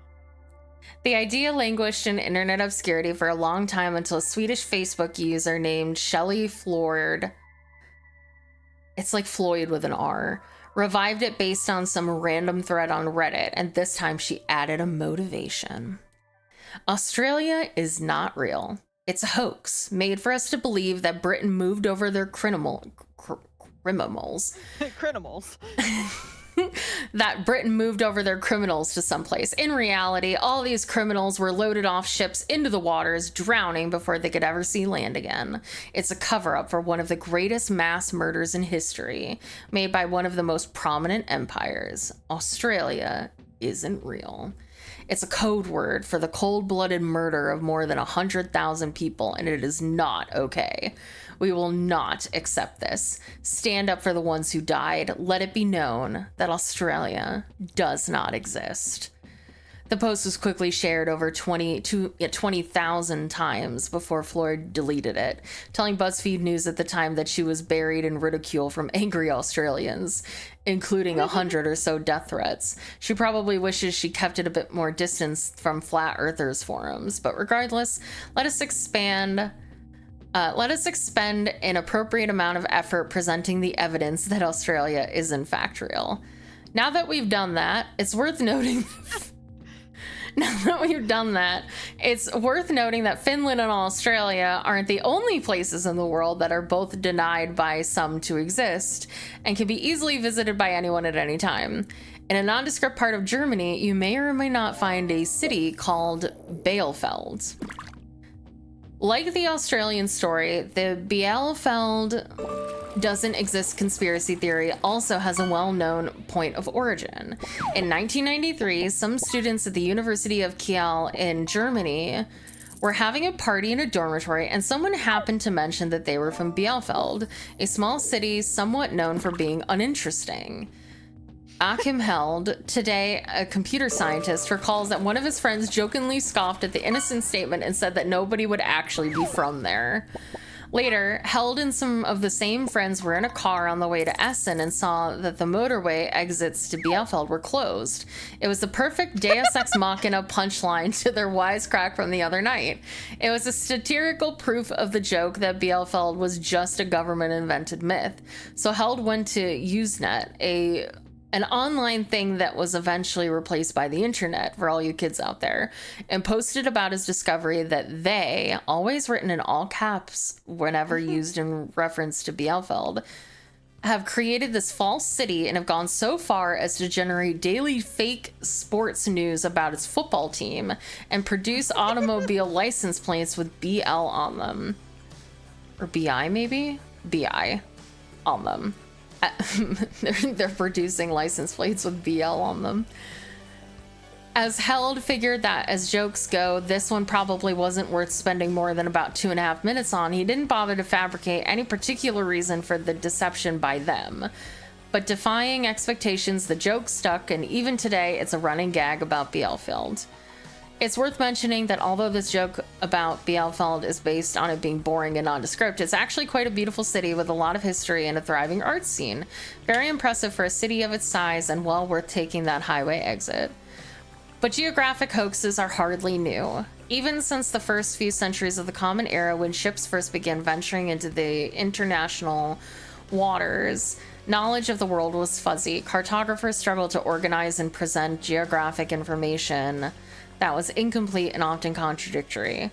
all of these early maps were wrong to some degree, some more than others, and yet most were made with the very best of intentions, but not all of them. Combine the fact that the claimed existence of certain places could be beneficial to certain parties, with the limited ability for others to verify some faraway places on a map, we should not be surprised to find that there was a whole closeted industry of fake geographical information. To illustrate, let's take 2 examples. An Italian cartographer who promoted a non-existent island in an effort to prove that Venetians had beaten Columbus to the New World, and another island whose claimed existence was used to establish mineral and economic rights.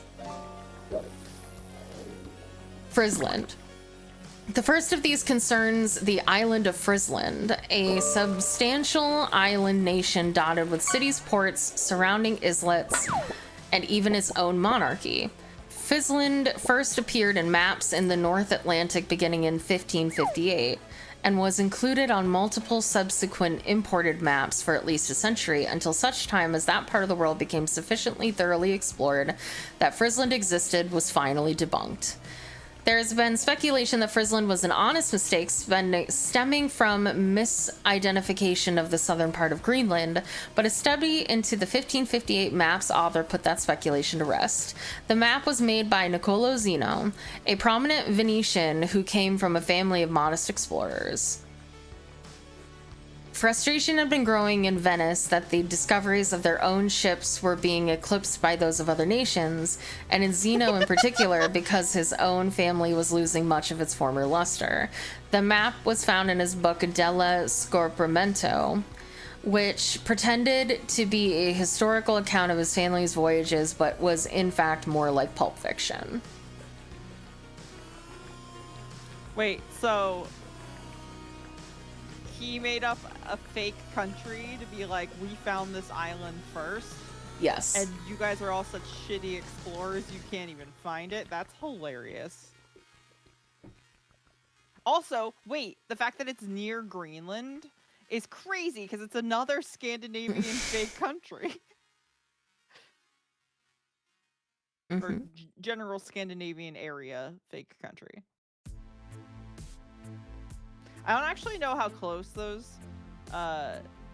countries are together because I like most Americans have a very poor understanding of the scope of Europe, except that it is smaller, generally speaking, than the United States. So I don't know if they're actually close. On a map, they look kind of close. That's crazy. Mm-hmm.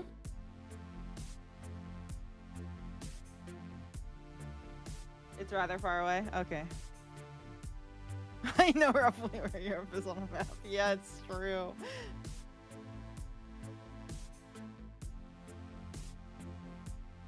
Oh no. No. That would be bad for both of us, I think. Finding an unmarked map of Europe and placing countries. No, no, no, no. Donate 10 subs and we'll do it. Hi, kitten. I'm gonna stop talking if you want to keep talking. No, I'm done. Okay.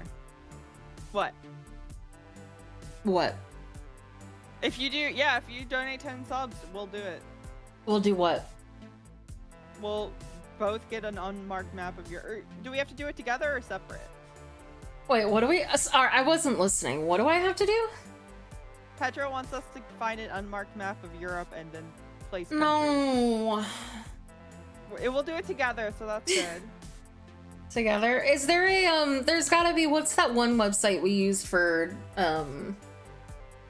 Sporkle!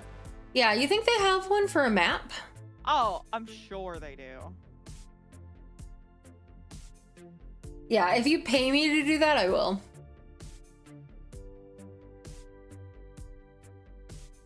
Plain Popper's already found it.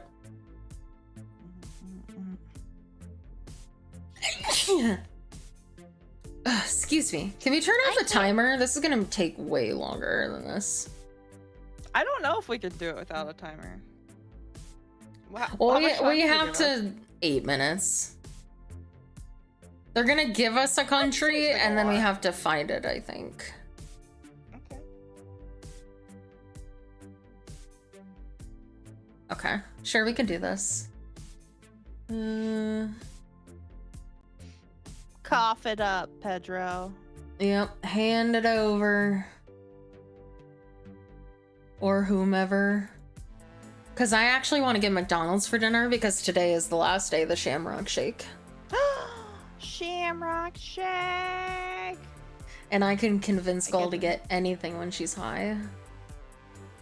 I want a Shamrock Shake. I tried to get one on Monday and I couldn't.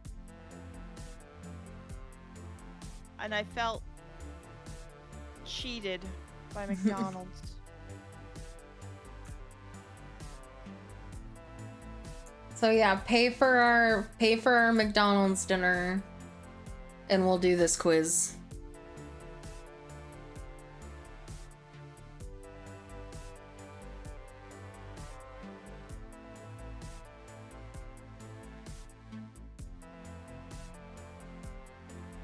Okay, and then I'll stream this to you. Also put the fishing on the screen. Hold on.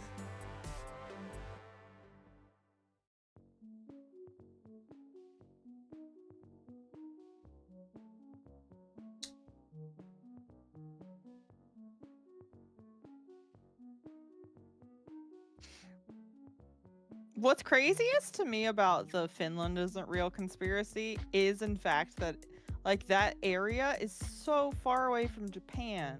It would take so long to transport the fish back to Japan. That's the one that Hi you're... Gull Haiku? Yeah, but it's gonna cost more than 1 sub or whatever it was yesterday. Look at that little dog. That's So what the cute. railway was built for, but it's not a bullet train. It's just a regular train. It's just gonna get real stinky. Huh? I said the fish is gonna get real stinky.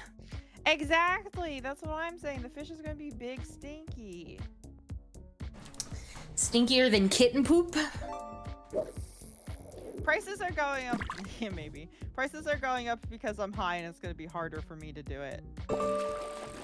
It's gonna be way harder for me to count 5, 7, and 5. Mackerel. 3-star. Mackerel. Holy mackerel. Holy mackerel. I really want McDonald's.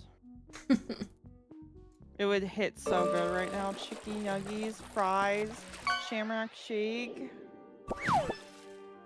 We would have to get it delivered because I can't drive. Yeah, I know. Do you want me to order it now then? We might be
Thank you so much. You hooligan. Oh, also I don't have the timer Holy on the shit. screen. Thank you so much. So much McDonald's. Thank you, thank you. You're so sweet. Thank you, Pedro. Thank you. Yeah, I never remember how much your fake check dollars are worth, so I was like, oh yeah, whatever. Who knows how much that is? And then you say $200. All the Shamrock Shakes.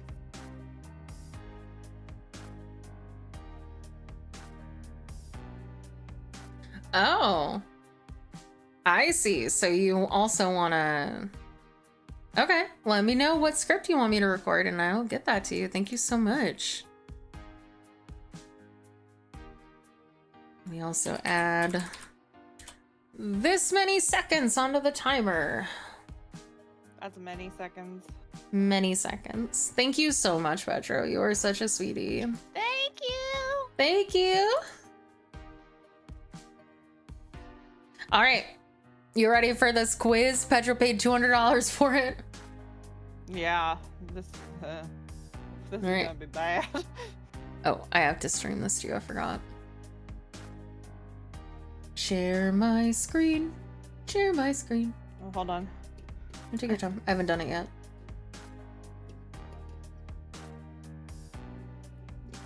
There you go. I have music.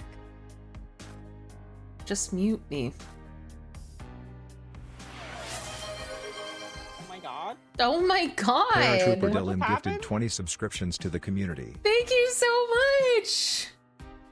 Paratrooper Dylan, thank you so much for the 20 gift subs. Thank you, thank you. Congratulations to everybody that got a sub. Thank Holy you. shit. Also spins. Yes, thank you. Okay, hold on. We gotta do spins first. Thank you so much.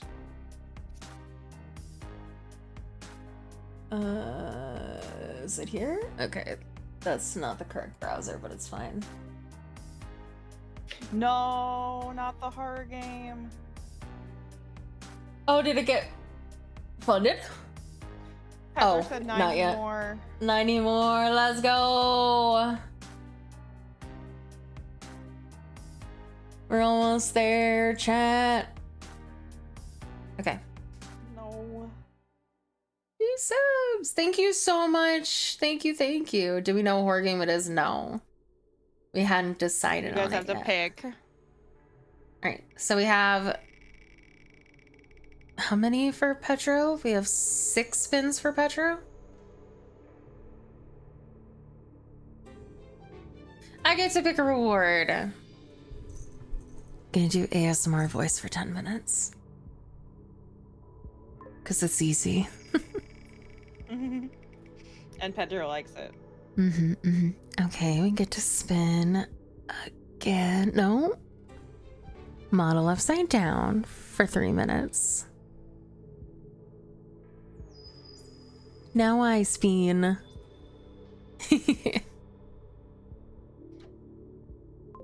4 more.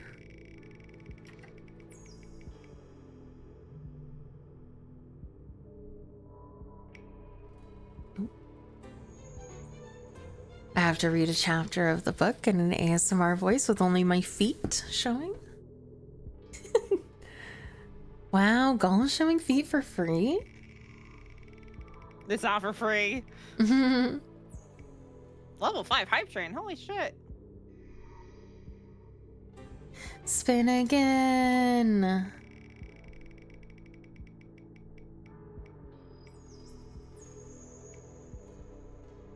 That's a good girl.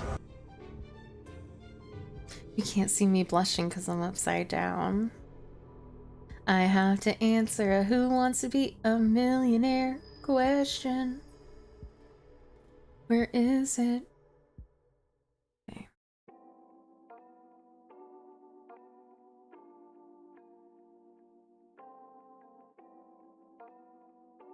Thank you so much, Gull, for the 300 bits. Thank you, thank you. I wanted to be in on the level 5 hype train. Because I'm not sure I have level 5 emotes, or all of them, rather. Mm-hmm.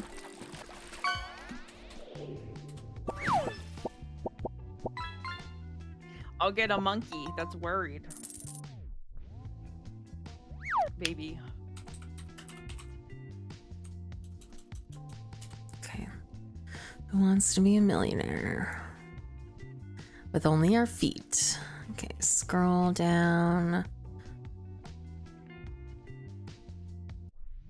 So this is Richard Dealey, an accountant from Nottingham up in the Oh, Midlands, I've already friend picked this one, but Karen. that's fine. Richard's single at the moment, but says entertainment featuring variety acts. I literally picked this question too. That's wild. Valediction. How did I manage to do that? Okay.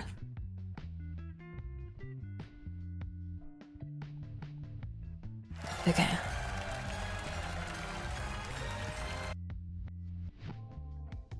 Mr. D Titanic.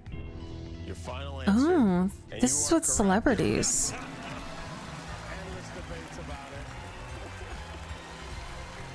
Is the Titanic. You've won $32,000, guys. You cannot leave here with less than that. Oh my goodness. And are you ready for another question? Yes. sir, I am. Next one's for $64,000. The Midwest's German Triangle. And why is it formed by a Milwaukee, geography St. Louis, question? And what city that hosts America's Oktoberfest, the largest Oktoberfest in the U.S.? Okay. Wisconsin, Chicago, St. Memphis, Louis, Missouri. Cincinnati, Green Bay. Okay. Oh, I think I know. Ooh, I got a hype chest. Me too. I got kitty love. Choo choo. I got this. I got this. Oh, that's so cute. Thank you so much for giving us a level 5 hype train so we get new emotes. Okay. I Milwaukee, didn't help. I just said I have a guess. Wisconsin, Missouri, Tennessee, I don't think is there because this is up in, I know it says Midwest, but Wisconsin is kind of bordering Canada. So is Chicago, but I don't feel like that's a very big Oktoberfest city. I feel like Tennessee is closer to the south. Cincinnati, Ohio is also kind of not near there. And then Green Bay, Wisconsin, which would it be 2 cities in Wisconsin and 1 in Missouri? So it makes me want to think that it's Chicago. But I don't know, Chicago doesn't really shout out as an Oktoberfest kind of city. But that's what I'm gonna go with. Chicago, a final answer. Hey, We need help on this one. I don't want to risk anything. I guess on this it's one. D. Should we ask the audience? Or you want? No, man, not them yet. Not them yet. No. Well, Jimmy would definitely know this because he's so into food and beer and. Sorry, and stuff. Let's ask Jimmy. All right. We're gonna ask Jimmy. okay. I don't have the answers to questions, just like you. But here's what I think. Oh, they added lighting for this. I feel strongly that it has to be Chicago or Cincinnati. I believe the Oh. answer is Cincinnati. I love an Oktoberfest. It's got to be Cincinnati. Cincinnati is my final answer. If we had to, he's not confident. We could do a 50-50. You could do a 50-50. Look, he says he's confident that it's either A or C and not B and D. So if B and D show up in the 50-50. Okay, We're screwed. let's do a 50. It's too risky. He's not confident Okay, enough. let's 50-50. go. 50-50, we're gonna do it. Okay. Computer, please take away 2 of the incorrect answers. Well, Definitely I'm wrong. Cincinnati. Memphis is not right. C, final answer, Cincinnati. Oh boy, I didn't even get to. the way you I just didn't even jumped get to right freaking have a conversation with you about it, bro. We didn't even have a conversation about it. Okay. Let's ride it down. This is ride it down. This is nowhere near ride or die. It would be a very big triangle. Computer, please reveal the correct answer. We're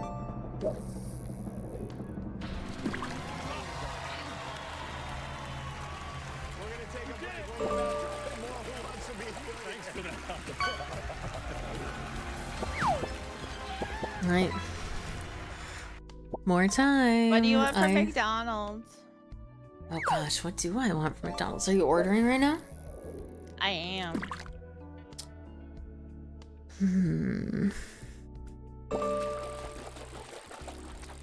Alright, we can rotate ourselves back, I think.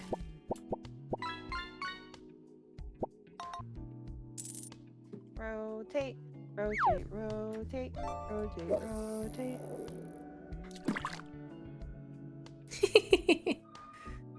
Call it stepping on my country. I'm back. You're back.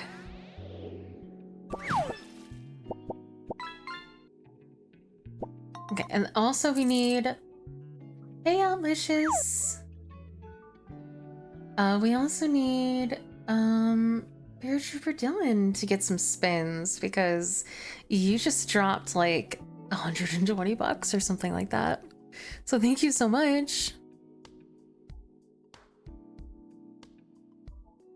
Yes, I think. Or did you have one more?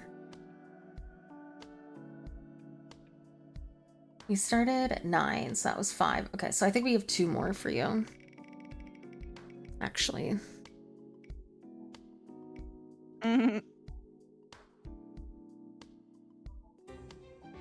Salt Lick. Put it on screen. Salt Lick. You're so Lick the salt. needy. No, that's chat.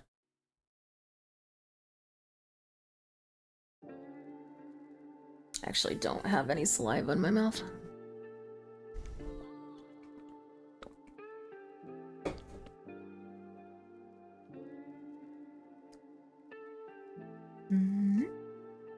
You don't have to do your spins if you don't want them.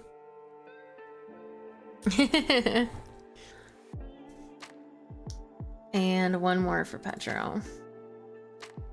You either get meows, timed out, or nothing.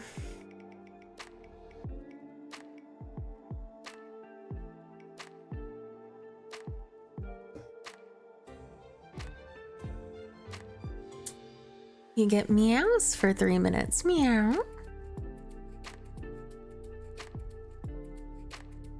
Safe. Meow, meow. What do I want from McDonald's? Meow. I definitely want a Shamrock Shake. Meow. Yeah.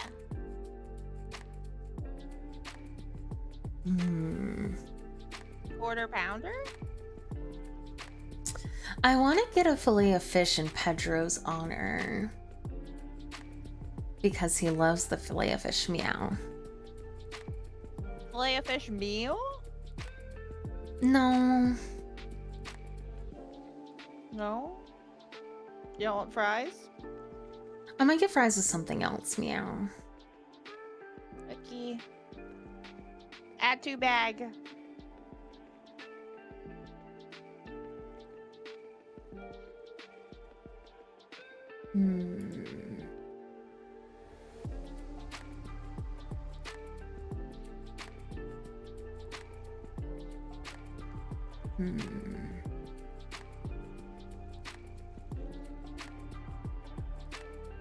Yeah, I'll get a quarter pounder meal. I'll get what Pedro got. What do you get? He got a quarter pounder. Hey, Blooper. Blooper. Blooper Yeah. Gaming just traded with 2 viewers. Thank you so much for the raid. Thank you, thank you. Thank you so much.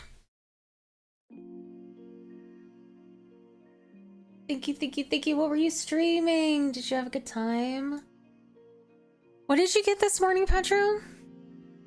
It's going fantastic. Thank you so much. Did you get chicken, Pedro? Because I don't really want chicken. Hey, Neth. I mean, I do want chicken, but only if it's a specific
Well, Do you have to do reading? Yeah, Do reading. I'll read now while you're AFK. Uh-huh. Nath, you're such a good girl. Squeak! Alright. I have to read a chapter of Anita Blake Guilty Pleasures.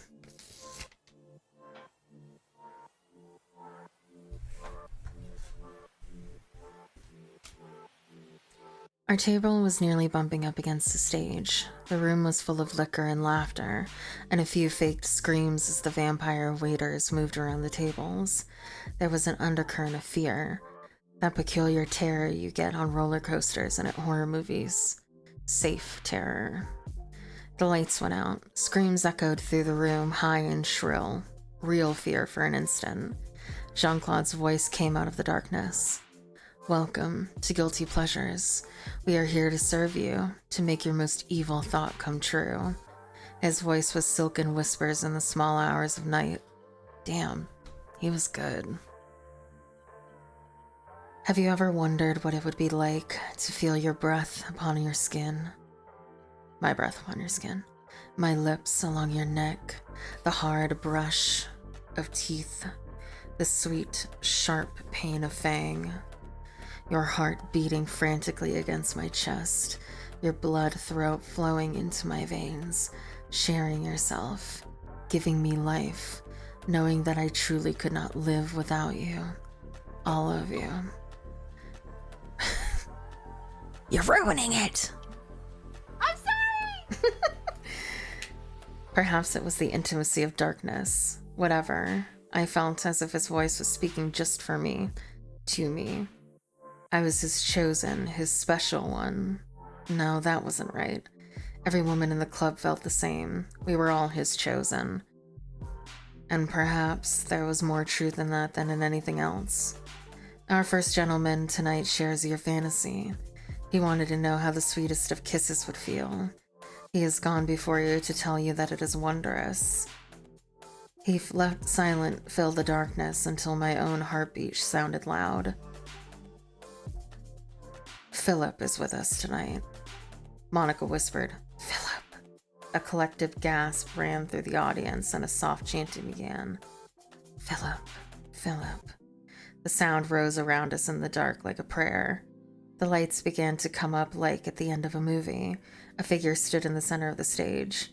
A white t-shirt hugged his upper body. Not a muscle man, but well built. Not too much of a good thing. A black leather jacket, tight jeans, and boots completed the outfit. He could have walked off any street. His thick brown hair was long enough to sweep his shoulders. Music drifted into the twilight silence. The man swayed to the sounds, hips rotating ever so slightly. He began to slip out of his leather jacket, moving almost in slow motion. The soft music began to have a pulse that his body moved with, swaying. The jacket slid to the stage. He stared out at the audience for a minute, letting us see what there was to see. Scars hugged the bend of each arm until the skin was formed white mounds of scar tissue. I swallowed hard. I wasn't sure what was about to happen, but I was betting I wasn't going to like it. He swept back his long hair from his face with both hands. He swayed and strutted around the edge of the stage. He stood near our table looking down at us. His neck looked like a junkie's arm. I had to look away. All those neat little bite marks, neat little scars. I glanced up and found Catherine staring at her lap. Monica was leaning forward in her chair, her lips half parted. He grabbed the t-shirt with strong hands and pulled. It peeled away from his chest, ripping. Screams from the audience. A few of them called his name. He smiled. The smile was dazzling, brilliant, melt-in-your-mouth sexy. There was scar tissue on his smooth, bare chest. White scars, pinkish scars. New scars, old scars. I just sat staring with my mouth open. Catherine whispered, Dear God. He's wonderful, isn't he? Monica asked. I glanced at her. Her flare collar had skipped. Oh my God, I can't read. Her flared collar had slipped, exposing 2 neat puncture wounds, fairly old, almost scars. Sweet Jesus. The music burst into a pulsing violence. He danced, swayed, gyrating, throwing the strength of his body into every move. There was a white mass of scars over his left collarbone, ragged and vicious. My stomach tightened. A vampire had torn through his collarbone, ripped him like a dog with a piece of meat. I knew because I had a similar scar. I had a lot of similar scars. Dollar bills appeared in hands like mushrooms after a rain. Monica was waving her money like a flag. I didn't want Philip at our table. I had to lean into Monica to be heard over the noise. Monica, please don't bring him over here. Even if she turned to look at me, I knew it was too late. Philip of the many scars was standing on the stage looking down at us. I stared up into his very human eyes. I could see the pulse in Monica's throat. She licked her lips. Her eyes were enormous. She stuffed the money down the front of his pants. Her hands traced his scars like nervous butterflies. She leaned her face close to his stomach and began kissing his scars, leaving red lipstick prints behind. He knelt as she kissed him, forcing her mouth higher and higher up his chest. He knelt and she pressed lips to his face. He brushed her hair back from her neck, as if he knew what she wanted. She licked the newest scar bite, tongue small and pink like a cat. I heard her breath go out in a trembling sigh. She bit him, mouth locking over the wound. Philip jerked with pain or just surprise. Her jaws tightened. Her throat worked. She was sucking the wound. I looked across the table at Catherine. She was staring at them, face blank with astonishment. The crowd was going wild, screaming and waving money. Philip pulled away from Monica and moved on to another table. Monica slumped forward, head collapsing into her lap, arms limp at her side. Had she fainted? I reached out to touch her shoulder and realized I didn't want to touch her. I gripped her shoulder gently. She moved, turning her head back to look at me. Her eyes held that lazy fullness that sex gives. Her mouth looked pale with most of the lipstick worn away. She hadn't fainted. She was basking in the afterglow. I drew back from her, rubbing my hand against my jeans. My palms were sweating. Philip was back on the stage. He had stopped dancing. He was just standing there. Monica had left a small round mark on his neck. I felt the first stirrings of an old mind flowing over the crowd. Catherine asked, "What's happening?" "It's all right," Monica said. She was sitting upright in her chair, eyes half closed. She licked her lips and stretched, hands over her head. Catherine turned to me. "Anita, what is it?" "Vampire," I said. Fear flashed on her face, but it didn't last. I watched the fear fade under the weight of the vampire's mind. She turned slowly to stare at Philip as he waited on stage. Catherine was in no danger. This mass hypnosis was not personal and not permanent. The vampire wasn't as old as Jean-Claude, nor as good. I sat there feeling the press and flow of over 100 years of power, but it wasn't enough. I felt him move through the tables.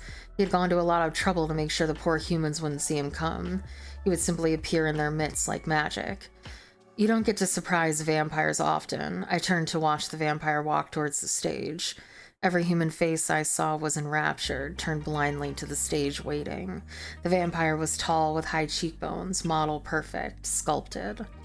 He was too masculine to be beautiful and too perfect to be real. He strode through the tables wearing a proverbial vampire outfit, black tux and white gloves. He stopped one table away from me to stare. He held the audience in the palm of his hand, helpless and waiting. But there I was staring at him, though not in his eyes. His body stiffened, surprised. There's nothing like ruining the calm of a 100-year-old vampire to boost a girl's morale. I looked past him to see Jean-Claude. He was staring at me. I saluted him with my drink. He acknowledged it with a nod of his head. The tall vampire was standing beside Philip. Philip's eyes were as blank as any human's. The spell or whatever drifted away. With a thought, he awoke the audience and they gasped. Magic. Jean-Claude's voice filled the sudden silence. "This is Robert. Welcome him to our stage." The crowd went wild, applauding and screaming. Catherine was applauding along with everyone else. Apparently, she was impressed. The music changed again, pulsing and throbbing in the air, almost painfully loud. Robert the vampire began to dance. He moved with a careful violence, pumping to the music. He threw his white gloves into the audience. One landed at my feet. I left it there. Monica said, "Pick it up." I shook my head. Another woman leaned over from the other table. Her breath smelled like whiskey. "You don't want it?" I shook my head. She got up, I suppose to get the glove. Monica beat her to it.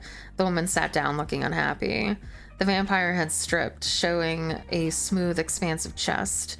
He dropped to the stage and did fingertip push-ups. The audience went wild. I wasn't impressed. I knew he could bench press a car if he wanted to. What's a few push-ups compared to that? He began to dance around Philip. Philip turned to face him, arms outspread, slightly crouched, as if he was ready for the attack. They began circling each other. The music softened until it was only a soft underscoring to the movements on stage. The vampire began to move closer to Philip. Philip moved as if trying to run from the stage. The vampire was suddenly there, blocking his escape. I hadn't seen him move. The vampire had just appeared in front of the man. I hadn't seen him move. Fear drove all the air from my body in an icy rush. I hadn't felt the mind trick, but it had happened. Jean-Claude was standing only 2 tables away. He raised one pale hand to salute me. The bastard had been in my mind and I hadn't known it. The audience gasped and I looked back at the stage. They were both kneeling. The vampire had one of Philip's arms pinned behind his back. One hand gripped Philip's long hair, pulling his neck back at a painful angle. Philip's eyes were wide and terrified. The vampire hadn't put him under. He wasn't under. He was aware and scared. Dear God. He was panting, his chest rising and falling in short gasps. The vampire looked out at the audience and hissed, fangs flashing in the lights. The hiss turned the beautiful face to something bestial. His hunger rode over the crowd, his need too intense. It made my stomach cramp. No, I would not feel this with him. I dug fingernails into the palms of my hands and concentrated. The feeling faded. Pain helped. I opened my shaking fingers and found 4 half moons that had slowly filled with blood. The hunger beat around me, filling the crowd, but not me. I pressed a napkin to my hand and tried to look inconspicuous. The vampire drew back a head. No, I whispered. The vampire struck, teeth sinking into flesh. Philip shrieked, and it echoed in the club. The music died abruptly. No one moved. You could have dropped a pin. Soft, moist sucking sounds filled the silence.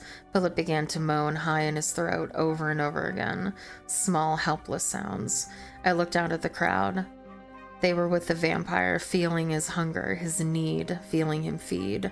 Maybe sharing Philip's terror, I didn't know. I was apart from it, and glad. The vampire stood, letting Philip fall to the stage limp, unmoving. I stood without meaning to. The man's scarred back convulsed in a deep, shuddering breath, as if he were fighting back from death. Maybe he was. He was alive. I sat back down. My knees felt weak. Sweat covered my palms and stung the cuts in my hands. He was alive and he enjoyed it. I wouldn't have believed it if someone had told me. I would have called them a liar. A vampire junkie. Surely to God, I'd seen everything now. Jean-Claude whispered, "Who wants a kiss?" No one moved for a heartbeat, then hands, holding money, raised there and there. Not many, but a few. Most people looked confused as if they had awakened from a bad dream. Monica was holding money up. Philip lay where he had been dropped, chest rising and falling.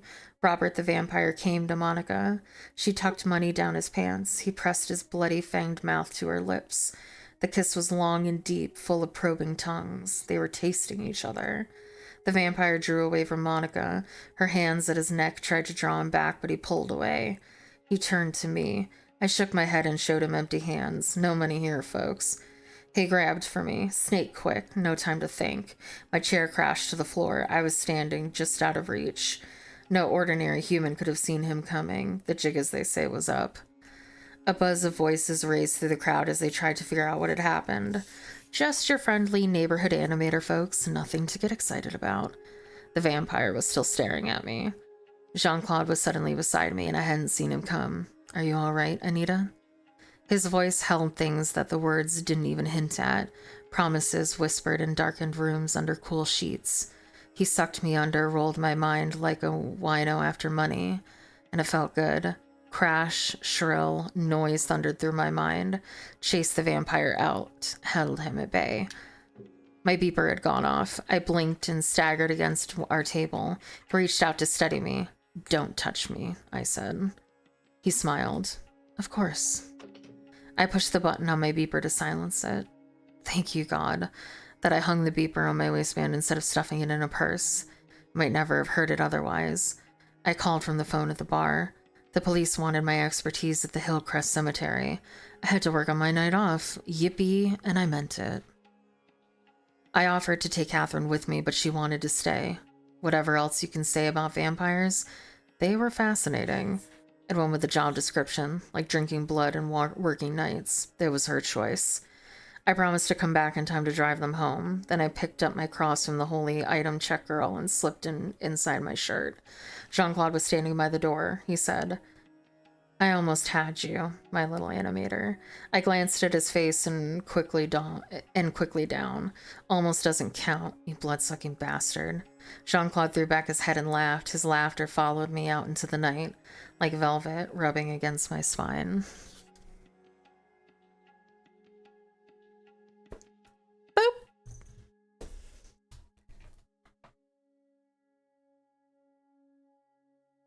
You're very welcome. Thank you so much, Madam Whitney. Thank you to our gifters. I hope you enjoyed. The first 3 books in this series don't actually have any erotica in it.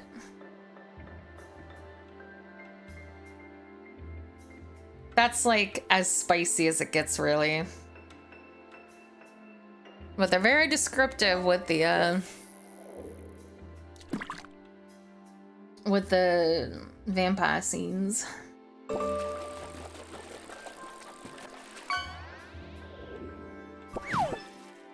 You found our branch. Why did Gull say BRB for McDonald's? It can't possibly be here yet, right?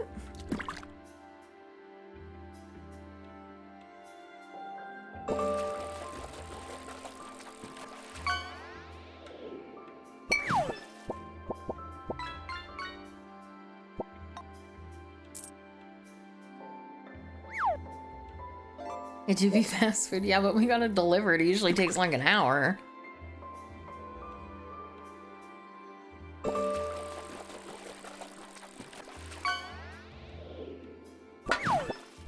Okay. See you later, Nat. Thank you so much for hanging out.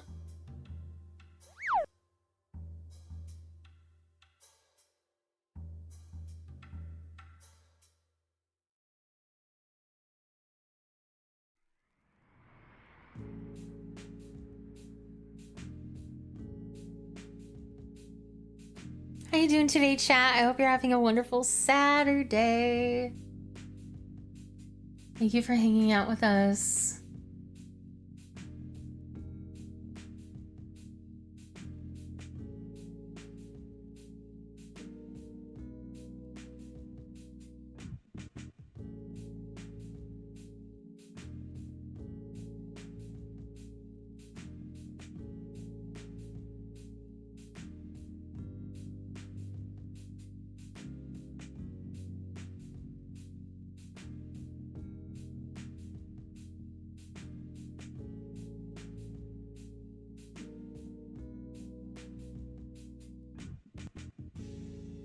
Be comfy.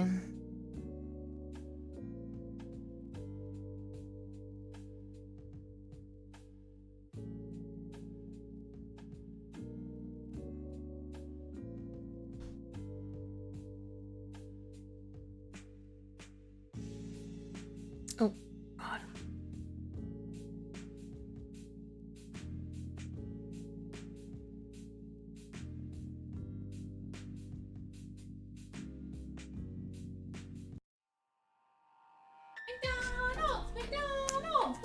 Wow, that was really fast. Why are we here already? I feel like we just ordered this.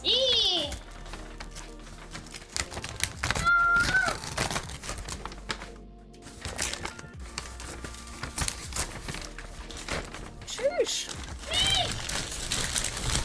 Bye.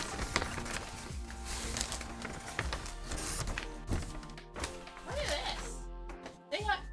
Sorry, I didn't realize you were down there. Look at this. Yeah, A little boxy thing. it is a little box. Thank you. Okay. There's a fry for you. I'll just keep this fry, and then you can take this bag. Baby. Oh God. Got the fish. The DKP. And I'm going to steal some nuggies. God, these are so warm. Nuggies. It was actually a different McDonald's than the one I usually go to. Maybe they're just better. Maybe. Hi, baby. Juniper's like, I sense chicken nuggets.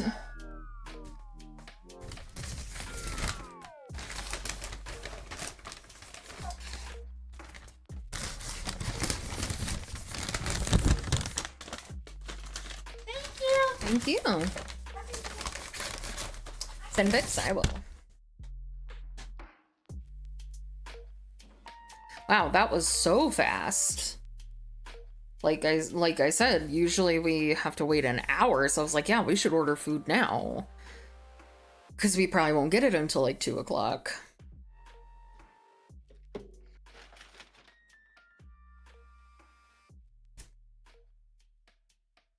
This is the best shamrock shake I've ever had.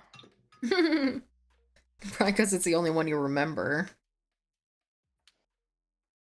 What do you mean? It's not object permanence, it's when you only remember the most recent thing. Oh, recency bias. Yeah, recency bias. But it's really actually good though, because it's not super thin, which I find McDonald's shakes can sometimes be really thin. And it's good. Ooh, look at all that tartar sauce. Yes, queen.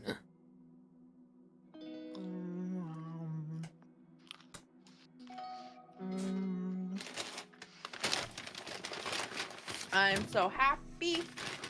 There's so much food here. I feel like I'm just gonna eat like one thing and be full. What flavor is the shamrock shake? It's mint. It's mint. Shamrock. Juniper gets a nuggie.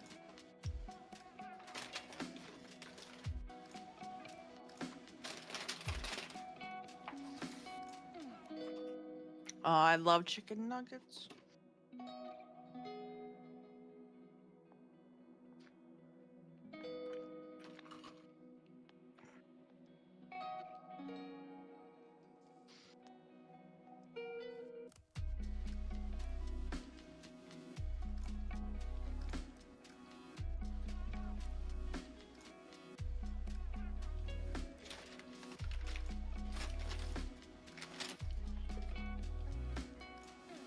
All right.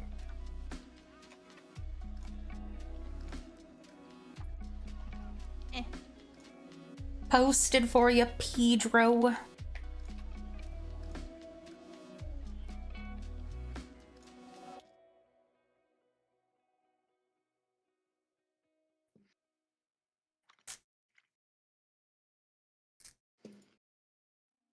You're welcome. Thank you.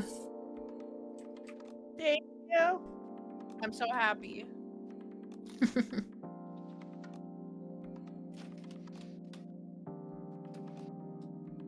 I think it all helps that it's very fresh. Oh yeah, this is the warmest McDonald's we've ever had. Like the fries are still good.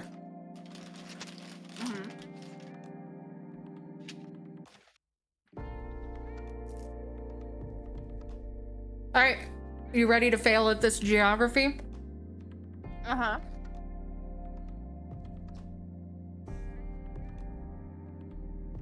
All right. Go. Hungary. Oh no. Oh God, I don't know. Next.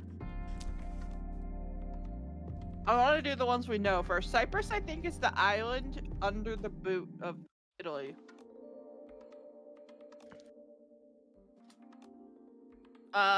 No, that's all Italy. Then maybe it's... Oh wait, it's that little... You see that arrow under Italy?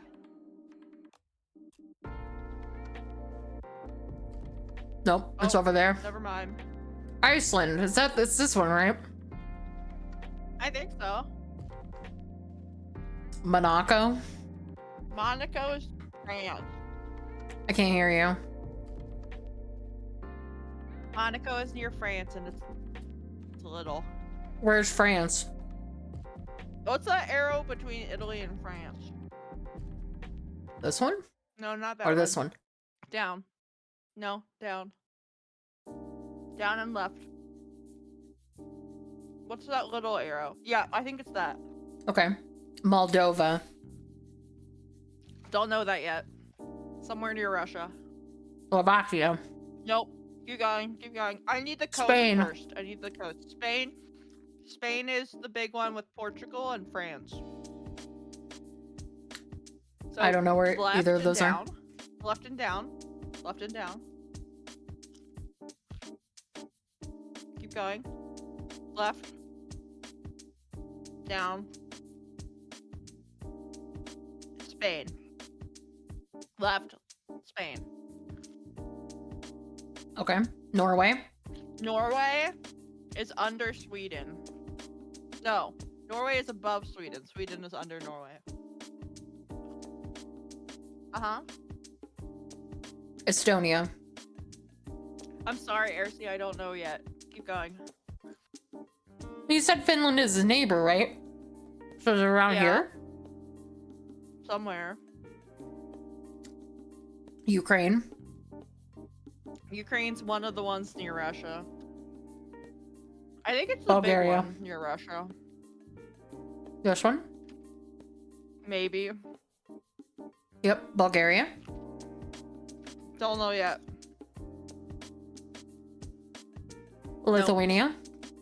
Keep going. Uh-huh.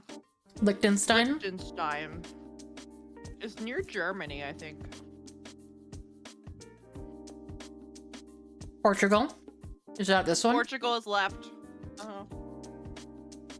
North Macedonia. Almost called it macadamia. Russia. I don't know that one. Switzerland. Switzerland.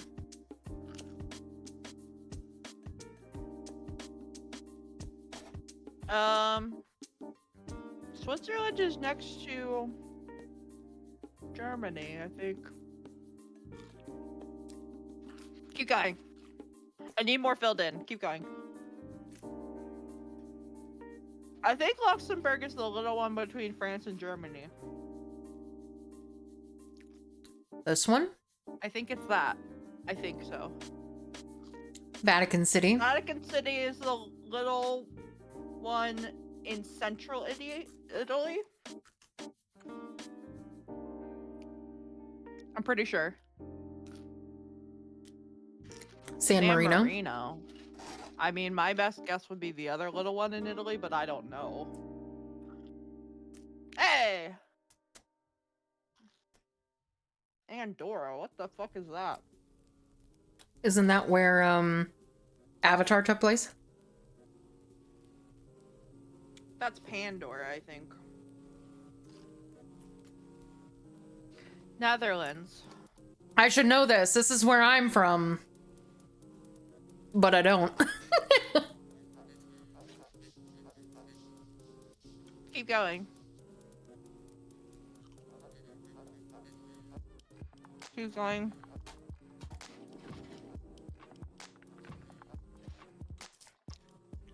This one? No. This one? I think it's the one that's on the islands.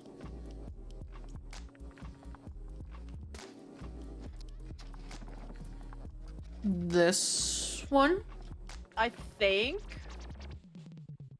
Sweden. Yeah, we know where Sweden is. We know. It's Yeah, Finland. yeah, yeah. Yeah. Well, this one? No. Yes. This one? Oh. Then where's Finland? Oh, is it this one? In between. Oh. Malta. Somewhere near Greece. Oh, I'm green, alright. Huh? No. Celine. Oh! I said this one and you said I think so. No, I didn't. You were Whatever. moving too fast. Romania. I knew where Finland was, chat. Oh my gosh, fine, just Romania. I don't know. Uh-huh. Yeah. Next to Germany. I think it's not that one. I think it's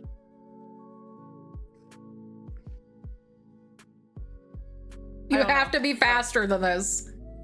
I'm thinking. And Keep crack going, her. keep going.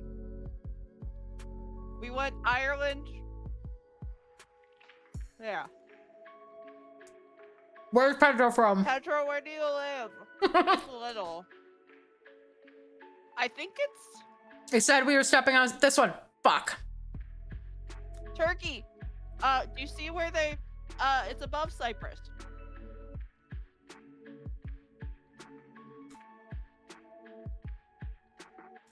Croatia, I don't know. I don't know. Belgium somewhere near Fuck. Oh, that's the one I was gonna guess. Fuck. I don't know. Then what's this one? All right. One of these. Switzerland? I knew it was near Germany somewhere. There, I found the Netherlands. That one's next to Czechia. Which one? No. Right. Yes, I think. Nope, never mind. Malta's near Greece. I think it's on the coast. No, coast. Pick one. Yeah. Nope, okay. Oh. Sorry, I didn't see where I clicked it. Germany. Austria is next to Germany.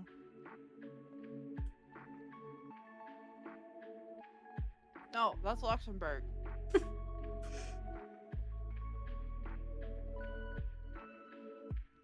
Fuck. Croatia's on the coast. Oh, okay.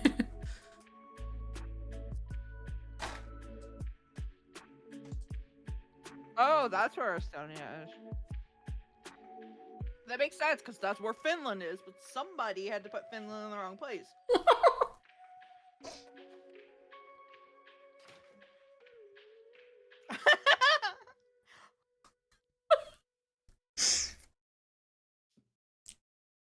Listen. I know most of the coastal ones. It's all the inland ones, and I'm like, ooh. I knew where England was. That's where you're from. He's from Wales. Well, Where is Wales in the counts UK? as Where's England. Wales? Celine, where's Wales? Can you point to Wales on the UK? Up here. No. Down here. No.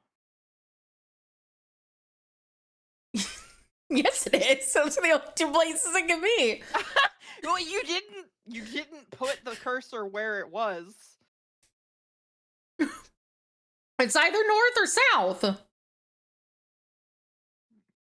It's actually west. Whatever. Wales just considers itself Britain anyway, so. I actually don't think that's necessarily true. And I think most of the people who are in the United Kingdom who aren't British don't like being associated with Britain, generally speaking. This is the we bully American public education systems part of the stream. Because I'm the only one here who's been to public school. Gaul went to private school. I've never been to public school for anything. I even went to private college.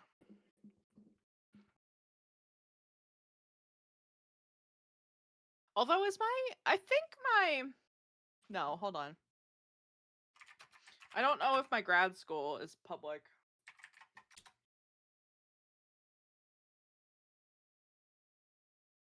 Nope, that one's private too.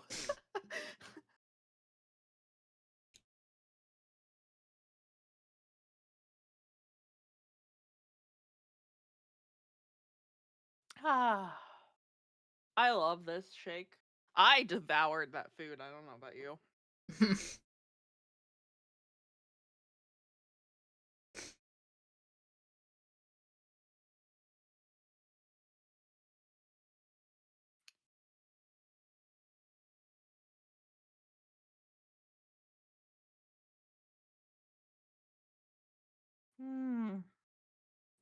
Now that I'm looking at Poland, Romania, those places, I'm like, oh yeah, I did know that, didn't I?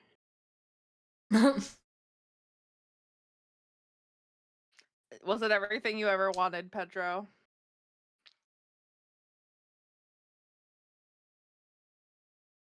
I did not know where Andorra was. I didn't even know Andorra existed. I didn't know Albania was on the coast. Oh, this will be fun. No, it won't. I can't wait to see what you think.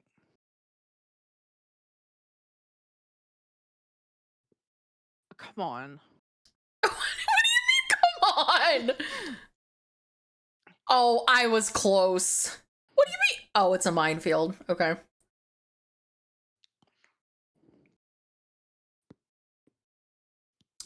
Come on, Celine. I was close.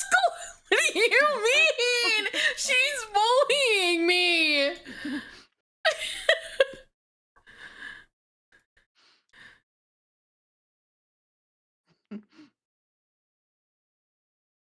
Oh my god, you got it. No. Oh, okay. That was Maryland that you clicked, by the way, so I'm offended. Because that's where I'm from.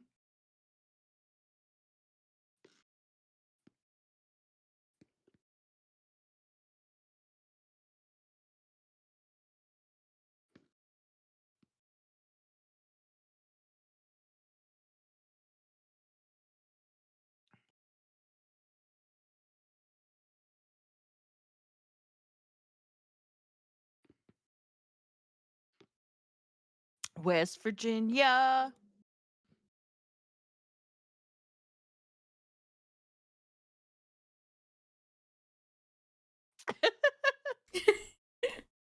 Shut up. You clicked Delaware. You trolled me. Literally You the said. one. You managed to click the part of the Eastern Shore that is Delaware. Delaware is one of the smallest states. Oh my god. I'm not gonna stream this to you if you're gonna be mean. No, I won't be mean.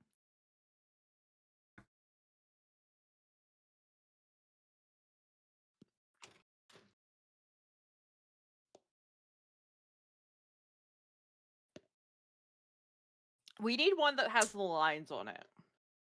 But that's the whole point. Is that this one is harder because it doesn't.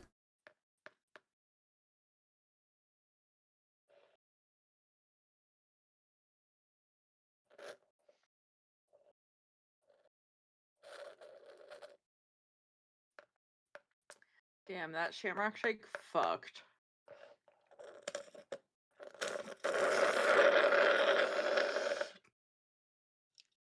Shake ASMR. Why are you making me suffer? Because chat likes it. Well, at least Pedro likes it. Maybe not everyone else. Oh my god, I keep getting so close. I fuck Dakota, I don't care.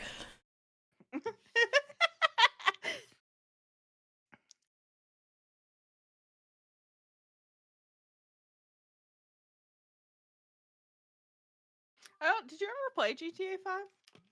Mm-mm.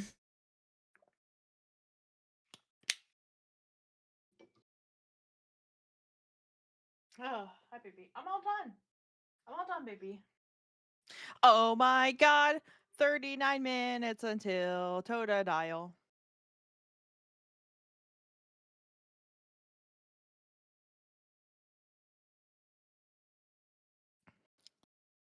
Hi, kitten.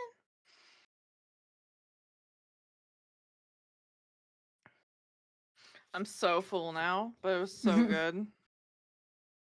That's the best McDonald's that's ever tasted. I've never had high McDonald's before.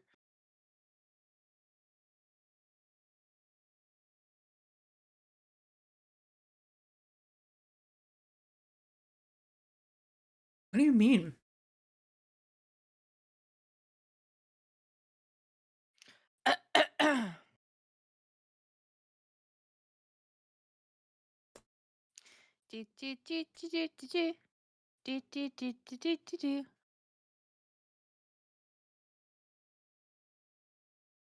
Hi, baby.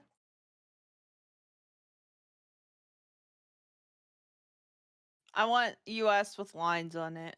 I feel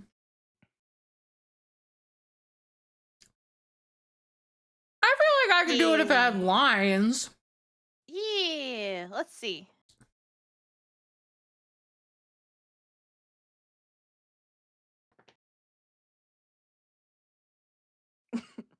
No.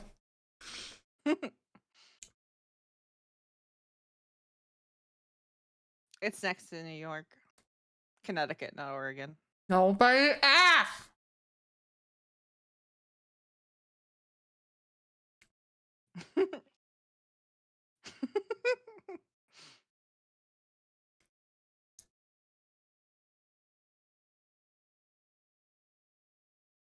MISSI Oh, wait. I know it's because Delaware is small.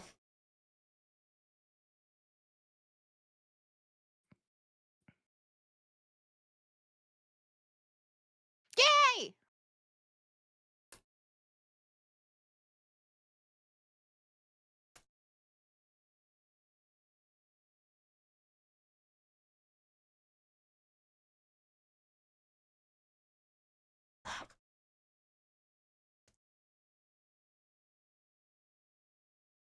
To be fair, Mississippi and Alabama are interchangeable anyway.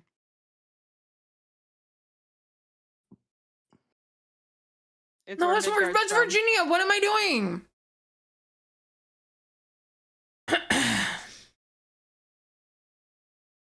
Hi, baby.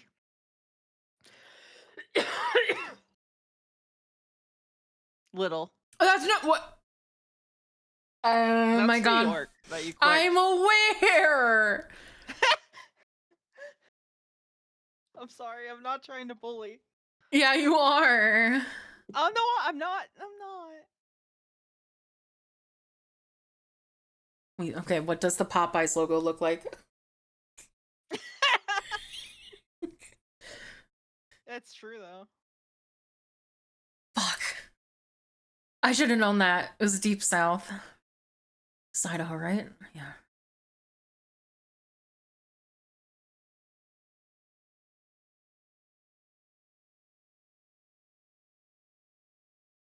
Yeah.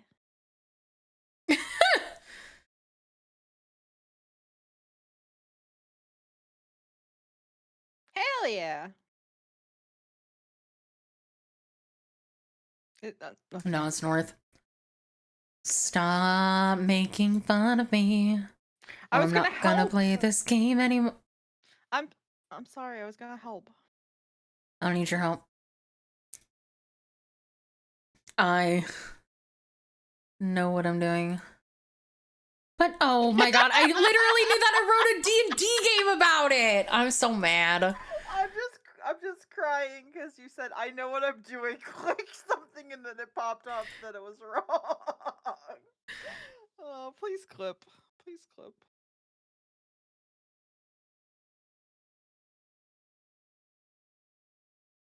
What?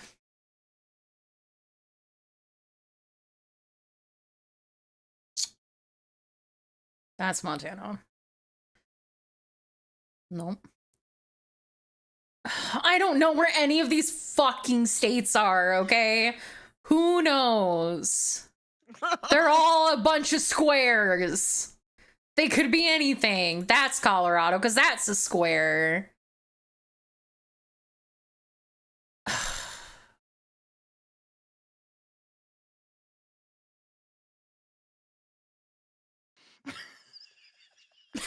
It could be any of them, really. Georgia? I don't don't know. I don't know where the South is, and I don't know most of the Midwest. It's south. Have you considered that it might be to the south? That's all South. That, where like Nebraska is South to me. You clicked on Iowa. That's the Midwest. Yeah, that's South. It's south of me. The South is Louisiana, Arkansas, Mississippi, Alabama, Georgia, South Carolina, North Carolina, Tennessee. Some of the border Incorrect. states. Anything below Ohio or left of Ohio is south. But left is west. In fact, it might be Midwest. Exactly. Hey, Kansas is there. Score.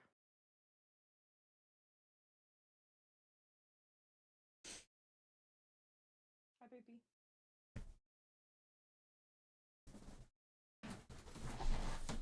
I hope you guys have been having fun today. I'm sorry I was bullying you. I wasn't trying to. I hope you're not offended. Greek letters? Okay.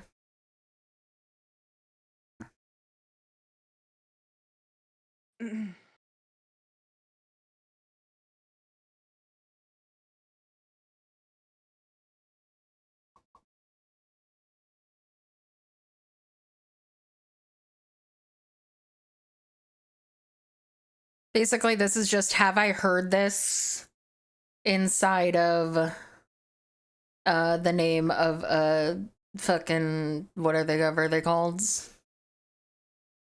I have no idea what you're The talking about. when you rush them for sorority or fraternity. Yes. Greek life. Mm-hmm.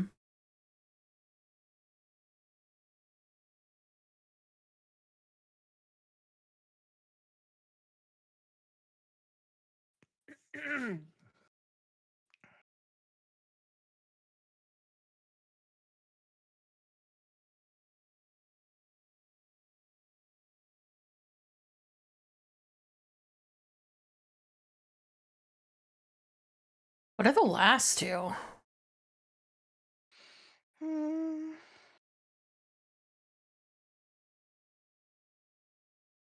see one. What is it? Because those are all the ones I know. I'm looking to see if I see the other one.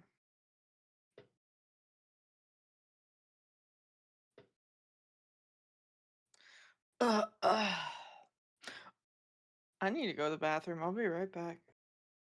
You can't go right back. You need to tell me what the word was. New. Okay. Move. What's the last one, chat? Is it Y? Damn it. Sporkle categories.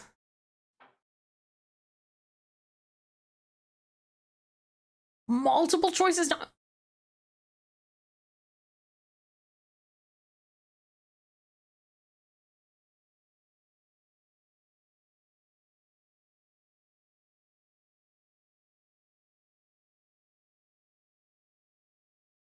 Really? Really? Really? Really? Oh, categories. I thought I was looking for games. I'm an idiot.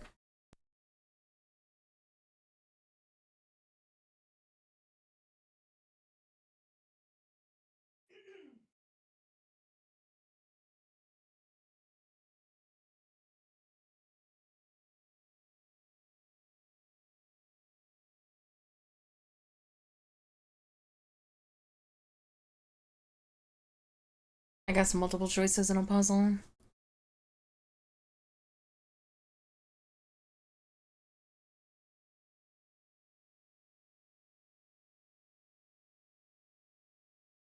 Hi, Juniper.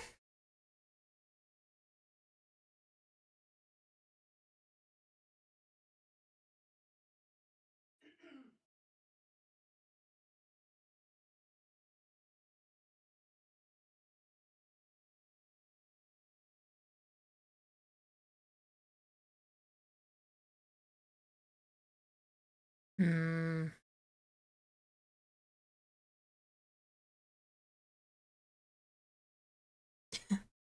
Juniper is scratching herself, standing up.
Is gold? Like, this is a stupid question. Is gold a color? I feel like it's not. It wasn't. Okay. What does that mean? Good. 10 word ladder rungs connecting to good.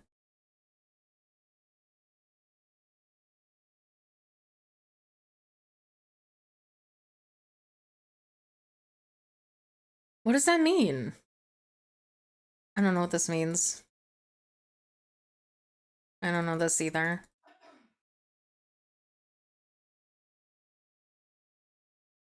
Phonetic spellings on the top of a QWERTY keyboard. What the fuck does that mean?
I don't...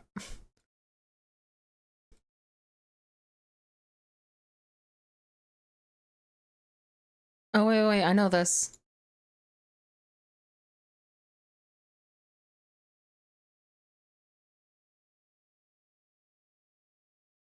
Wait, what?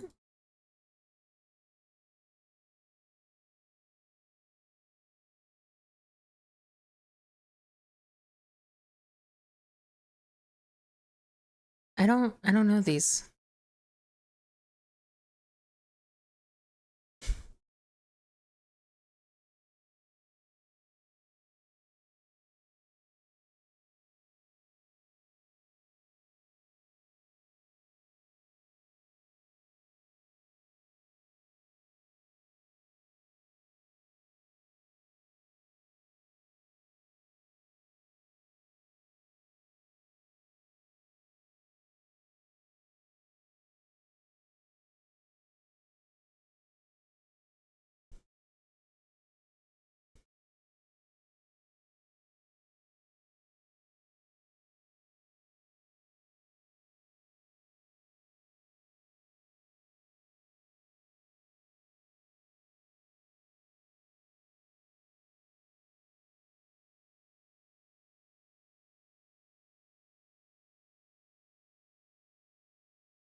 Excuse me.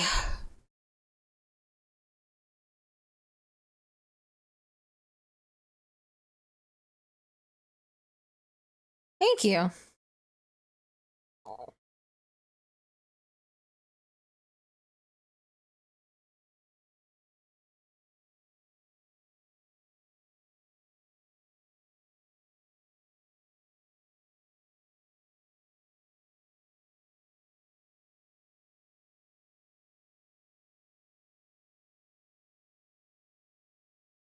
Thank you.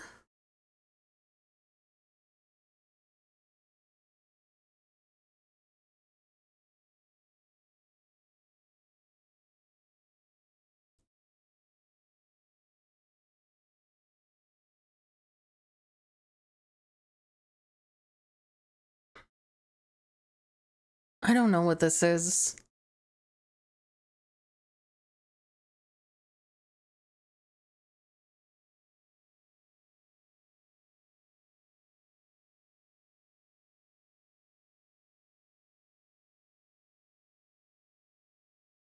I didn't understand half of those.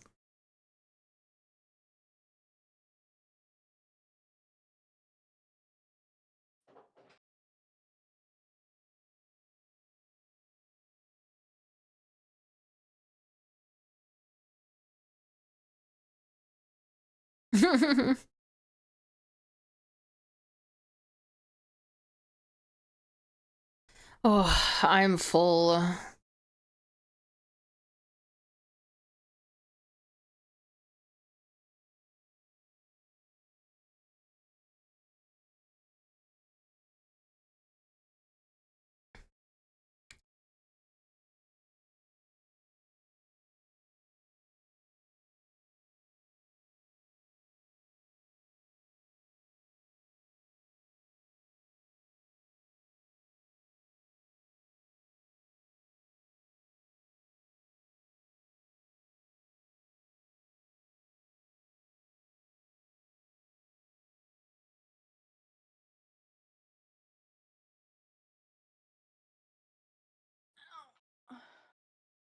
Hello. Welcome back. Hey, Dark Manic.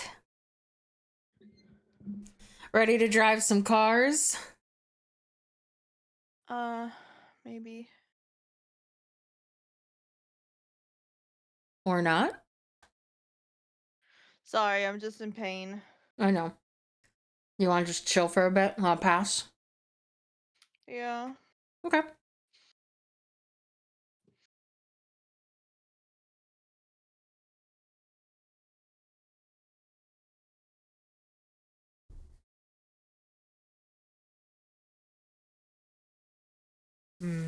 I had a good McDonald's. That was good.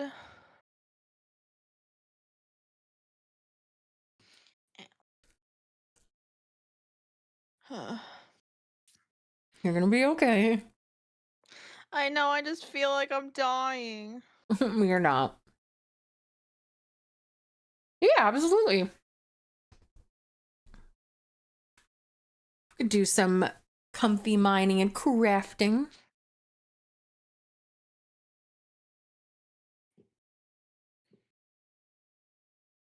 Mining and crafting. Crafting and mining.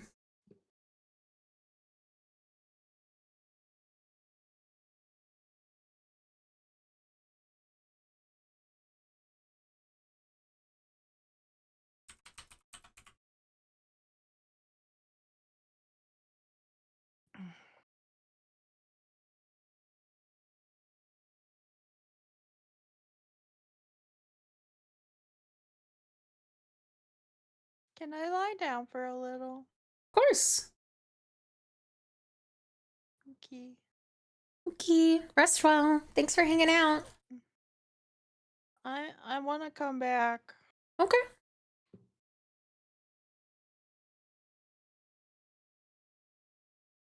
Okay. I'll be back. Okay, rest well. Okay.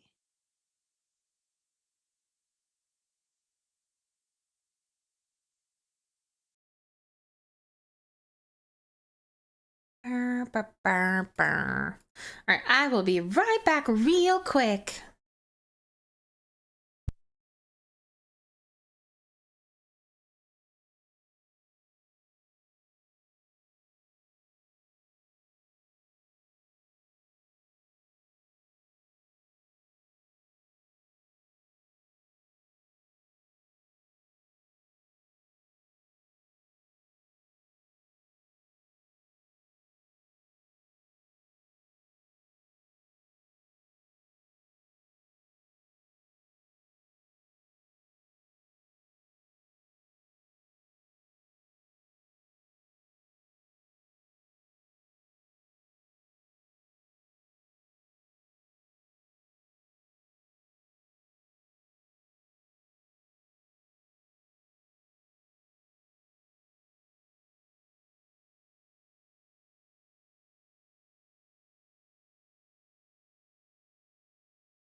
I'm back, chat.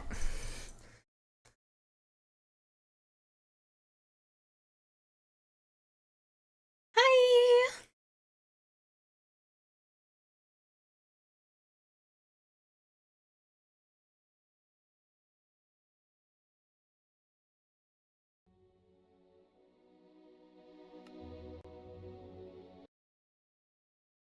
Thank you.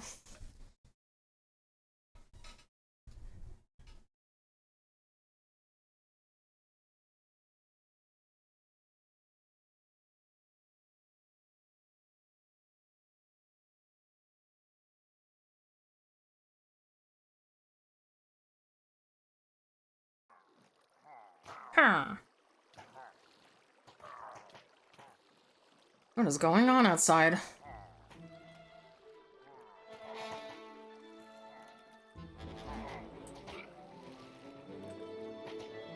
What's happening? They're attacking your whatchamadoodle.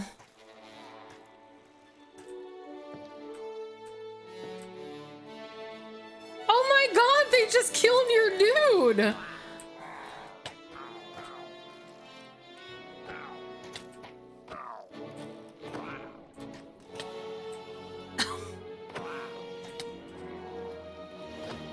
What the heck?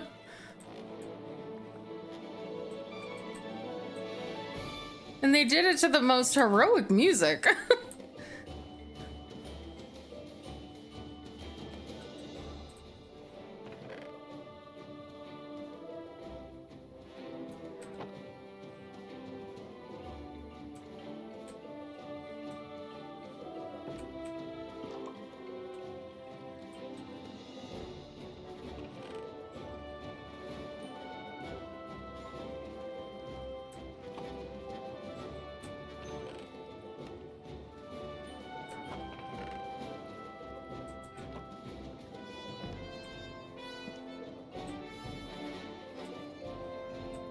I remember now why I turned the music off. Because it doesn't make sense.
Why is this glory music still going?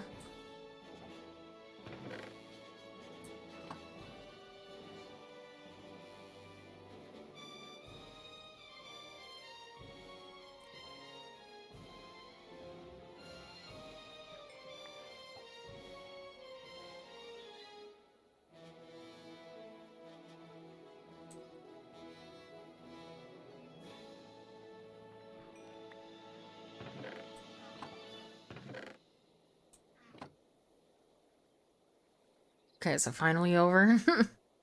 Can we fish in peace, please?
God, what did you get? You pulled out a car? Sheesh.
Fishing ASMR 1 when I find a script for it.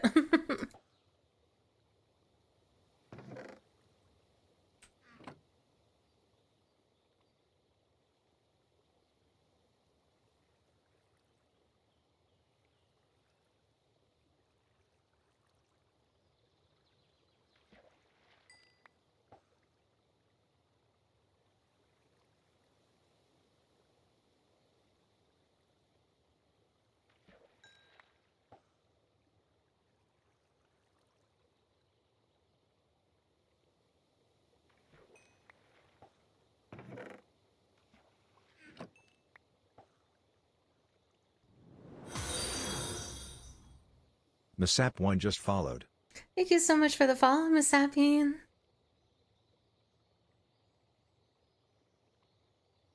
What? I would never do that to that poor fish. I can't consent.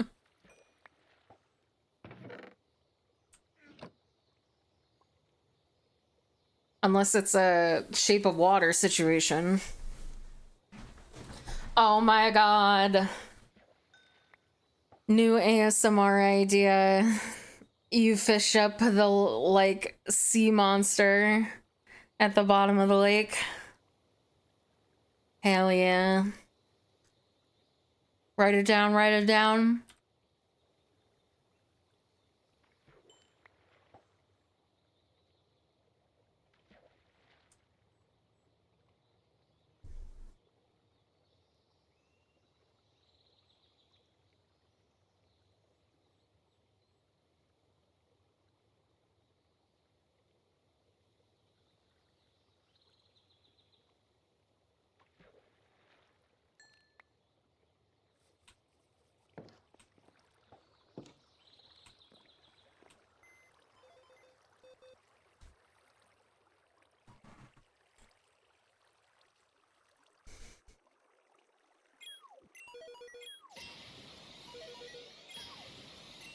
Fish up mermaid, Celine. Oh, I'm sure there's a ASMR about that for sure.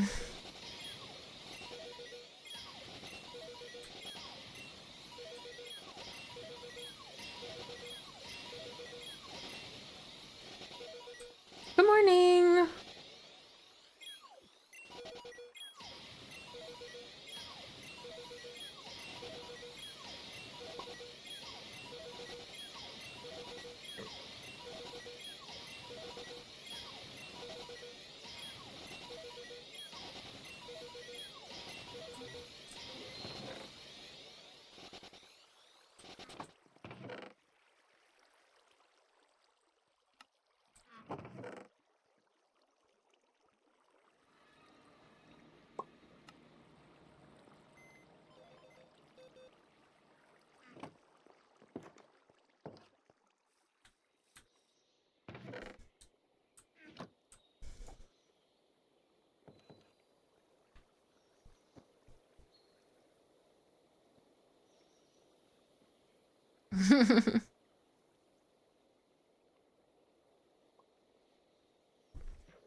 Do it.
It is. Thank you so much. You're not late. Don't worry. Yes, it is.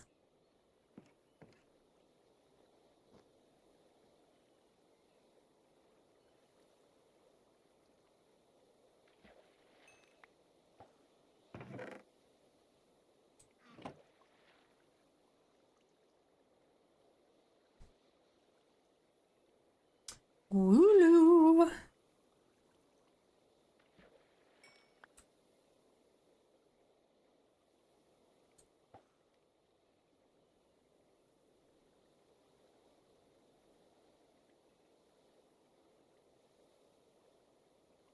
That's a lot of wooloos.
Time to catch some totodiles. Somebody wake up, go.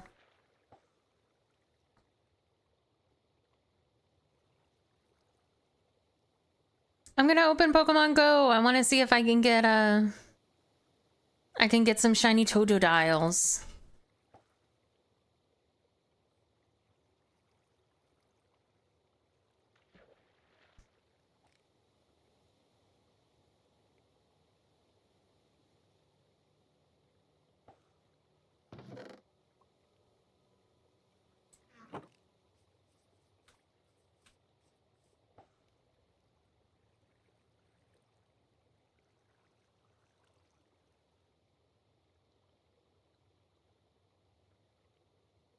I mean, you're friends with Gull, so whatever you know about her, you know about me, because we live in the same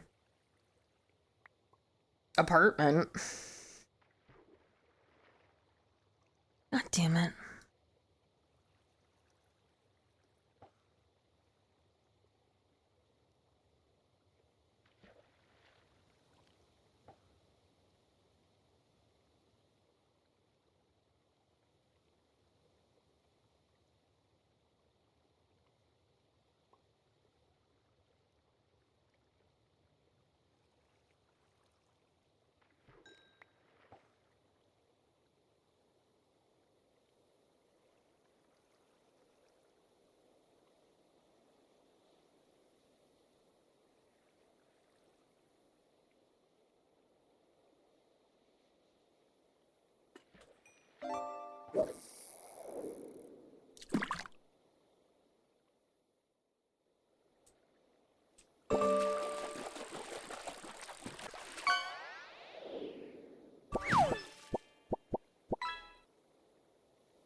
all the cactus is awake. She put on a lure on the Pokestop near our house. Apartment, whatever.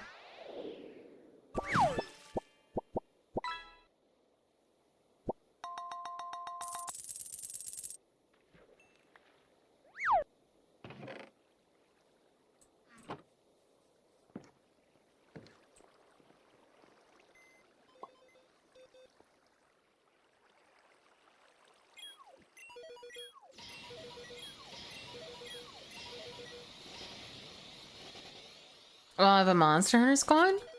No, we haven't actually played Monster Hunter yet.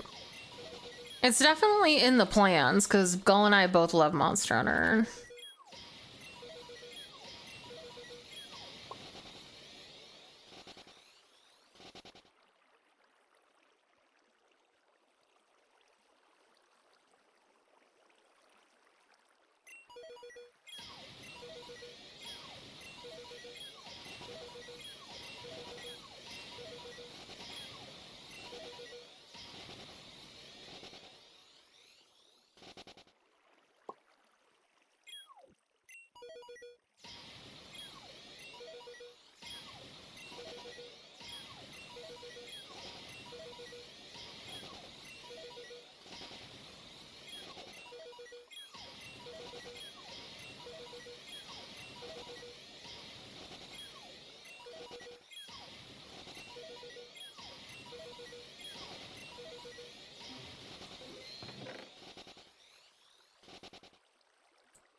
What is my favorite Monster Hunter weapon? I originally started with bow.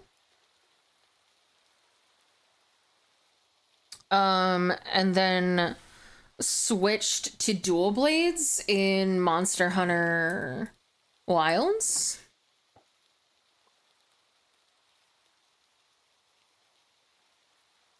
And I like dual blades a lot. I also do a little bit of hunting horn if I feel like I'm in like the point where I'm fucking useless. Sorry, not Wilds, Worlds.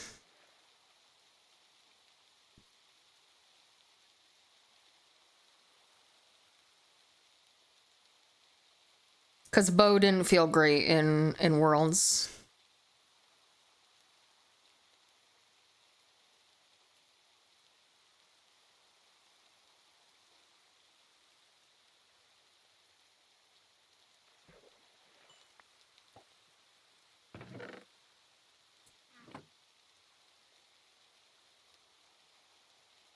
Why does Celine look depressed? I don't mean to look depressed. I'm just frozen because I'm catching Totodiles in Pokemon Go. Legendary Mew?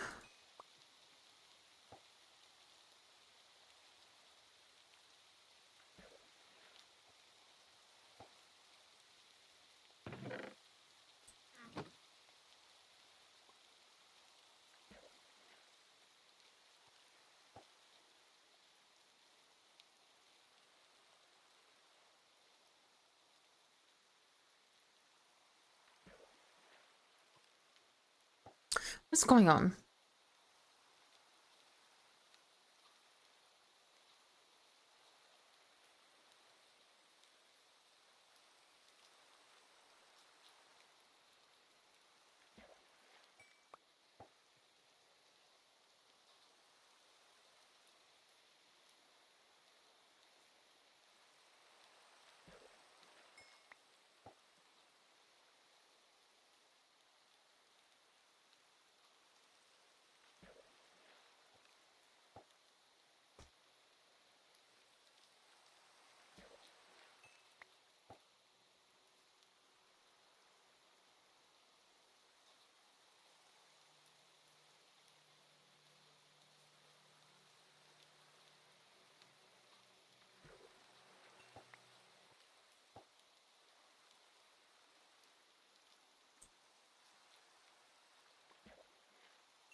Hey, Cloud Factory.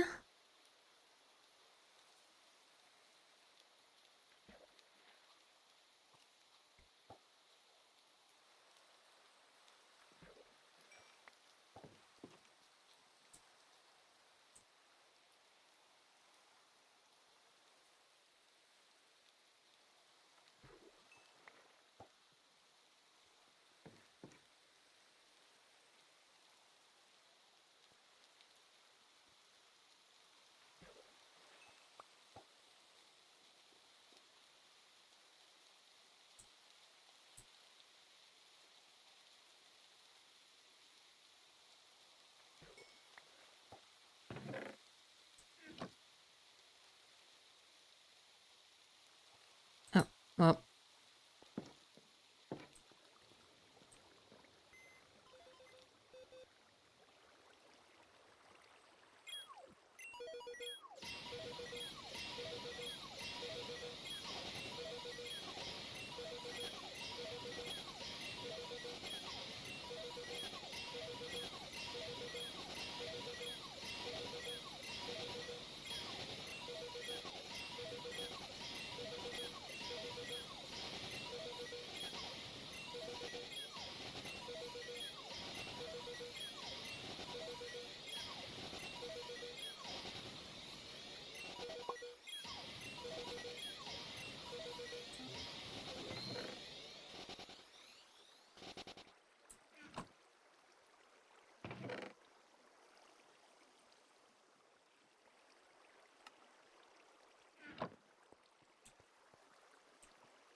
Oh yeah, what's Wyvern Heart?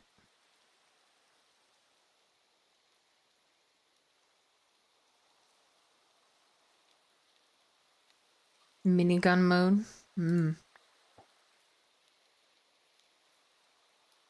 For what? Heavy bowgun or?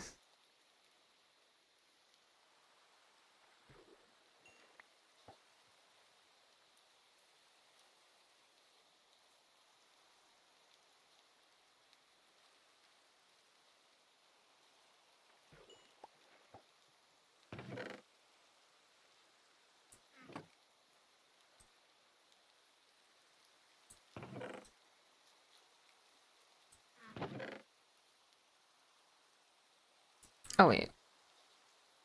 What am I doing?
Ba-da-da.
Ooh, we got Snivy.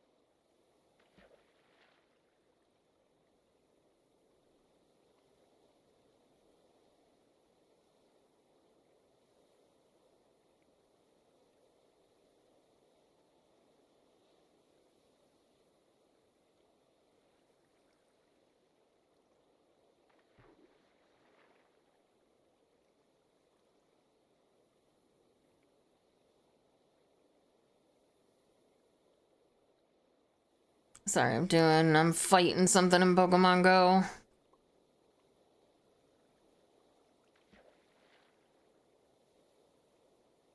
No. I almost got it without my Ampharos fainting.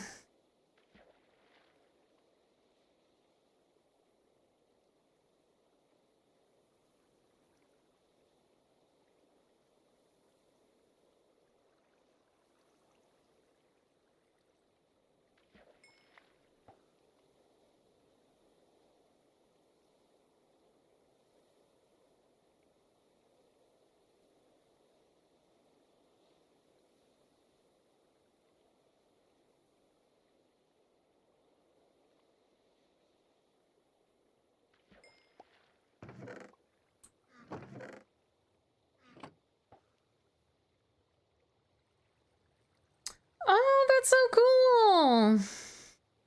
I'm looking for a shiny Totodile.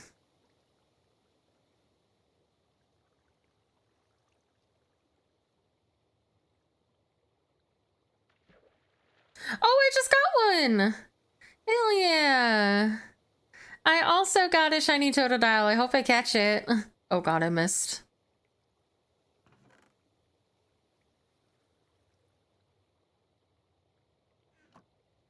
Hell yeah! I also caught a shiny Totodile.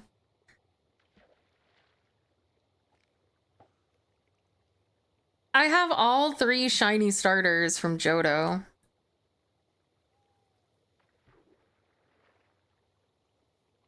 I got 2 in a row! No fucking way! Oh, that's so fun. I got 2 shiny Totodiles in a row.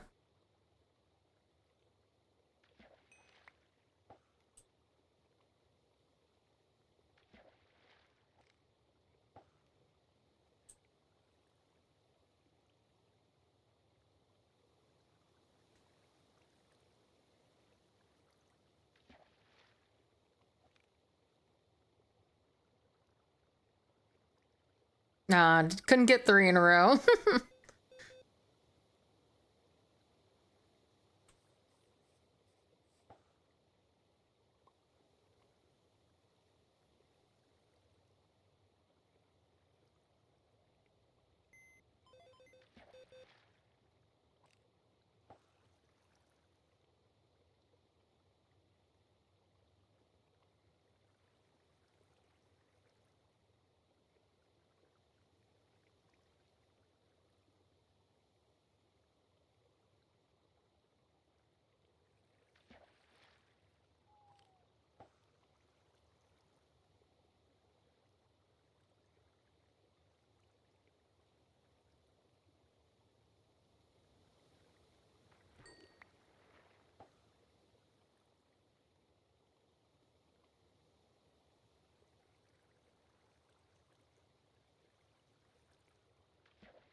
What is this pincer doing in my face?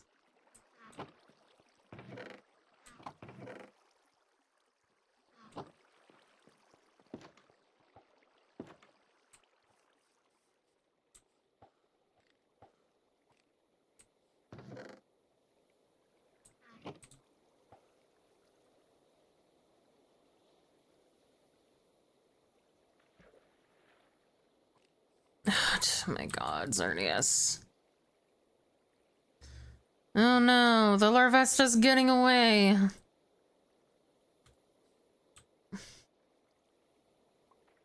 Code 9, we got a runner.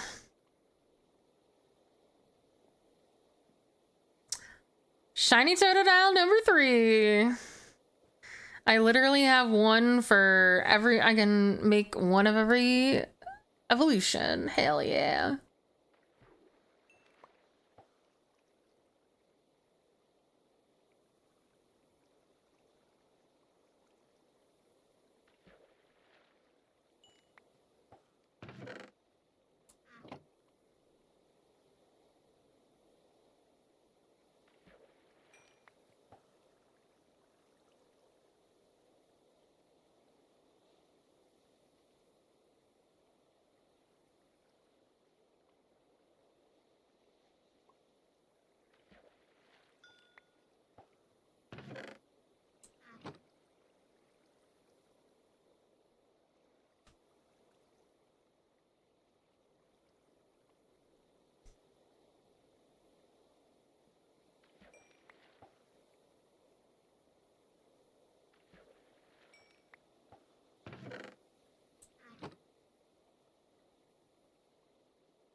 Wow, that Totodile ran away from me. What a jerk.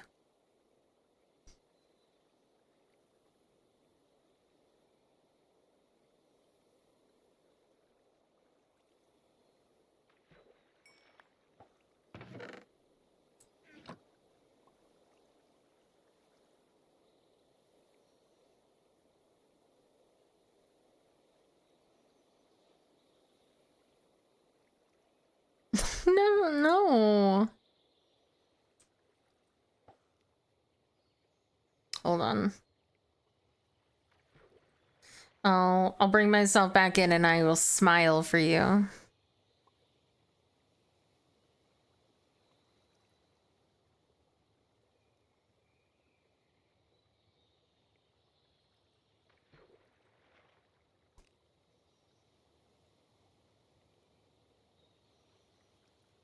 There you go.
I'm trying to catch Pokemon.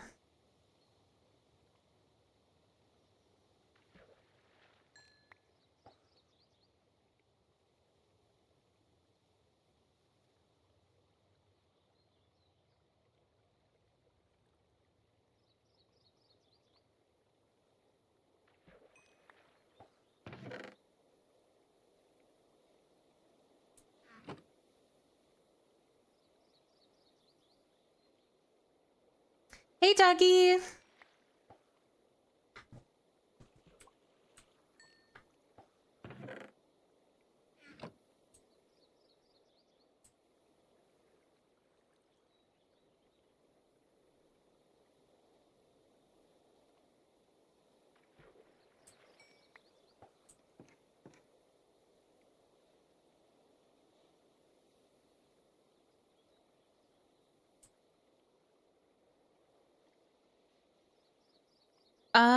I don't believe so.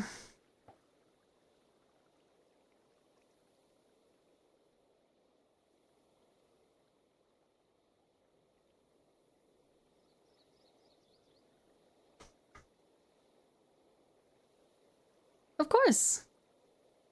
You can always add it, and I'll play it.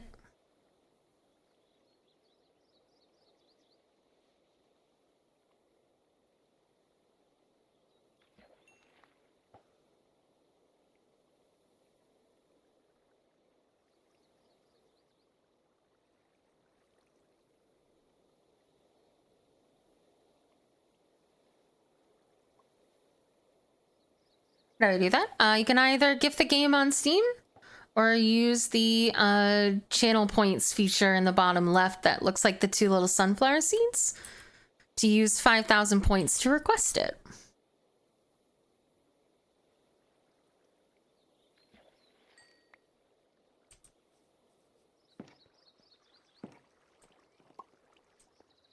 Ha ha, hardy har. Ooh, we got a shiny Shellos.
I'm sorry, I wasn't sneaking. Why are you like this, sneaking up on me all the I time? wasn't sneaking. I got a second shiny Tortoise. A second shiny and Pokemon Go. Also, I can't get comfy, and this one wants to go for a walk, so I'm gonna go catch a lot of Totodile. Okay, bye. Okay, bye. Do you need anything? Do you have water?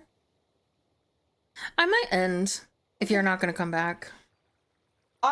If you were gonna keep going, I would come back, but You're gonna be gone for like an hour walking. I don't know if I'll last that long. But So say goodbye to Shackle. Goodbye to Shackle. Sorry, everybody. You don't have to apologize. We went till 2. Yeah. But still.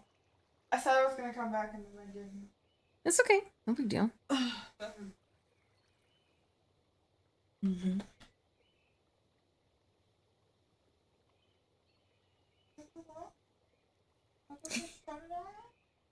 What? Pedro said you're taking Celine away from us.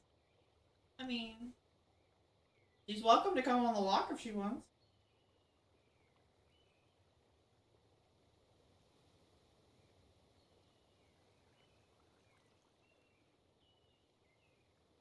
Okay, bye.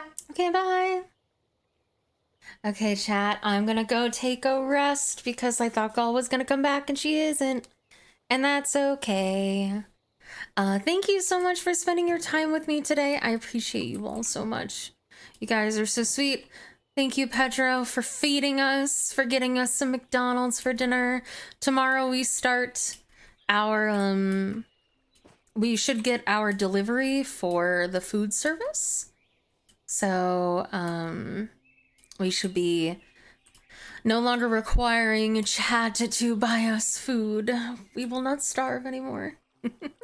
We'll be back tomorrow for a little bit more Animal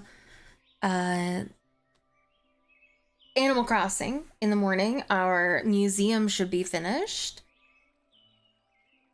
And I don't know, maybe we'll play some. I wanted to do, oh wait, no, tomorrow is Sunday. We have a collab in the afternoon from 2 until 6.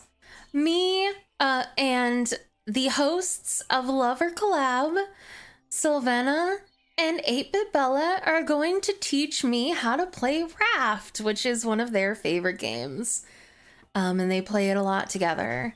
So they're gonna show me the ropes of Raft, and we're gonna have a great time. So we'll probably do something chill in the morning, some Animal Crossing, and I don't know, just some chill. Maybe we'll set up we'll set up the rest of my models and things like that. So we're gonna have a great time.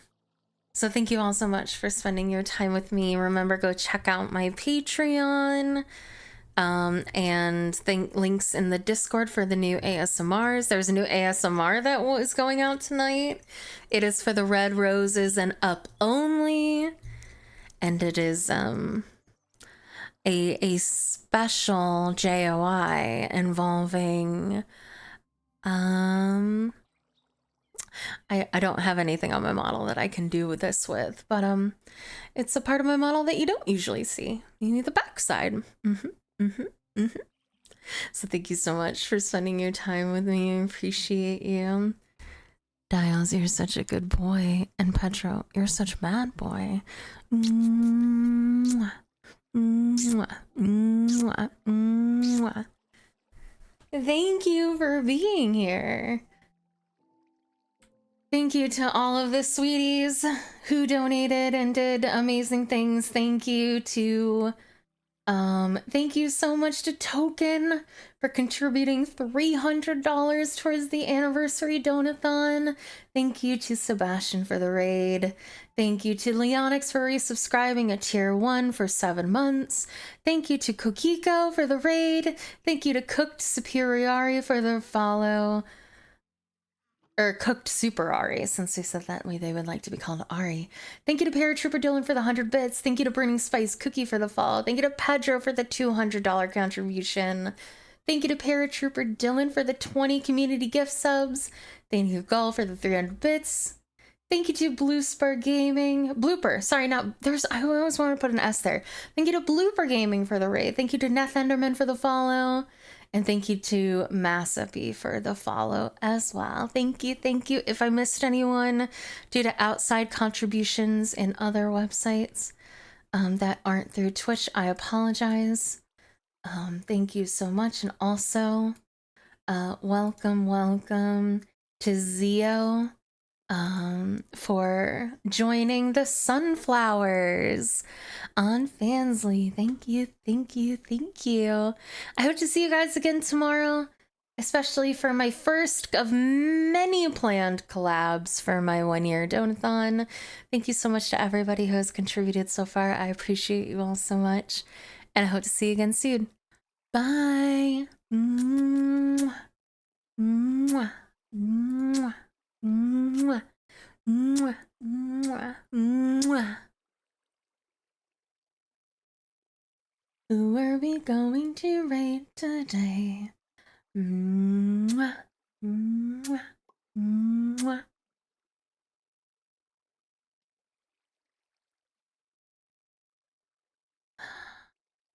We can raid Sylvana, who is currently playing Daisy. They are going to be playing with me through Raft tomorrow, as I mentioned, with 8-Bit Bella, and I can't wait to spend some more time with them.